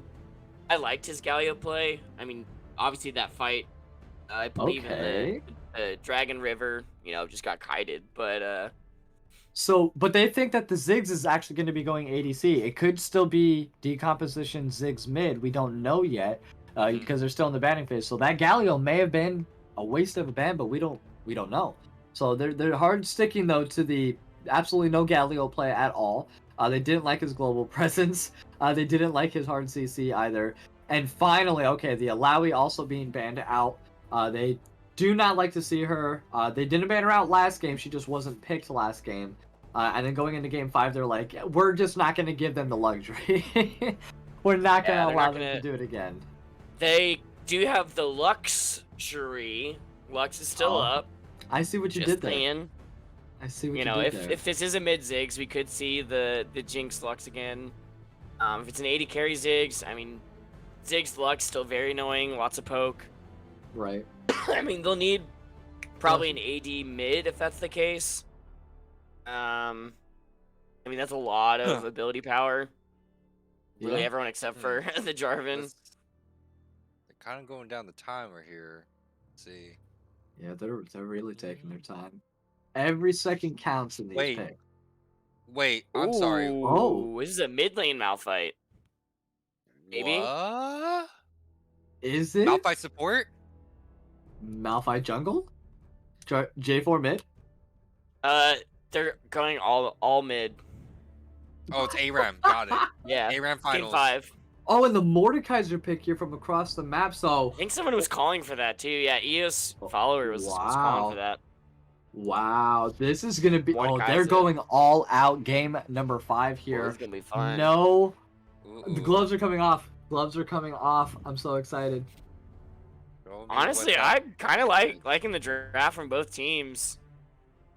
Kind of getting what they want. Not really, you know, they got a lot of answers. Yeah. Yeah, the Mordekaiser was picked. I mean, what, mid lane now? I mean, they might think it's the mid lane Malphites. I mean, Rylionn, like, what do you pick into Malphite if he's mid? I mean, obviously, probably... Wait a second, is that what? Soraka mid? That's Raka yeah, mid. it is might Soraka be. mid. So there we go. I think you go. Mid I think Soraka. you go. I think Silas also would have been a They great got pick debated. from EOS follower. You know, I agree 100%. I think Silas would have been the top choice here. You have the Ornhorn, you have the Malphite ulti, you have the Ziggs, you have the you have every ulti at your disposal, and all of them are super useful in this case. But they opted in for the Raka, I think. What? Huh? What on earth is Primus, going if we look on? at it upside down, maybe we can feel better about this. Here, do this with me. Like, just go like, yeah, there you go. You guys can do like your fusion. Let me see if let me move it to my other screen and see if that changes anything. Nope. Still it's still the exact Very same thing that weird. we what is this? Okay. Can we I mean, here we go. You have to pick one though. This is game 5. There's only one winner. You have to pick one. who are we going with into Game 5? This is as crazy as it gets going into Game 5 here. Believe me. I like the wombo combo from sitting on wards. I like the full team of across the map. I think I'm gonna eeny meeny miny moe it. Actually I'm gonna I have a coin. I'm literally gonna coin. Okay. I think I have one. I'll do it on my computer. Okay. Coin, Absolutely. flip. All right, so Wait, heads is ATM, tails is sitting on wards. Tails is sitting on wards. Okay. Oh, actually, I'll flip it. I'll flip it again, because I didn't see it flip this time. Okay, so I'm doing it now. Tails for sitting on wards. It is tails. Whew. Oh, wow. And I'm going all in, baby. This is the last game. Silver Alright. scrapes. Who are you going with, Lupul? The coin flip has spoken. I am going with sitting on wards. Coin flip. Okay. Wait. Before I explain, okay, I really want to explain also. This is a giant, like, Ali Dragon on across the map. Like, I can't. I think they were originally the support player, and then they went mid because I heard that ATM did a whole re-roster thing. And I think this works for them, but my gosh, my brain is just like, especially with sitting on wards' game, like their draft is just like 404 brain not found. Surprise, surprise, Jarvan jungle. Now let's see where everyone else goes. I am curious. That is for sure. Alright, so it's Jury for sure one Ornn in the nation. top lane. And we I have, said okay, sitting on Javi. wards. IKB. The coin was tails, so I put all my money for sitting on wards. So far 81,000 for sitting on wards. That's just what the. Is this? Yep, mid Yone. Okay, this is exactly what I was not hoping for. I think this is Malphite fasting support, Senna yeah. again. I think this is fasting Senna again. We're gonna see another fasting Senna. Yeah. This is actually insane. And I mean, I'm gonna go with my points are not gonna go with my vote. My points went on across the map because I want the points. You're a But gambling man. my vote is gonna be for sitting on wards. Their combo is just absolutely ridiculous. And I know we said that last game, and Sure. they didn't win last game. They played it extremely well, and I just think Raka is just kind of like the outlier here, and I want Ali Dragon to prove me wrong immensely. Definitely, Hey, I want to be I'm a proven Fun wrong. fan. Fudge but, played it one. I mean, I saying. believe in Ali. I think she's going to do a phenomenal job with the ultimates as well. And having a global heal is no laughing matter at all. Besides, you also have Juggernaut now on Mordekaiser in the top lane, so he's going to want to fight these 1v1s. Ornn kind of wants to kind of duel those as well, but it's really going to be just a battle of the passives at that point between the Brittle and Juggernaut's passive with the Rim. I don't remember what it's called right now, but the AoE on that's just ridiculous. So we're gonna see Mordekaiser. We're not gonna see most of it, but we're gonna see Mordekaiser take somebody to Walmart. All right, that Walmart Yeah, I parking mean, who lot. needs a conventional 80 carry Yeah. anyways, right, guys? What is an 80 carry in this meta? I'm sorry. Yeah, I mean, we have, once again, Ziggs, Dankchetta, just at least Ziggs being picked up this time, Senna. Is this going to be a fasting Senna again? Yeah, is it'll going to be the one farming? Yes. Okay, Yeah, we saw, IKB's that did mad not I work out said very well. farming Senna is a thing. It's not gonna go well, in my Can opinion. I point out one last thing is again?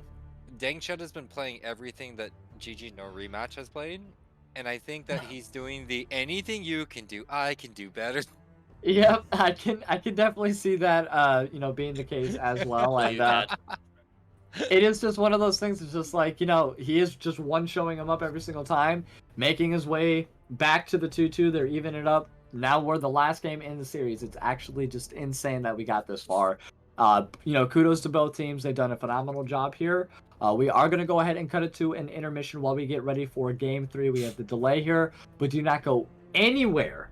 This is Game 5, last one of the series, last one for Team Gap before we become Mythic Esports. And we will be right back with a lot of action. Don't go anywhere.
All right, welcome back, all of you wonderful, wonderful people. It is your boy Rylionn, Lupul, and Primus, along with Wookie, bringing you tonight's game number 5 of the PCL finals across the map and sitting on wards, both tied in the series.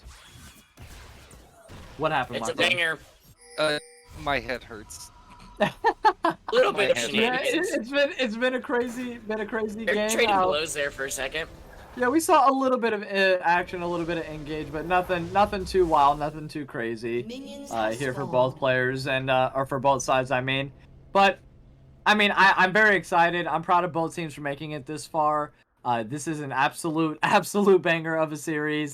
This is going to be the best way to close out Team Gap and open up as our new organization, Mythic Esports. And yeah, I'm very excited here, and it could really go either way.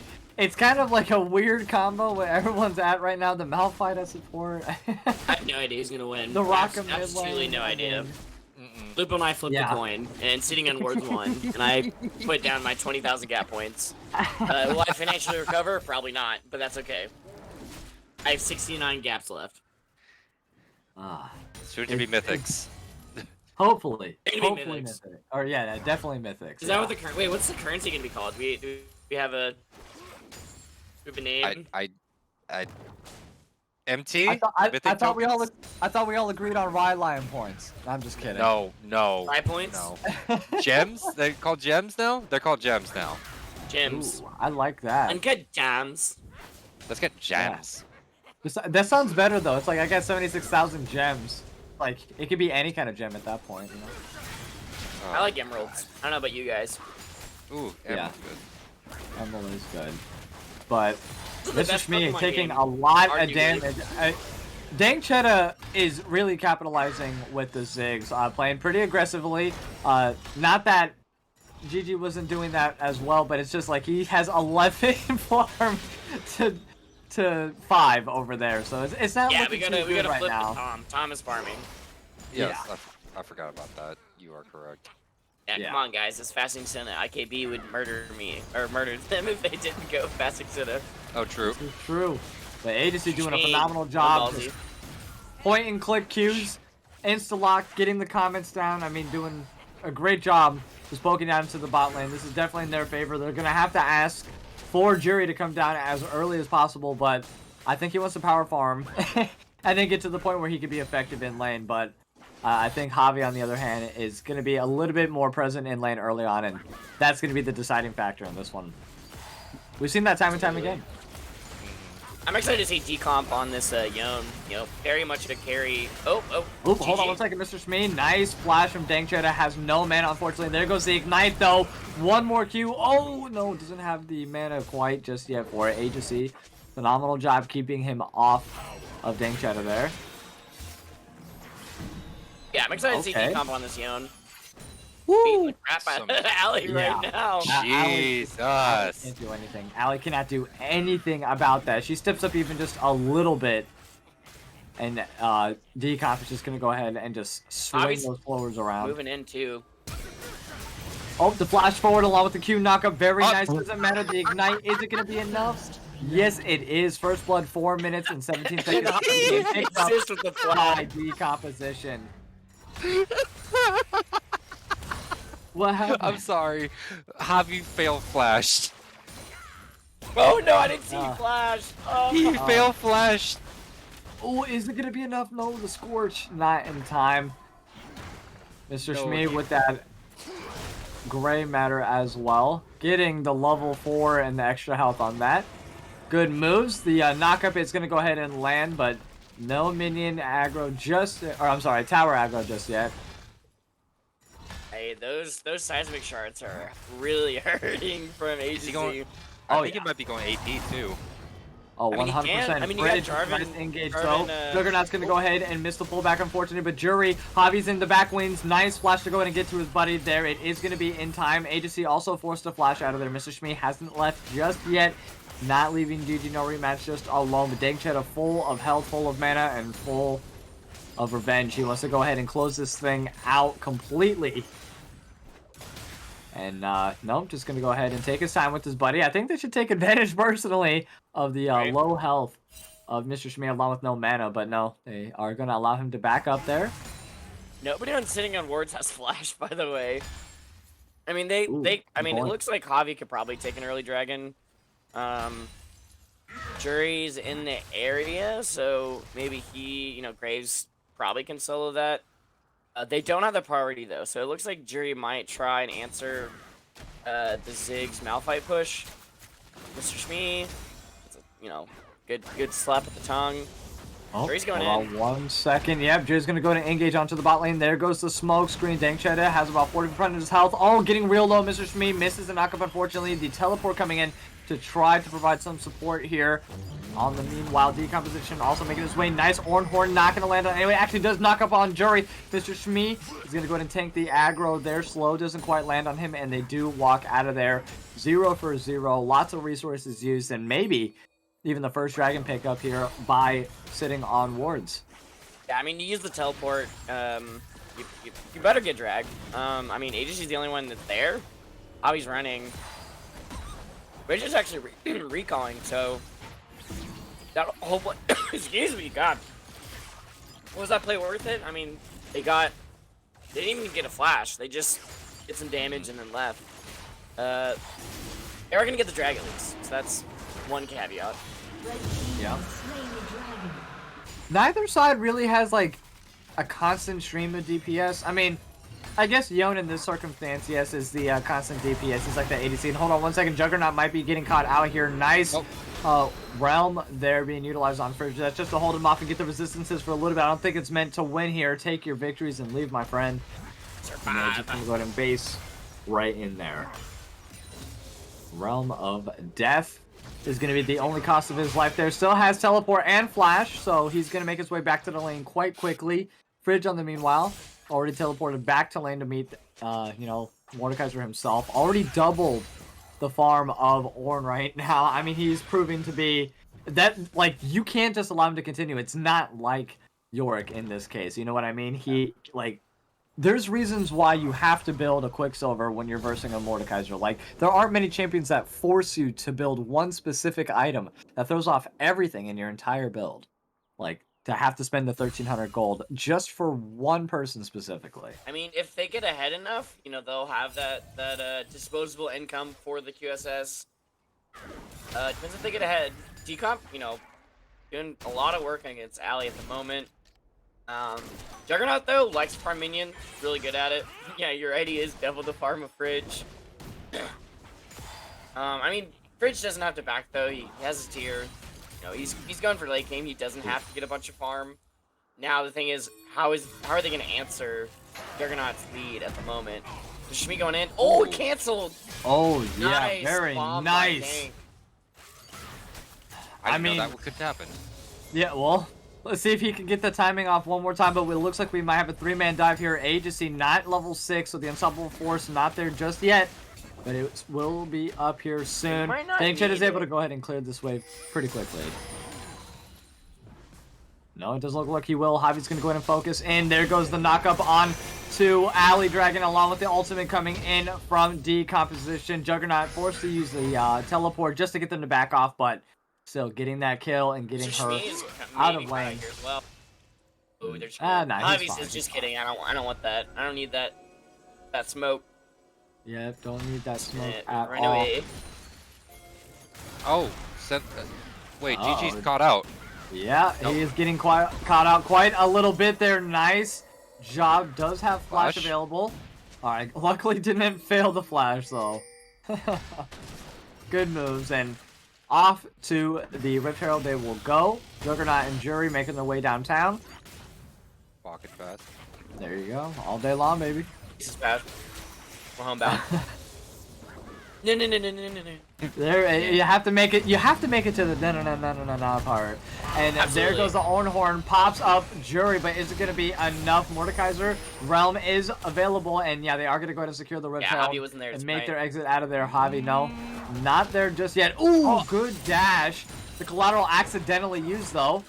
I think it was just a misclick there by Jury, but still, he is safe. That's all that matters.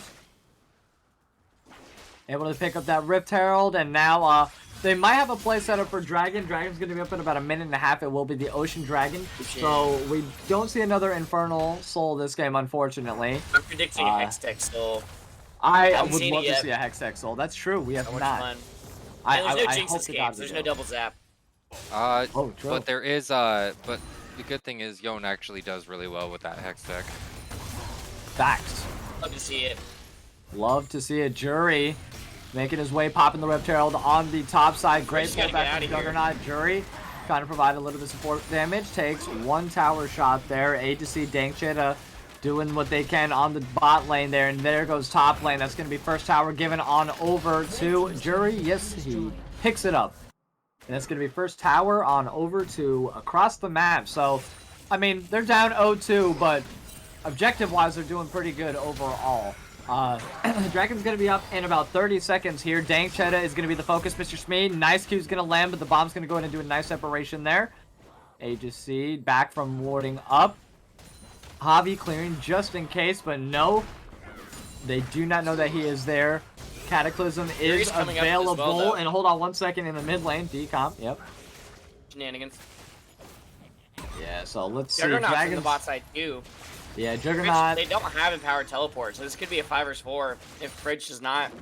Nah, he's actually going to use look it at on the Young's mid Dragon. lane. Fridge is making his way down. He has the Ornhorn available in just a few seconds. I think it's going to be up when the Dragon.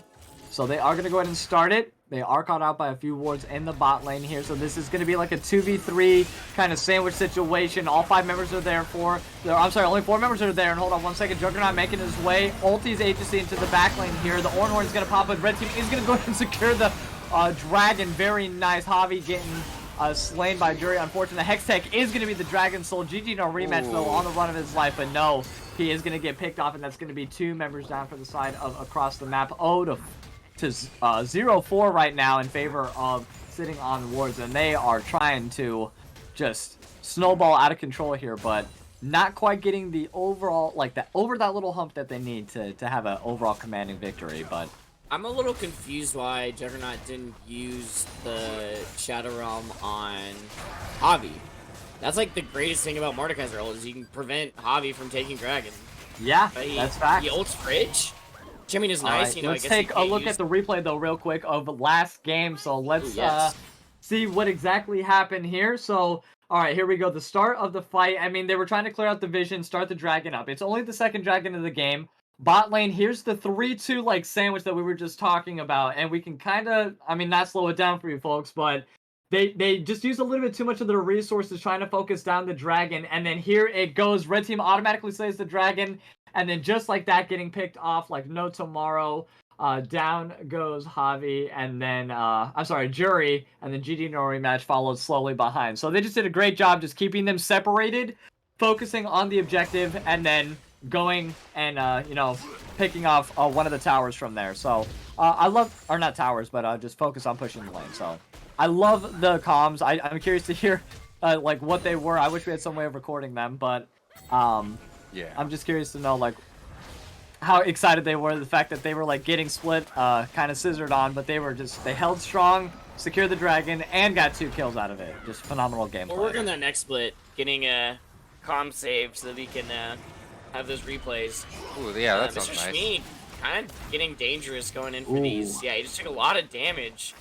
Like, I know he's feeling spicy, and, you know, he can land those knockouts, but after he does, there's 0 follow-ups. He just knocks them up and then just takes a bunch of damage. I think Mr. Schmid really needs to chill out a little bit. I mean, you know, a lot of their losses so far, he's just been probably going a little too ham, and I mean, game 2, he can. You know, they were so far ahead that he just didn't die, but this isn't that second game. They're not ahead. They're behind. Ziggs is double your farm. Stop trying to kill him. It's not working in your favor. Yeah, he is just keep on poking from afar. I do like that about Dankchita. He has 360 stacks on his tier there. The Leandris is just doing a great job burning. Great job zoning as well. Okay, the binding's going to go ahead and land on the Javi there. The smoke screen, but Juggernaut is so low. Dank already used the ultimate there. so he's not going to be able to catch him out, but it doesn't matter. The Oh. empowered auto attack, and down goes Juggernaut, Solo taking the kill. flash with him as well. And yeah, the solo kill onto Dang Cheddar. That's going to go on the highlight reel for certain. Absolutely. Mm. I mean, we cut enough of it.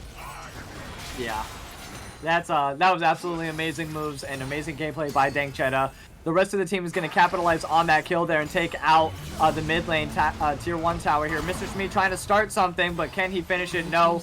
The Ornhorn's going to catch out Jury just to zone him out a little bit, but not really able to pull out much. Great job from Ziggs coming on the bot lane. Dang Cheddar, W on that tower, and back I mean, he if goes. he was mid, he could just blow this up, but Yeah. that's okay. They should be able to get it without it.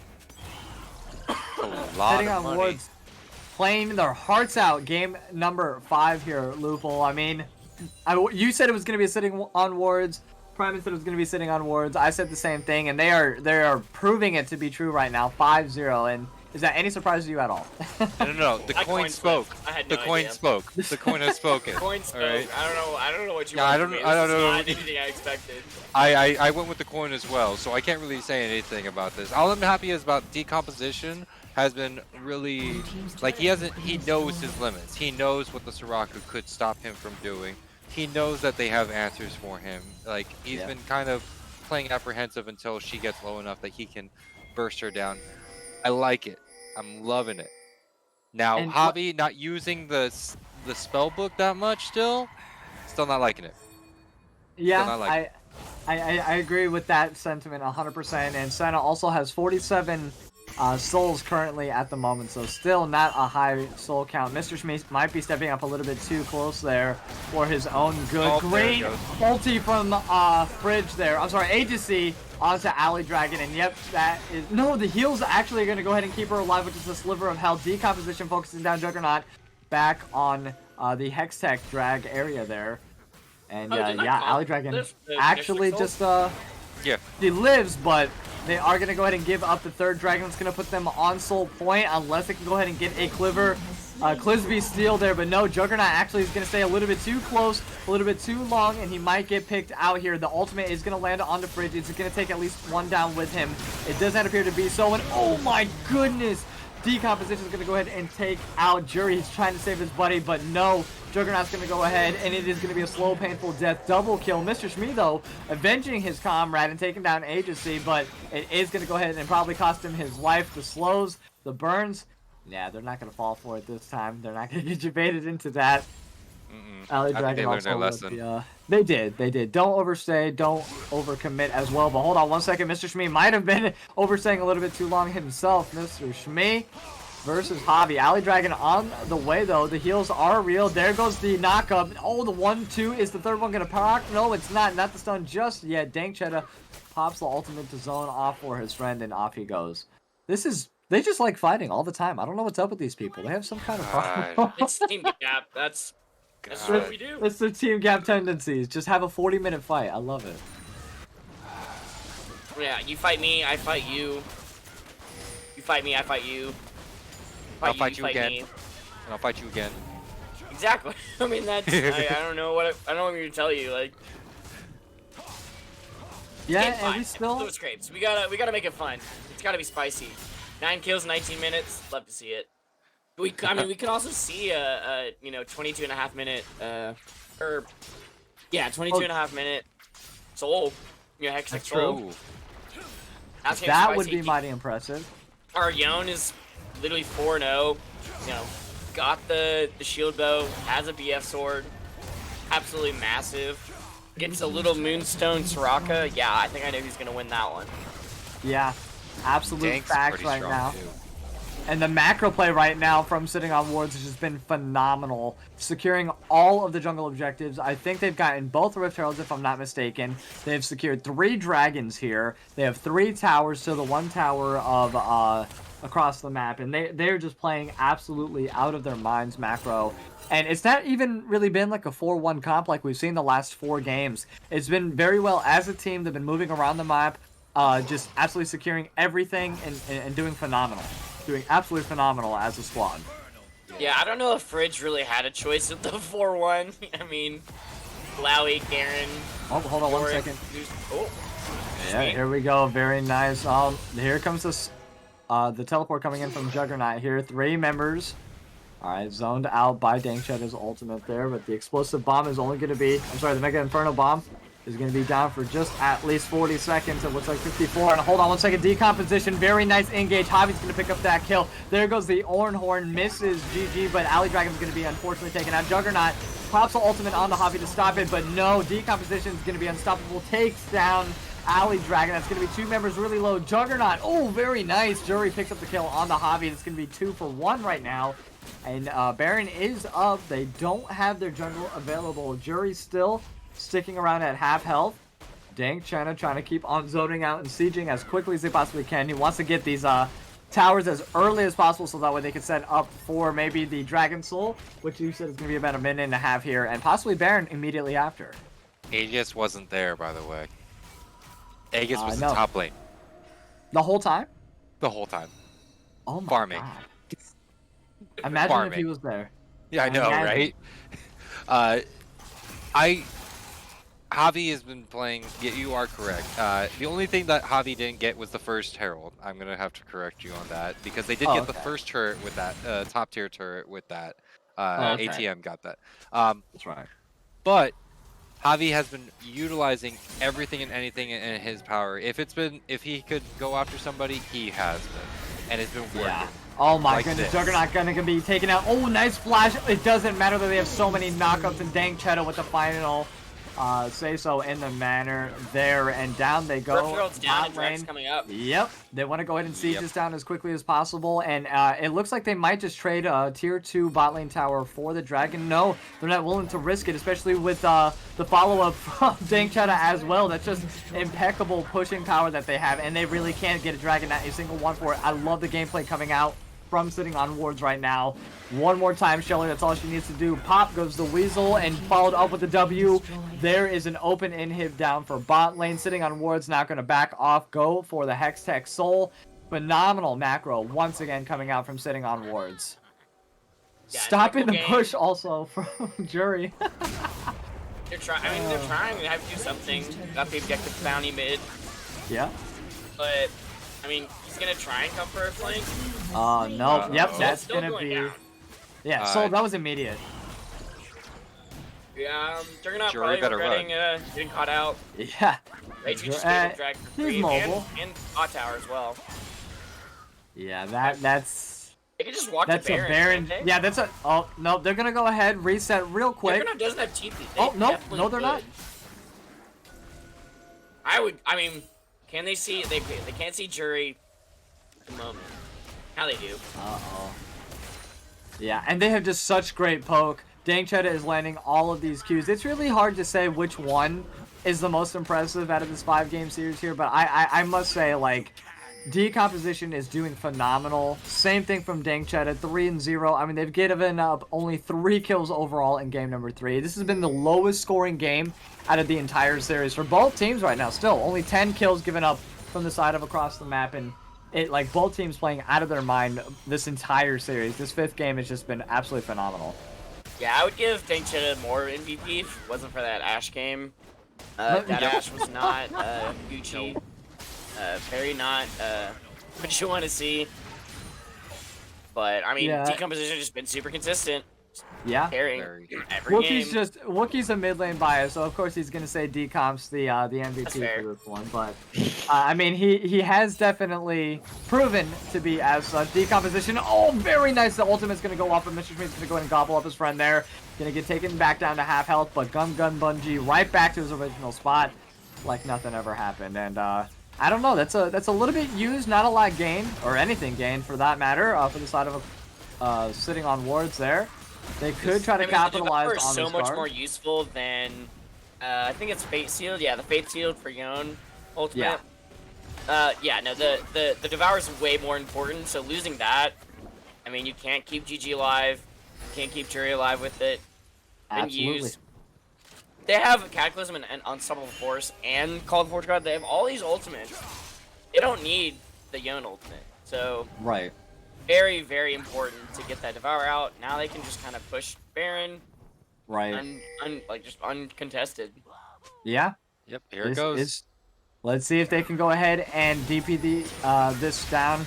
And, I mean, with Yon being there, they definitely have the damage output. Dangchet also going to be a huge proponent for zoning. I love Agency just stepping up as well, but is it going to be enough? Juggernaut and Mr. Shmee going to go ahead and step up. Nice knockup comes in from decomposition there, but it doesn't matter. Agency's going to use the Fog of War to his advantage, but no, only hits up 2 of the members. Hobby not going to follow, but it might be a moment too late. Hourglass is going to be popped onto the backline here. French is trying to do what he can, but no, he's going to fall. Jury takes the first member down in this team fight here. Juggernaut looking very low. Great poking down coming from Dangchetta and the rest of sitting on wards here, but can they continue the batter? Yep. They have to back up there. Have PP. No, they don't. Mr. Shmee is doing a good job of just keeping him zoned out. Baron still not being focused here. Juggernaut stopped the back. I don't know what that was about, but Agency is trying to make his way up there. Doesn't have the unstoppable force, but the slows could be just powerful enough to catch them out. Jury might get caught out here. He's by himself. Yeah, takes a full Ziggs ultimate to the face there. Decomposition, nice dash over the tower, and there goes. Oh, but he misses the ulti. That's kind of big right now. Jury, along with the rest of across the map, trying to make their way back to the base as quickly as they can for a reset, maybe making it back in time for the Baron. No, they're not even going to try to do that. That's actually really well played by across the map. Yeah. Baron, get a kill, live to fight another day. Absolutely. Sitting Ward still has Hextech Drag though. That is, they still have the soul, always going to be there. I mean, Yon's ramping up, now at 2 items. Third item, probably gonna be Phantom Dancer, not Phantom Dancer. Got the item. Don't worry about it. Which, you mean the IE? No. No, she's gonna go Rage Blade. Oh, Rage Blade. Oh, Rage Blade. Wait, are you talking anyways, about the on the Yone. Oh, Speaking Dust of Dance. which, hold on 1 second though. We have a nice wombo happening into the mid lane here. Decomp's gonna go in and take down Juggernaut. That's a huge play. Baron's gonna be open now for the next 40 seconds. Juggernaut is not available. This was kind of big. Nice pickup from sitting on wards. This could be detrimental in securing the victory here for the PCL. And let's see, GG no rematch. How many stacks are they at just going into this fight? 77 stacks coming into the fight here. So just 3 shy of the next upgrade. Baron getting taken down quite quickly. It looks like down to 6,500 health. GG no rematch does land a nice root. And Javi's going to go in. Nice 4-man knockup comes in. There comes the Ornhorn as well, but no, it's going to only land on 2 of the members. Mr. Shmee, no follow-up at all. Decomposition's going to take him down like butter. GG no rematch along with the rest of across the map getting zoned out by Dangchetta. Baron restarted there, but that is okay. They have all the time in the world. Force it. They can. 20 seconds now for Mr. Shmee before he's available. That's kind of a low death timer at this point in the game, but... They could switch to Elder right now. It just looks like... Oh, no. Javi, very nice Cataclysm. Forces the flash from GG, no rematch. Now he's going to be the one on the run. Unfortunately, great teleport comes in from Juggernaut. It doesn't matter. 1Q is all it takes. He's going to go in and pull in Dangchetta here, and he is big right now, but is he big enough? Taking a lot of the damage from... sitting on wards. They want to focus this Elder Drake. This is what they need. This might be a win con.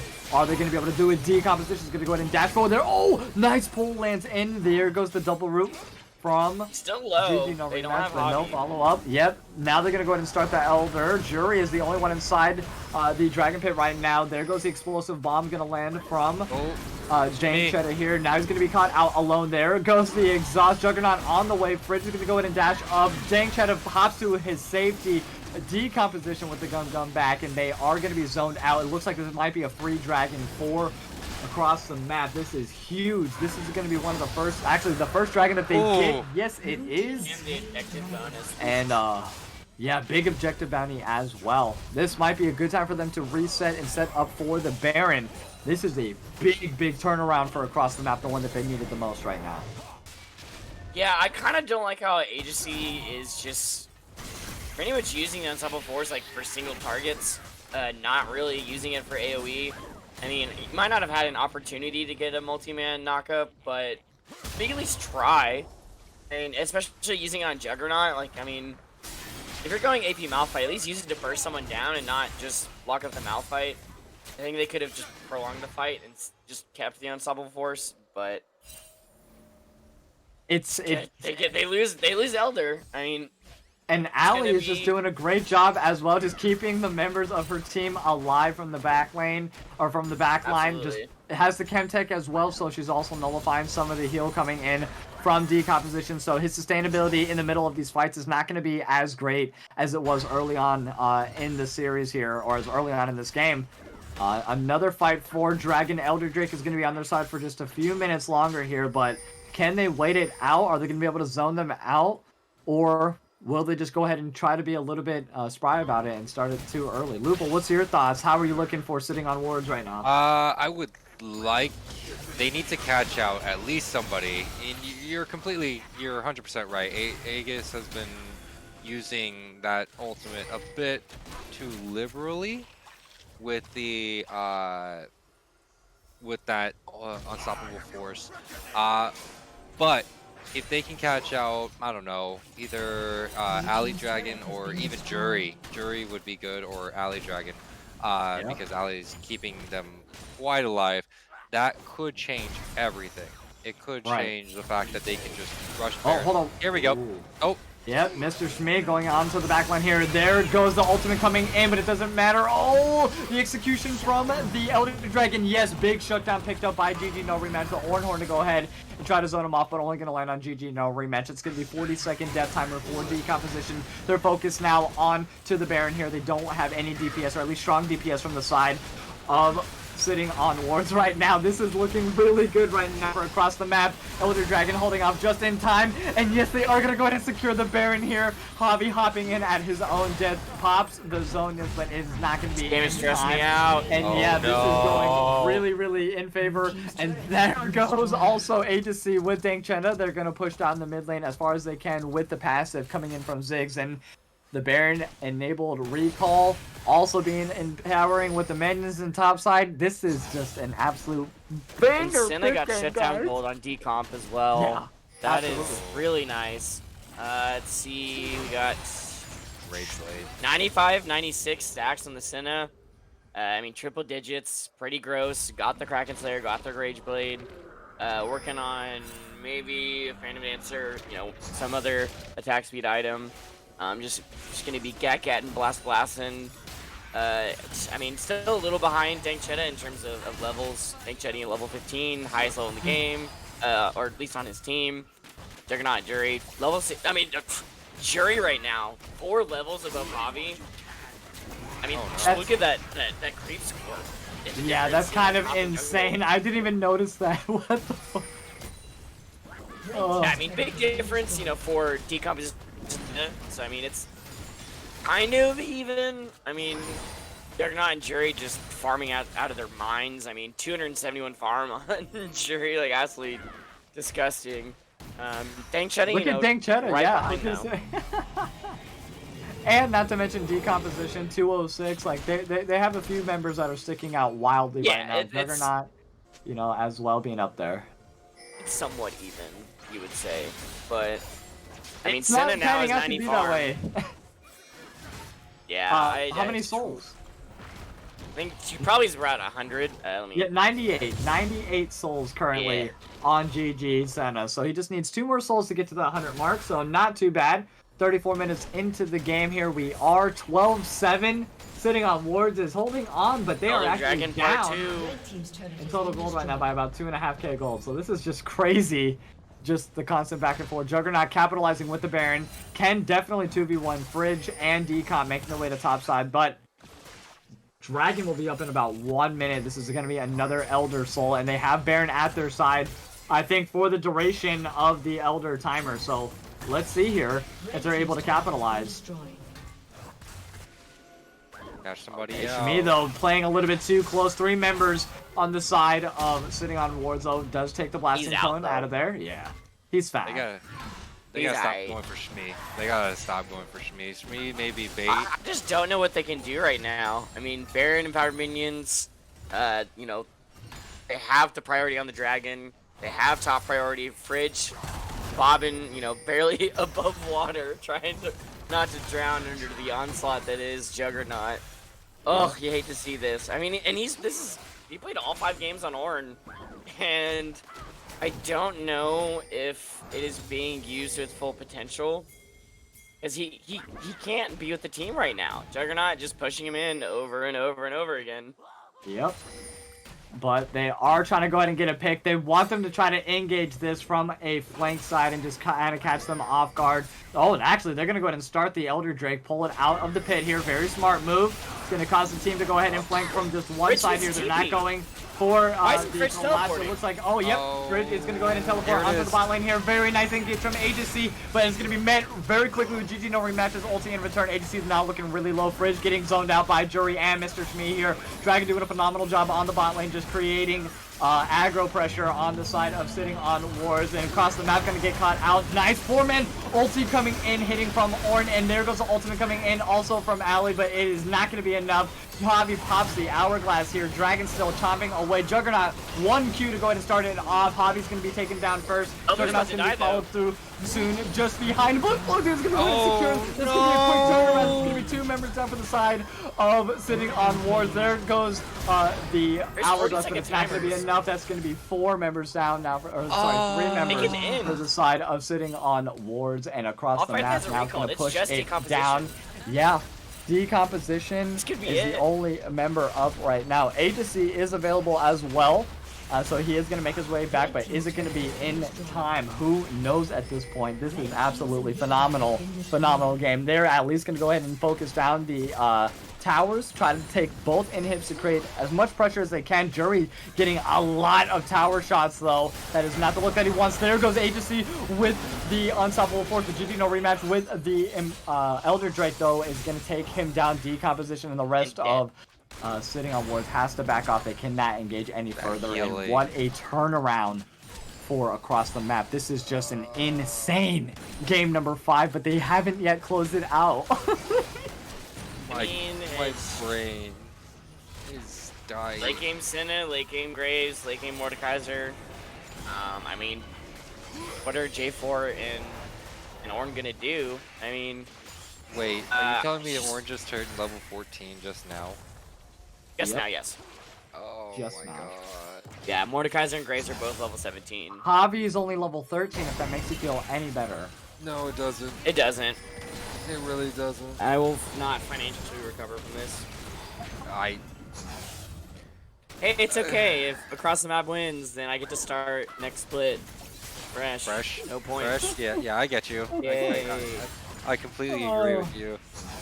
Alright, the entirety of sitting on wards, though, making their way and starting the Baron here. They want to get this as quickly as they can. Agency now catching them out. I'm sorry, not sitting on wards. That is across the map right now, starting the Baron. They are taking down quite quickly. Javi's gonna go in and stay in. He goes in and steals it, walks out of their flashes. Okay, like it was nothing. The okay. Cliffy Steel coming in clutch. Oh, Mr. Shmee is gonna go ahead and stop him from backing, though. Very nice. He does still have the Elder Drake. They might be able to take at least Javi down with them, but no, it doesn't matter. Ziggs along with the rest. Oh, I'm Mr. sorry, Shmee is along with decomposition 1v1ing the Giant. and Fridge are gonna go ahead and take open inhibs while they can. That's gonna be a mid and a bot lane inhib, and Elder Drake's not Mr. gonna be Shmee with available the hero much play, though. longer. He's going top.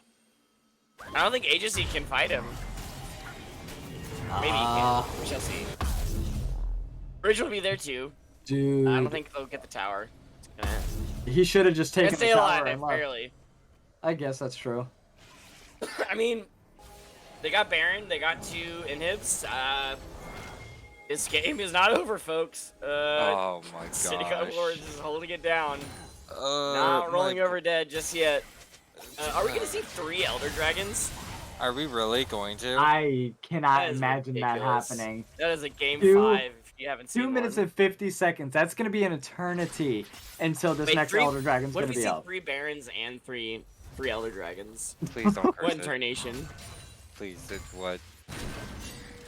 Yeah, 400 farm on everybody. Absolutely. Hour-long game. Why not? No, please don't do that. They are It's my milking this bedtime, game it's 5 fine. as I'll much as survive. they can. I mean, they do have the Baron to push at their fingertips, along with Dang Chetta's siege capabilities with his bomb. So I do expect them to at least finish off the top lane and have 3 lanes of supers going in. And then by the time the Elder's going to be up in 2 minutes, they just can't contest it because they're going to have 3 lanes of supers fighting in their base. They're all top now, though. For right now. Now. Mega Bomb goes down. Doesn't really do much. No, just They're just gonna keep pushing. I mean, there is a pretty big wave pushing bot lane as well. Mid pushing in the favor of across the map. Yeah, it's kind of me trying to make a play happen, but sitting on wards now with the driver, you know, in the driver's seat. oh, the tower go down. Yeah, getting pulled in. There goes the Ornhorn. Blue turret does fall, unfortunately. There goes the Unstoppable Force. And the ultimate in response by Juggernaut here doesn't quite land onto Aegis. He keeps on running around. I love it. Decomposition trying to do what he can into the backline there, but there goes the collateral damage. Down goes the one. There's going to be 2 members down now for the side of across the map. That is going to be insane. Sitting on wards, loses 3 members, and Juggernaut is going to be 4th. Fridge is going to be down. Dang Cheddar just survives without any...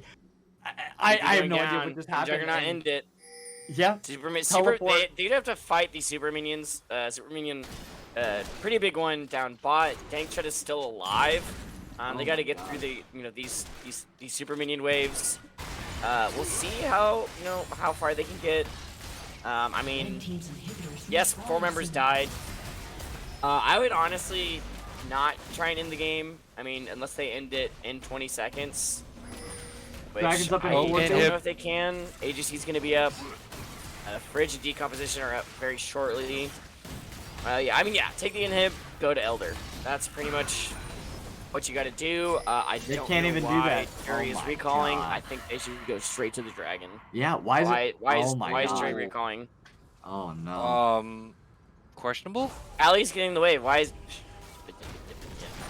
You guys are stressing Maybe me out, she can't I get swear. it quick enough.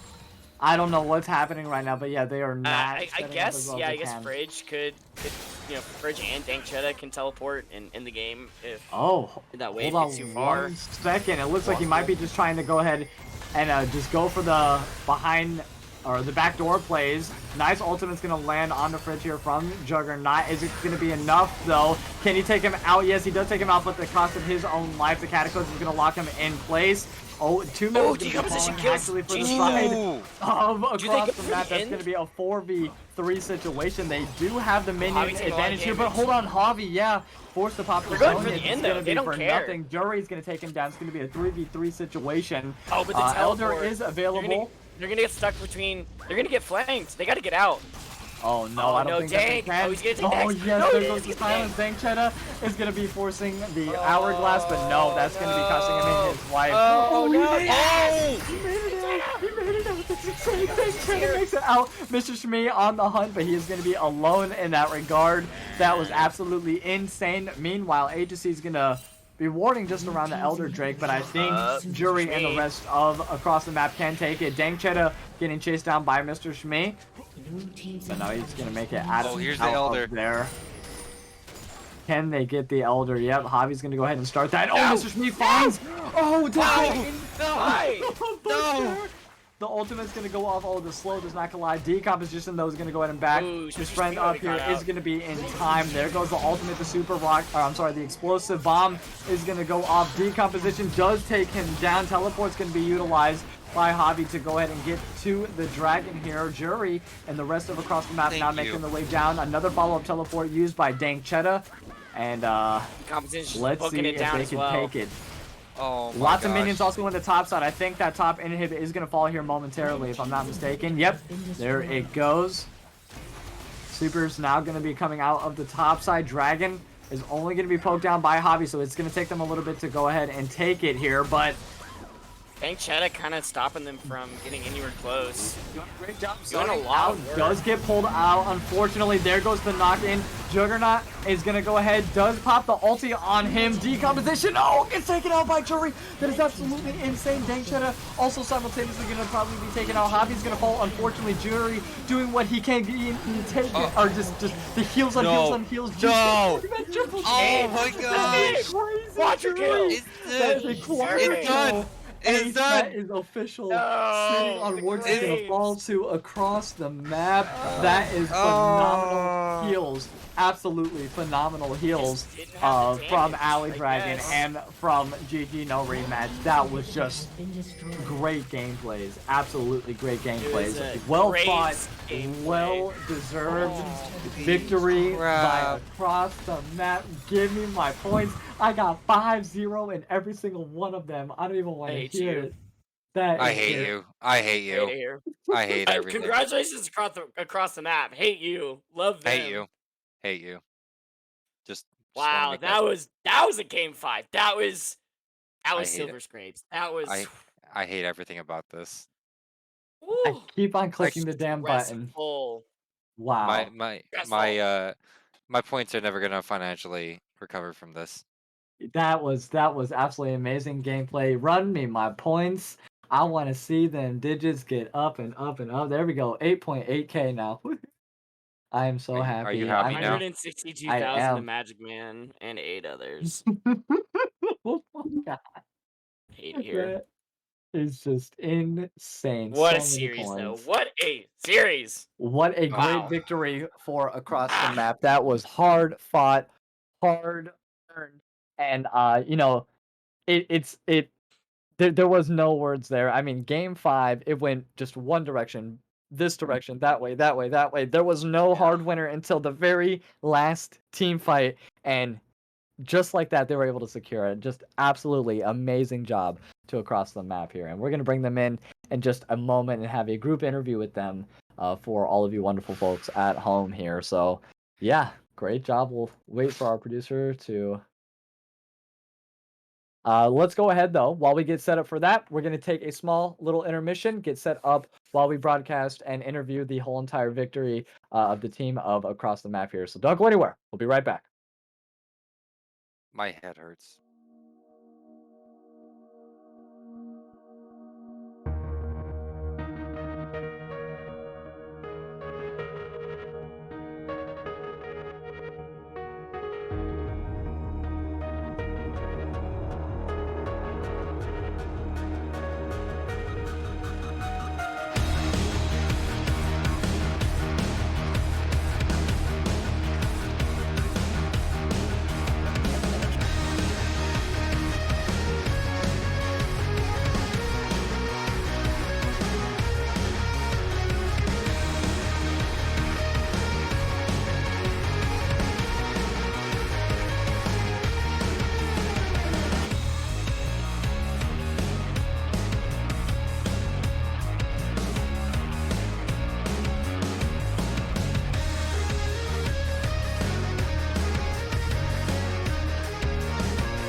All right, hello, all of you wonderful, wonderful people. It is your boy Rylionn and Primus and Lupul and the rest of the victors of tonight's series of the PCL across the map. Thank you for joining us here tonight, all 5 of you. I mean, you guys did an absolutely amazing, phenomenal job in this entire series here. It was a nail fighter from beginning to end, constantly back and forth. You guys were on the brink of being knocked out 2 times, or back-to-back games there. You guys had to get 3 victories back-to-back in order to win this, and it was just absolutely phenomenal. Great job to you guys. So we'll start off with Primus, though, for questions. What have you got for our victors here tonight, Primus? All right, we gotta start from the beginning, my dudes. Game 1, rough. What was y'all's plan going into Game 2? It looked like a complete 180. The mental reset was great. Like, what was going through y'all's minds before the game and also during Game 2?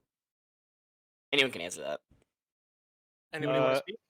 I think the biggest thing for me at least was just realizing I don't play a whole lot of Alawi, but the Alawi into J4 and Ornn was like God. really good that game, I thought. And it didn't really show its power until game 3, but Mhm. I still think it was the right pick. Okay. Hey, I no. liked it. I complimented on you. I wasn't a big fan of the Garen, uh, but I liked Fair all the enough. other picks for sure. The Yorick, obviously, super nutty as well. Nah, I entered that game. So Mhm. like, I say we had like a general game plan of how to play for game 1. Going Uh-huh. into it, obviously, like we scouted them really hard, and like we had Mhm. like a general idea of like how we wanted to play, and then like plus like game 1, it was our comms were like really really really messy and like uncoordinated, and like game 2 we just like broke it down of like, because for instance this is our first time ever playing with this lineup the way it is, so like Mhm. going into game 2 we were like, who's going to be our shot caller, who's going to be calling everything, Yeah. how are we going to play this. You're welcome. Yeah. You're welcome. Yeah. Like right here. Right. Absolutely. And then like Right I here. noticed that they just didn't have answers for like Karma or like any enchanter that we were going to play, because Ooh. she did so well game 1, and um I knew that like protect the carry for us would work well, Okay. and then we just had picks that everyone was comfortable with, and we were practicing Tom Kench for like a couple days, so which turned out to be really big for us. So clap it up to everybody who put all the hard work in this past week. Hell yeah. Absolutely. You guys did a Lupul, great job. what do you got for us? Oh yeah. Okay. After game 1, well, okay, game 1 was more of like a warm up for me. Definitely didn't play that much this week. Uh, but I think I realized that it was the real deal after game 1. Game 2, I guess I just picked a different champion, the better bug, Yeah. Yeah, and that I was was more good. Absolute comfortable. facts. Yeah, no, your Terrifying. Kha'Zix gameplay in game number 2 was definitely like the game changer there. And leading into game number 3, you kind of wanted to repeat the same success, but were not like able to do so. And sitting on wards was just a completely different division. You didn't face them the entire 11 weeks, even going through quarters, semis, and now just in the playoffs you were versing them for the first time. Did you guys do a lot of scrims or anything leading up into this, or is this your first time ever facing them on the Rift, as a team? We 2-0'd them in scrims with a different Really? roster, with our main roster. Like this is actually now I would say like a group of friends and really good people who decided to take time out of their schedules to play for us, because we like thank you for more specific, thank you Ali and thank you Jury, because if it wasn't for you guys deciding to step up and play with us, we would have just ended up FFing the league in like mid season. Right. So shout out Oh to the two man, of you for stepping up for us. it's So insane. sweet. Yeah, this would have been a very different series without Jury and Ali. And speaking of Ali, the Raka pick last game, I'm not gonna lie. If you go back and you watch it, it wasn't shit talking. It was just very confused chatter because we had no idea that was gonna be anywhere as successful as it was. And I mean, you did a just phenomenal job at the end of the game, though, just constantly healing, ulti, global, all over the place. But like, what? Why didn't you want to go more like a utility damage? Like we didn't see any Orianna play. That was open the whole time. Like why the Raka out of any of the utility champs into game 5 there? Just curious. Team said it would be better. That's it. I got told to Okay. do it, so I did it. Okay. I'll say, because I do pick and bans for the team. So Okay. There it is. I picked Raka, well, with obviously the team agreeing to this, because I knew that the way they drafted, they had no answer to heals and shields. And Raka, to me, perma scales, and it's a flex pick. And I actually wanted it game 4 and 5 bot lane. Like, I wanted to play Raka. Like, really, really Really? badly. I wanted to take it because I knew that they had no answer to it. But I'm happy that we took what we did because we ended up winning. So thank you, Ali, for playing it. You're the best for that. Actually, thank you so much, and thank you for the rest of the team for Yeah. agreeing with that.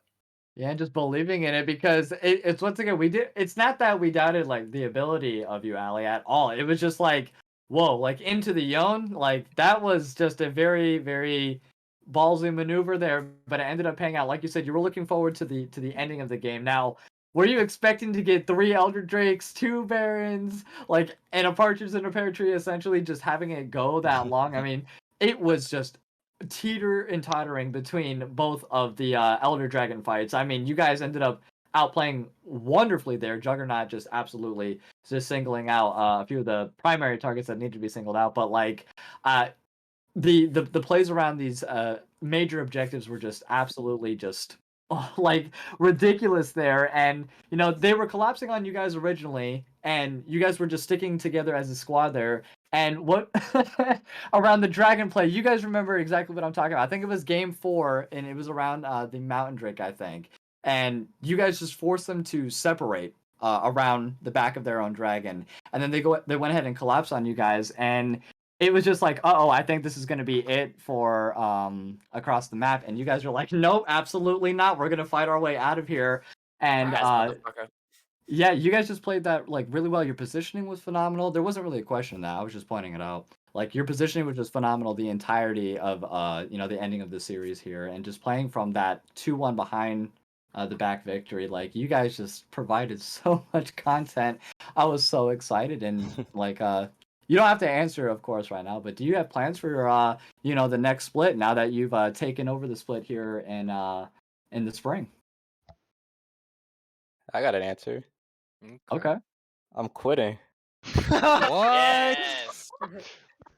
Yeah, so as like Gigi mentioned earlier, this isn't our main lineup. Like Jess and Ali are here. Can kind like Gigi said, we would have probably FF'd about halfway through the split, because our main jungler and the person who kind of brought us all together, Turnips. Shout out to my boy. Yeah. He's spamming chat right now, by the way. Yeah, he is. Hey, he ban he that does guy. do that. He does do that a little bit. But yeah, I met him in tryouts. I was looking for a team, and he kind of gathered all of us here together. And it's the only reason that we're playing together right now is because of him. Even though he's not here, we still really appreciate him. He's here in spirit and in chat. Yeah. And But- chat. yeah. A lot of chat. A lot of chat. But this is not the last of Across the Map, though. We are going to see another appearance from you guys, though, into the next one. I think we're looking forward to it. I think we're looking likely like we're gonna play next split together. Yeah. Okay. Yeah. No Okay. pressure Mythic at Esports, all. obviously. Yep. Team For Gap now. is Yeah, is for dead. Mythic, yeah, Team Gap. Well, not dead. We're just moving on. No, it's We're getting not- stabbed, and then we're just getting rebirthed. You Well, know. I do have to. I hate y'all a little bit, just a teeny bit, because I did vote against y'all for the the predictions. I did Oh, not. so that was your point because that I was didn't think you taken. could win. I did Yes. not. Yes. Draft I was did. so even, and it was 2-2. So me and Lupul just flipped the coin, and City on Wards won the coin toss. But So we unbenched put the all of our Kench. points. Yes, I Yeah. understood. I understand. But we I'll still give it had to to Lupul. coin flip it because both your team comps were just basically, both the drafts were just basically, huh? Yeah. I was Huh? so confused. It was I very liked it though. I questionable. liked the Soraka mean, pick. Yeah. A The way to lot. look at it, honestly, is when you look at our draft was always jury carry us until we need to carry you. And No, guess well, what? We jury never carried. needed to carry jury. Jury carried us at the end. Jerry. Oh. I, The almighty honestly, Jerry. that last fight though, Ali carried the shit out of Jerry on that last fight. Though. Yes. Oh yes. yeah. The Absolutely. whole entire time, Of Jess is course. just going, "I'm dead. I'm dead. I'm dead. Wait, no. Wait, I'm not dead. Wait, what?" Yeah. Amongst Massive yourselves, field who would you say was the MVP of the Allie. group Oh, itself? Ali. Yeah. Allie. Ali? Ali. Unanimous. Allie's the Unanimous. Yep. Actually, Allie. there is an MVP. Okay. Oh. There is an MVP, and I would like to take this time and thank iHardcore, because if it wasn't for him, this would have never been possible. So thank you very much for that, Mr. Hardcore. Appreciate that. You did well for us. Our #1 fan. Yep. Oh, Thank you. man. Thank you for that. Well, yeah, you You're guys. from your MVP, brother. Thank you. Oh my god. I love the energy. I love the energy. And with that being said, I want to thank you guys for just absolutely a phenomenal banger entire split from beginning to end. You guys definitely showed up exactly what you needed to do and took the victory in the end. So congratulations once again to you guys. And Guys, good job, I'm everybody. very much looking forward to hopefully seeing you guys in the future here. And whether you're subs, whether you're main roster, doesn't matter to me. It's been phenomenal for Your winners today. That's my all that end. matters. Yeah, your winners today. And just from a casting standpoint, it's been an honor to cast each and every single one of you. So thank you for that. Yes. And yeah, I'm very excited for what the future holds here. I'm gonna And give a Mr. closing Producer, remark. Now yes, that I'm on the please go stream. ahead. I want to thank everybody that participated in the PCL and VCL. I mean, it was a long ride, and you know, everybody that came out. I think when we started this, we were not expecting so many people to come to our tournament, and I want to, you know, give a heartfelt gratitude to each and every one of you. It was definitely, you know, kind of a rough split from the start, but like, y'all made it and y'all did fantastic, and I want to thank our winners today. Like, you guys were fantastic in gameplay. You know, scheduling was, you know, pretty much rough the entire season, but I hope that, you know, all of you enjoyed the time here for the most part, at least. So yeah, that's all. Yeah. And thank you to Wookie for being, you know, a host for most of our games here. Absolutely phenomenal. The upgrades were amazing, and looking forward to the future of Mythic Esports here. But with that Speaking of being said, future, I have one last thing to say. oh yeah, what's up? Oh, here we go. Pokemon Unite tournament, or not tournament, we'll probably just play together. Message me if you want to do it. I think you can play phone and Switch. Just message me. We'll talk it out. Mustard's letting me plan it, but I He's started taking playing it this advantage. week. Super easy. He's I'm taking actually at a advantage of higher rank clout. in Pokemon Unite after 2 days than I am in League after 10 years. How does that make sense? Oh my Make it make gosh, sense. that game is so good. Freaking Primus. Hey, I Okay, well, might join in on that. Oh, Yeah, no. you please got do. at least one Just follower message there, me. so that it was successful. Oh Yeah. my god, that Like on release, I was actually in master. Of course you In the were. really. master, of course, of course. Almighty Jerry. Jeez. Nah, it was 'cause Yeah. it was like early game little Timmy's boosting True. my elo in that game. Okay. Oh my gosh. Hey, a Okay. Yeah, victory is a that's victory. all I got. But absolutely, we have tryouts. I believe. What was it, Wookie? The Next 28th, 29th, week. and the 30th. Yeah, yes. This Yes. All upcoming right. week. So we have tryouts this upcoming week. Yes, for the next split is going to be the 28th, the 29th, and the 30th. And I don't remember the exact start date of the next split, but it's going to be sometime in May. But definitely May May 16th. 16th. Thank you very much. And it's going to be those 3 days once again. Show up if you guys want to try for the next one. But we're going to go ahead and close it out here tonight. Congratulations once again to Across the Map, all of our victors here. You guys did phenomenal. Great job once again. You guys did amazing against sitting on wards. They held on for a long time. Gave us a game 5 Baminger. It was very close, but Silver you Scrapes. guys just Silver trumped them Scrapes. overall. So great job. And that will be it. I am your host, Rylionn. We have here Primus, and we have Lupul, Wookie from behind the scenes. And you all have a great rest of your evening. Good night, everybody. Night.